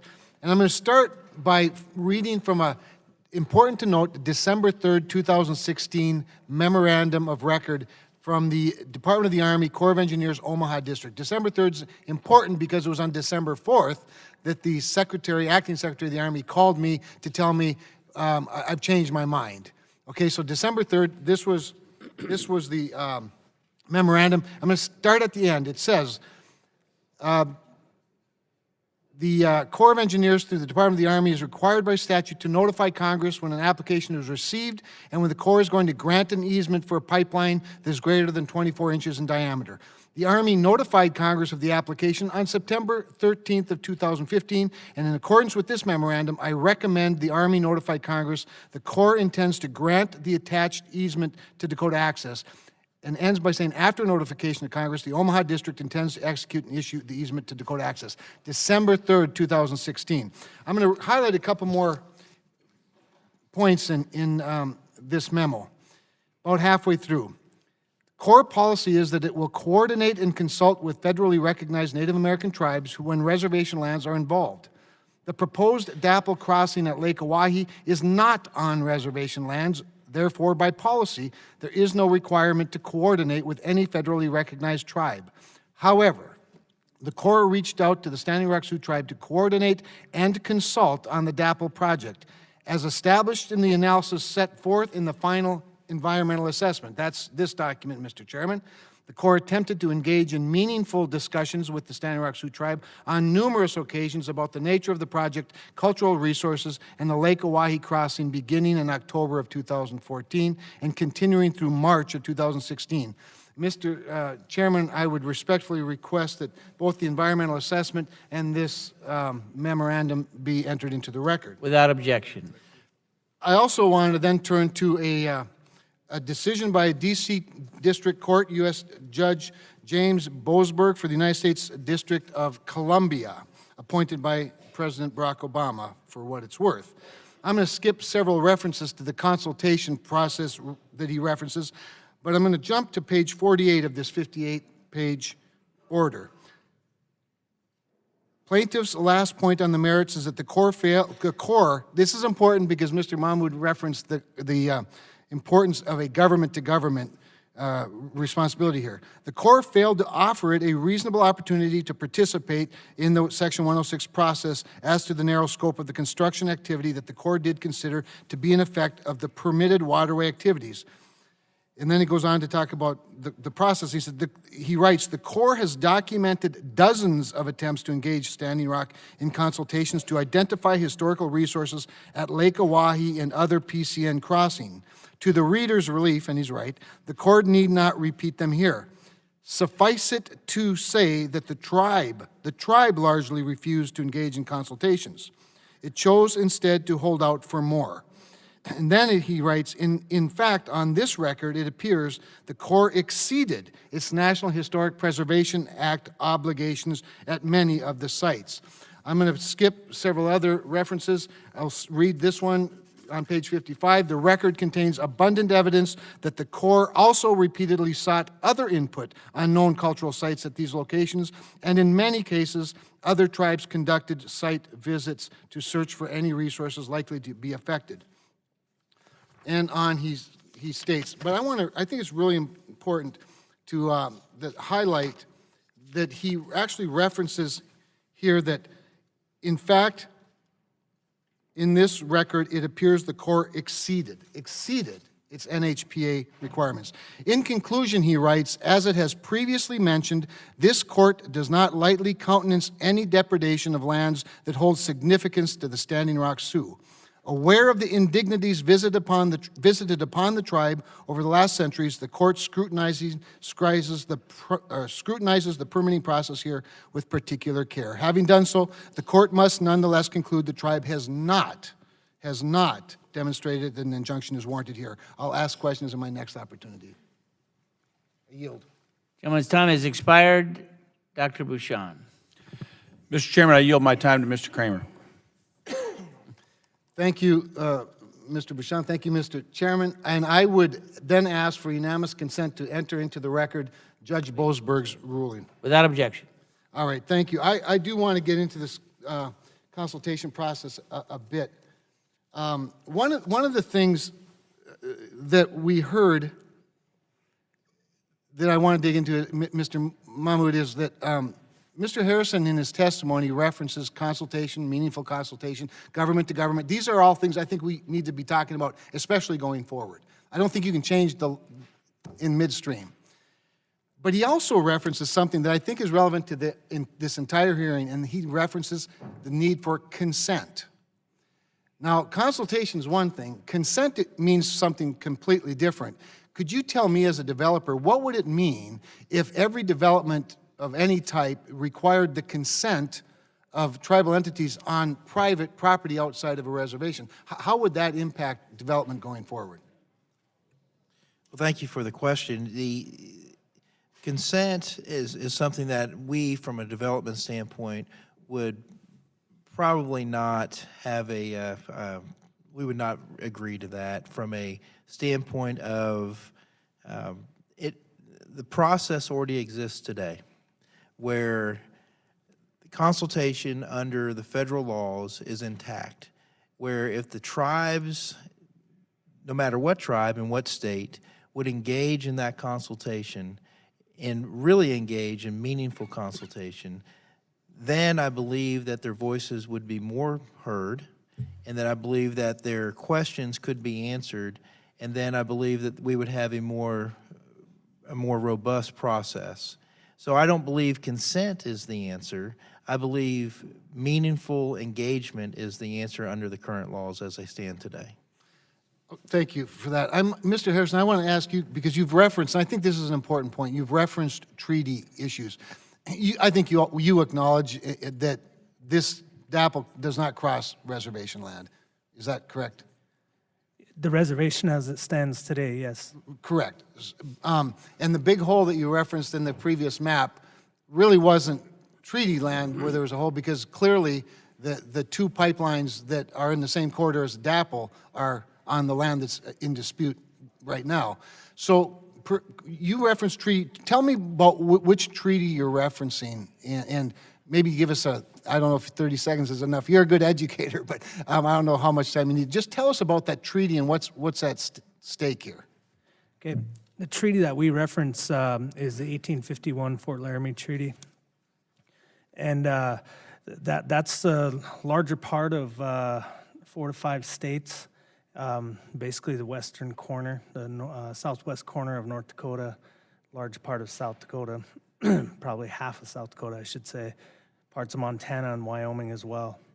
And that's the treaty land that we reference. So since we're on that, then what can you tell me about the Laramie Treaty of 1868, which is obviously after 1851, because that's on your website, you probably know that. And that, I believe, that in that treaty, the tribe gives up some of its authority, if you will, over these other treaty lands. Can you sort of clarify that for us a little bit? I'll clarify this, that the tribe has never given up anything. It was taken.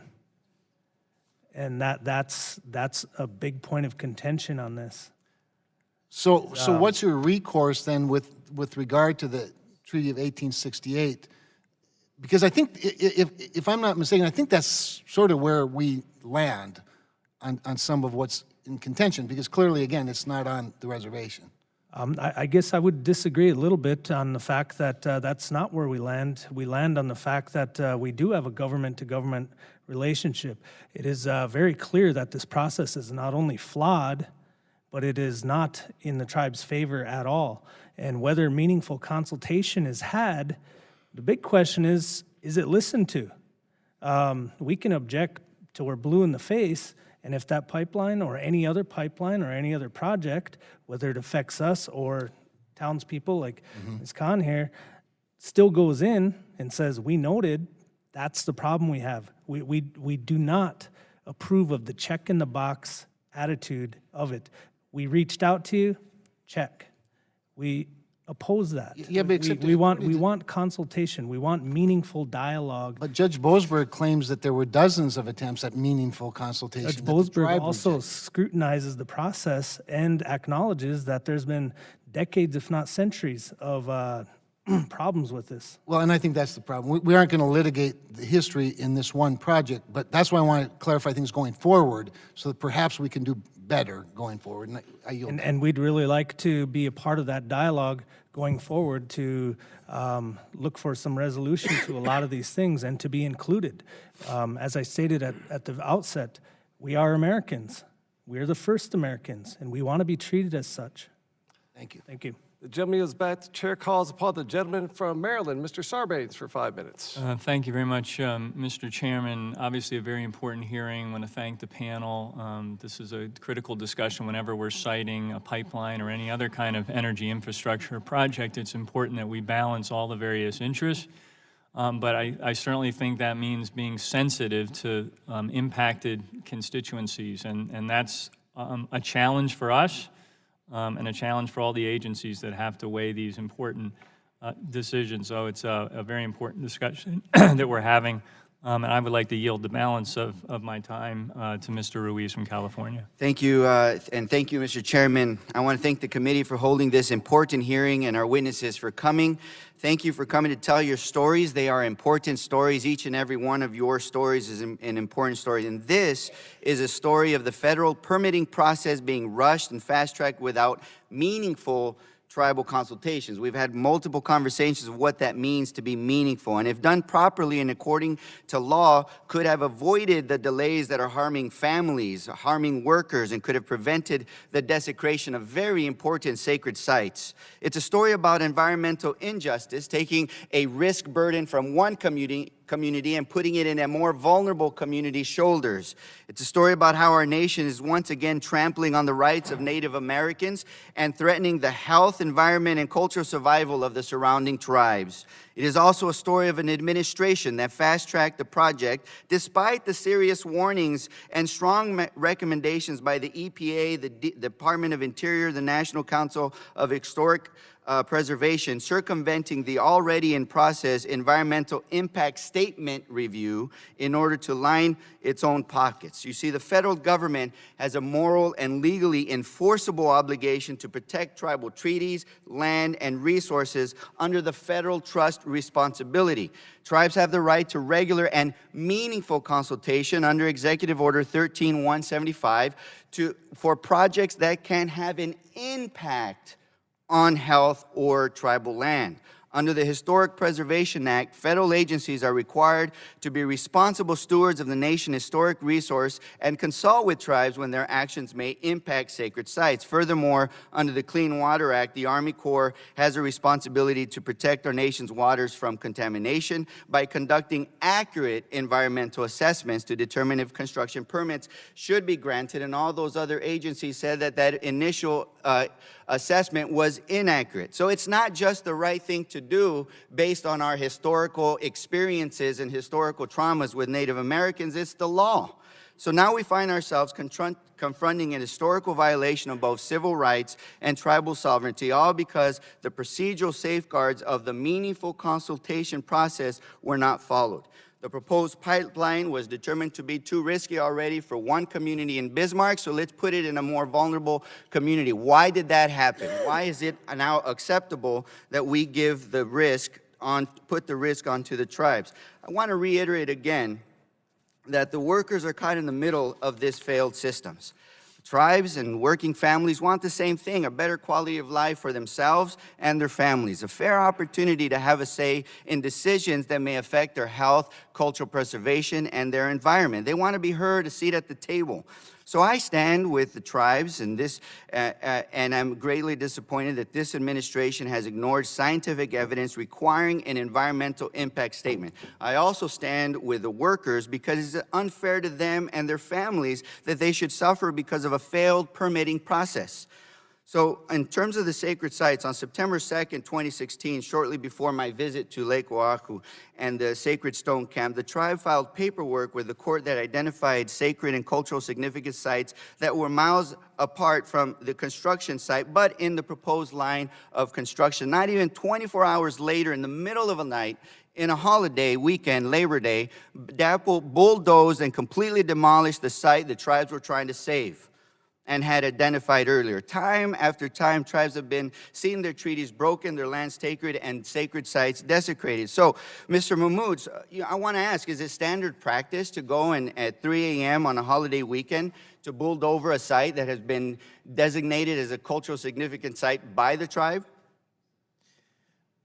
Well, thank you for the question, and let me start off with, I believe that a lot of what you said is the reason we're here today, is to correct the record. Well, the record shows that you guys at 3 a.m. on a holiday weekend went over and specifically bowled over a site that was so sensitive to the tribe. So that's what the record shows. So let me back up a little bit and start off with the pipeline parallels an existing utility corridor that was constructed in 1982. As part of that, the swath of the land where our pipeline sits simply disturbed all My the question land. is on the timing and the day of the actual decision to Time go has in and expired. desecrate a sacred site. The time has expired. Chair calls upon the gentleman from Texas, Mr. Flores, for 5 minutes. Mr. Chairman, I need to excuse myself. I have a flight to catch, and I apologize. No. Thank you so much for coming, Mr. Ferry. Safe travels home. Mr. Flores, your time, sir. Thank you, Mr. Chairman. Mr. Ferry, I want to tell you thank you for your story and your testimony today, as well as the rest of the panel, but your story was inspiring. Mr. O'Sullivan, when I talk about the Keystone Pipeline back home and the DAPL, most of my constituents get it. They understand the value of jobs, any job, but there are some that don't. Some say that we shouldn't build these infrastructure projects because they're temporary jobs. And so I would like you to ask the people who would be affected by that logic, that failed logic, who would be affected if every job is a temporary job and so therefore there should be no temporary jobs? Who would be affected? Would you ask them to stand? Well, Congressman, I mean, those that say that, and there have Would you ask them to stand? I mean, you've got some here with you, don't you? Yeah, you know, whether it's Keystone Pipeline, we could argue over the amount, but there's been estimates as high as 42,000. No, but I want the American people to see the eyes of the people who would be affected by that false logic. And the eyes of the people to be affected are sitting right behind. Would you ask them to stand? Yes, I would. Would my brothers and sisters from Lyon stand? So, thank you. Okay, sit down. Thank you. Okay, apparently I was out of order. Anyway, people got to see that. So that logic doesn't work. And essentially an infrastructure project, or, we're talking about infrastructure in this country and trying to renew our infrastructure. So infrastructure is a series of temporary projects. Is there any difference between the value of a temporary paycheck and a full-time paycheck? It's still a great paycheck, right? Based on what you told me you pay earlier. Absolutely. Okay, and I think, well, that's good to hear. So I'd like to continue. Even as we migrate to a low-carbon economy, fossil fuels are still going to be a key key energy source for the years to come. And so why, in that regard, why is it important that we establish a more reasonable and predictable permitting and review process for complex infrastructure projects like pipelines? From my perspective, the reason for that is that there has to be, as I've said, a beginning and an end. The regulatory process, and it needs to be thorough, no question about that, is that it needs to be a process where there's a reasonable expectation that when these projects are announced and they're thoroughly reviewed, that they lead to middle-class family supporting jobs. And one of the challenges we have, and I know Joey and ETP and others have, is the delivery system of workers, because we start training now for a project that isn't complete, those individuals may never go to work, and we can turn them off about a whole sector of an industry. So if we don't fix some of the things that we've been talking about here in this hearing, it's going to affect our ability to provide a capable and skilled workforce I think you answered the question pretty well. So, and I'm sorry to cut you off, but That's all right. so in order to move forward with the big infrastructure ambitions that we have as a country, we need to modernize the permitting process so that we can benefit these hardworking American families, and so that their so-called temporary jobs become a series of temporary jobs that leads to a vibrant middle class. And I thank you for that. Mr. Mahmood, you talked about the fact that if this pipeline is not built, we're going to have to use trucks or trains. You talked about the relative safety impacts. One of the things we didn't talk about is the climate impact of a pipeline versus trucks or trains. So when you look at trucks, trains, and pipelines, which has the lowest carbon footprint in terms of fuel transportation? Pipelines by far. Okay, thank you. And one of the things you talked about, and you touched on this a minute ago, you're going to bury this thing 90 to 115 feet below this reservoir and below the river, which is very unusual. You know, most pipelines are, you know, in the 5 to 25 foot range. Tell me about why you did that. I mean, there's a geological subsurface issue here that well, just tell me why you're doing that. Okay. And you're right, it is all about geology. So we have to span, the crossing of the waterway in that particular location is 5,400 feet. So it's an engineering issue and it's also a geology issue. At that location, there's sand and clay and some gravel, and then there's what's called a clay shale.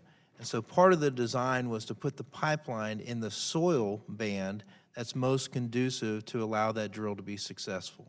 And then you have to engineer to make the inflections or the bends in the pipe so the pipe can withstand the forces on it when you're pulling it through the hole. Mm-hmm. So it's a combination of engineering design and geology that puts you to a depth, and in this case, we wanted to be as deep as we could. And the bottom line is it becomes a much safer pipeline because you're doing it that way. 100%, that's exactly. Thank you, I yield back. Gentleman yields back. The chair calls upon the gentleman from Oklahoma, Mr. Mullen, for 5 minutes. Thank you, Mr. Chairman. And as my colleague from West Virginia was referring to, there's only a few of us that have been on construction sites. I traded in my Carhartts and Red Wings when I got elected to office and had to learn how to tie a tie and buy my first suit. True story. For my guys that's sitting in the back and is representing the labor force, especially the labor force across the country, I wish you guys weren't here. I wish you were on a job site. You know, if they use the logic that this is considered a temporary job, then all 150 of my employees are a day-by-day employee, but I think they consider themselves full-time, considering some of them have been working for me for 17 to 20 years. It just shows the lack of understanding, the lack of knowledge. And we're talking about construction jobs, and Republicans and Democrats have both been saying, we got a job package, we got a job package. And the only reason why I ran is because I was saying, get your foot off my neck and I will go to work. But we can't because of all the political correctness and all the in-house fighting and all the permits and everything that's got to be used. And it gets old. It gets old. Mr. Harrison, I'm Cherokee. I understand very well sacred sites and heritage sites. It's our heritage. I want to protect them too. Vitally important to me. I live in the same spot that my family literally quit walking on the volunteer walk until we got to Indian Territory, which is known as Oklahoma. I still own the same land that was allotted to my family. And there's a utility easement that goes across it. And I was glad to grant the utility easement. Because it's not just about our backyard, but it's about the country as a whole. What's good for your backyard is good for the country, and it's going to create jobs in your backyard too. And you misrepresent it by starting to say that it's an 1851 treaty, but you're not referring to the 1868 treaty, is that what it was? But yet you want to talk about government-to-government relationships. And you want to honor what's in one treaty, but you don't want to use that one. You actually want to refer back to the other treaty. Seems a little hypocritical to me. We want to talk about not engaging and having, meaningful conversations between government to government, but yet they try to engage with you guys 389 times? Is that not enough? What do you consider meaningful conversations between government to government? An actual dialogue, perhaps? And not You've just been engaged 389 times. You've had time to have a dialogue because coming out of those non-meaningful, according to you, but 389 times, which, by the way, is why we can't build pipelines, they moved it 140 times. Not on our land. That was Well, other those are tribes. meaningful conversations, weren't they? Those weren't our conversations. Were they not taken in consideration? Those were not our conversations. How many times were you guys invited to be at the table? Numerous. And I met with Joey and myself. And those weren't meaningful? No, they're proprietary and confidential. So the only way that it was going to be is it was going to be moved regardless of what you guys wanted. It was going to be go where? You didn't want it on an existing easement that's already been there since 1982, which means that soil had already been dug before. There's already been environmental impact studies. There already been sacred sites looked at. And you don't want it there, so where do you want it? The answer is you don't want it. You just don't want it. No, we just Because don't if you don't want cross it right the wire. there, you're wanting to reroute it someplace else. But through Indian country, every time we dig up certain places, because we occupied all the land, it can all be considered sacred at some point. Now, if I'm making a decision of where I want a pipeline because we need the infrastructure, I'd rather put it on an existing easement that has been there since 1982 that we've already know, for the most part, what's underneath the soil. Wouldn't you? Not in this case, no. So you'd rather just be routed someplace else and dig up new soil, and you're not worried about those sacred sites? At the risk of... Risk of what? Can I finish? Yeah, risk of what? At the risk of us guys taking all the risk. Us guys. Who's us guys? This isn't going Tribe. across tribal This is a land tribe. because this wasn't actually in the last treaty. So a risk of what? A risk of a breach. A risk of A breach spill. of what? The oil pipeline. What are they breaching? They're not going across what you consider underneath the current treaty. They were going outside of it. The river that flows goes into our treaty land. But they've already Goes onto crossed our it, and it's reservation. been crossed upstream multiple times too. They could have crossed anywhere else upstream. So you're okay with it going upstream, which doesn't make any sense because if there was a breach, then that means the oil would flow downstream. Gentleman's time has expired. The chair now calls upon the gentleman from California, Mr. Wees, for 5 minutes. Thank you very much. You know, this is the same old song that we've been dealing with in our relationships with tribes throughout our country's initiation. It's a historical trauma of paternalistic disrespect, political trickery that abuses laws and policies. Then we interpret them during our own convenience in terms of the federal government in order to tell you what to think, what to say, and then also put the blame of that historical trauma and experience on your shoulders to then turn around and say it's your fault. I think it's a shameful way to treat Native Americans and the First People, and this must end. This must end in our country. This must end to relieve our historical trauma. You are not a hypocrite for standing up for your historical reasons to say that that water that is not on your land has a vital component to your land, your life, your drinking water, and all those people that depend on it downstream. It is not hypocritical when somebody does not ask you where your sacred sites are to bring your opinion in there to say, wait a minute. All throughout the pipeline construction, can you just at least ask me, ask our tribe where we think our cultural sites are? We will work with you. It is not hypocritical for you to extend your hands with labor and others to say, listen, build it somewhere else.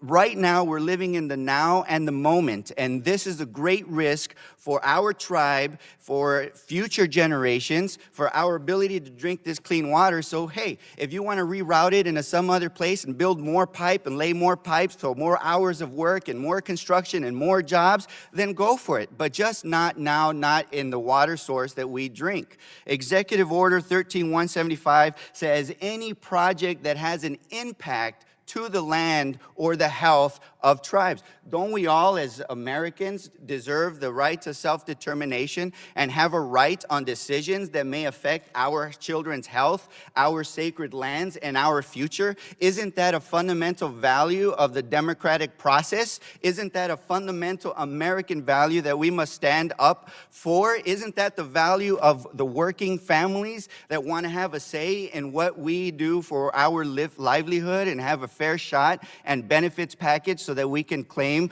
our rightful place in this nation's great industry and economy? So this is what's at stake now, and I'm so tired of the federal government not respecting the meaningful consultation. Notification is not meaningful consultation. Engagement is not meaningful consultation. Asking somebody to come to your meeting so they can check off a box and use that as an excuse to say, see, we did consult with these tribes, is political trickery. It is not meaningful consultation.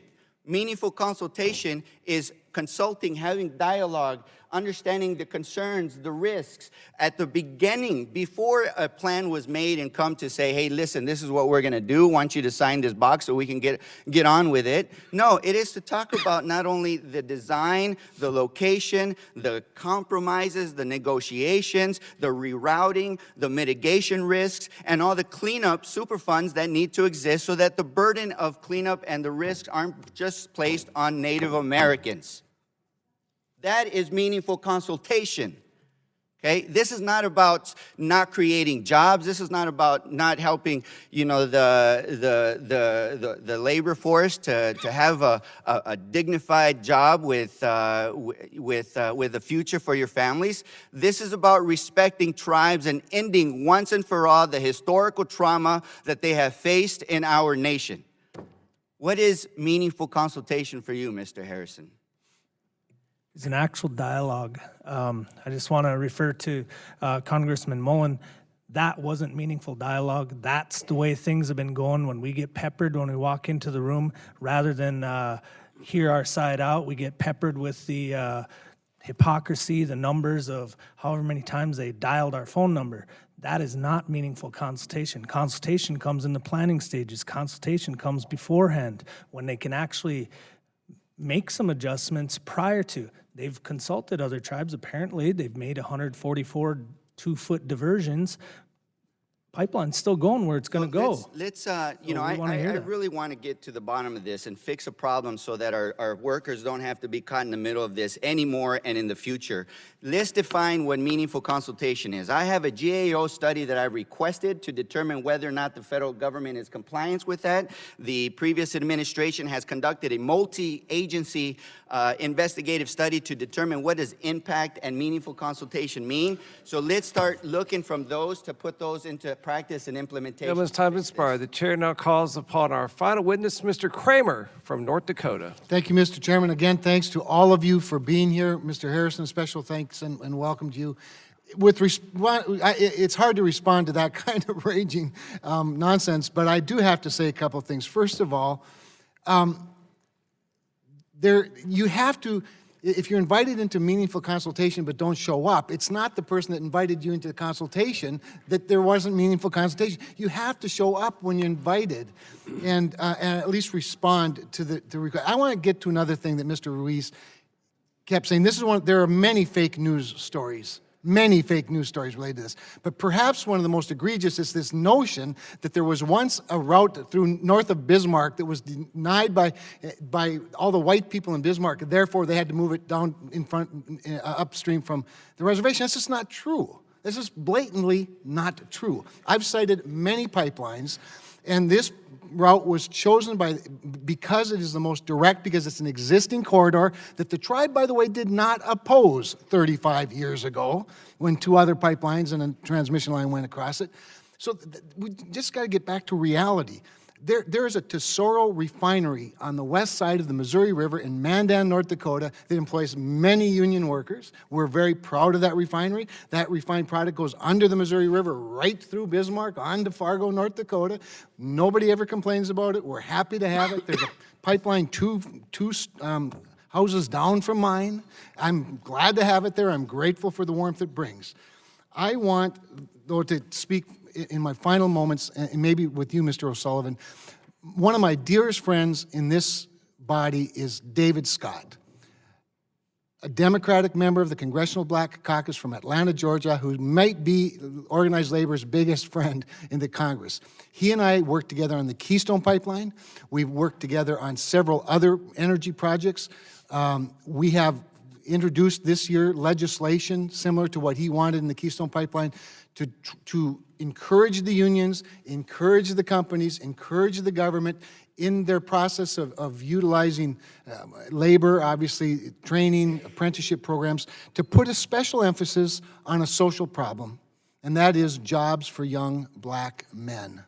I would just love to hear more about how your union and how your membership reaches out to our minority community to provide, okay, call me, call me biased, I suppose, for wanting to give a hand up, a leg up to certain populations that I think need it, frankly, and that have earned it. But help me understand how we can maybe do more with our minority population in identifying opportunities. Well, Congressman, I can tell you what we do in the Labor's International, and that is that when we have opportunities like we do with ETP and other pipeline owners and users, and a lot of times because work is good in the energy sector, all right, that we have to recruit young men and women into our organization, train them, and put them on projects like Dakota Access Pipeline. We work with faith-based groups. We work with community groups. We work with local high schools, as we've talked a number of times today, about those that aren't ready to go to college or want an alternative career. So our commitment to diversity and trying to do as much local hire as we possibly can is second to none. There is golden opportunities to work with all people of color, faith-based groups, community groups, even community colleges to recruit the workforce of tomorrow. So Mr. Harrison raised a very important point about what's in it for us, so to speak. Those are my words, not yours. You're more eloquent. But related to none of the workers are ours. Could we try, they have wonderful community colleges. Sitting Bull is a great college down in Standing Rock. United Tribes Technical College in Bismarck has worked with the industry to identify some skills that they could train. Let's commit at least to that, to providing more opportunities to provide jobs that I think could cure a lot of the social challenges as well as the relationship challenges that we seem to be facing today. Mr. Mahmoud, how does that sound for a plan going forward? We absolutely support that plan. We would love to increase diversity in our workplace as well as on the construction side. With that, my last 10 seconds, Mr. Chairman, thank you. Again, thanks to all of you. Special thanks and welcome to Mr. Harrison and Mr. Mahmoud. Congressman, I could say that along with faith-based groups and the other groups, we have worked with Native American tribes, not only in the U.S., but in Canada as well. All right, I appreciate it. Thank you. Gentlemen's time has expired. Seeing there are no further members wishing to ask questions of the second panel, I'd like to thank all of our witnesses today for being here. In pursuant to committee rules, I remind members that they have 10 business days to submit additional questions for the record, and I ask that the witnesses submit their response within 10 business days upon receipt of those questions. I also ask unanimous consent to enter these 5 lists of documents for the record: the Clean Line Energy Partners letter, the Industrial Energy Consumers of America letter, the National Rural Electrical Co-op Association letter, Association of Oil Pipeline letter, and a letter from the National Urban League. Without objection, so ordered. Without objection, this subcommittee is adjourned.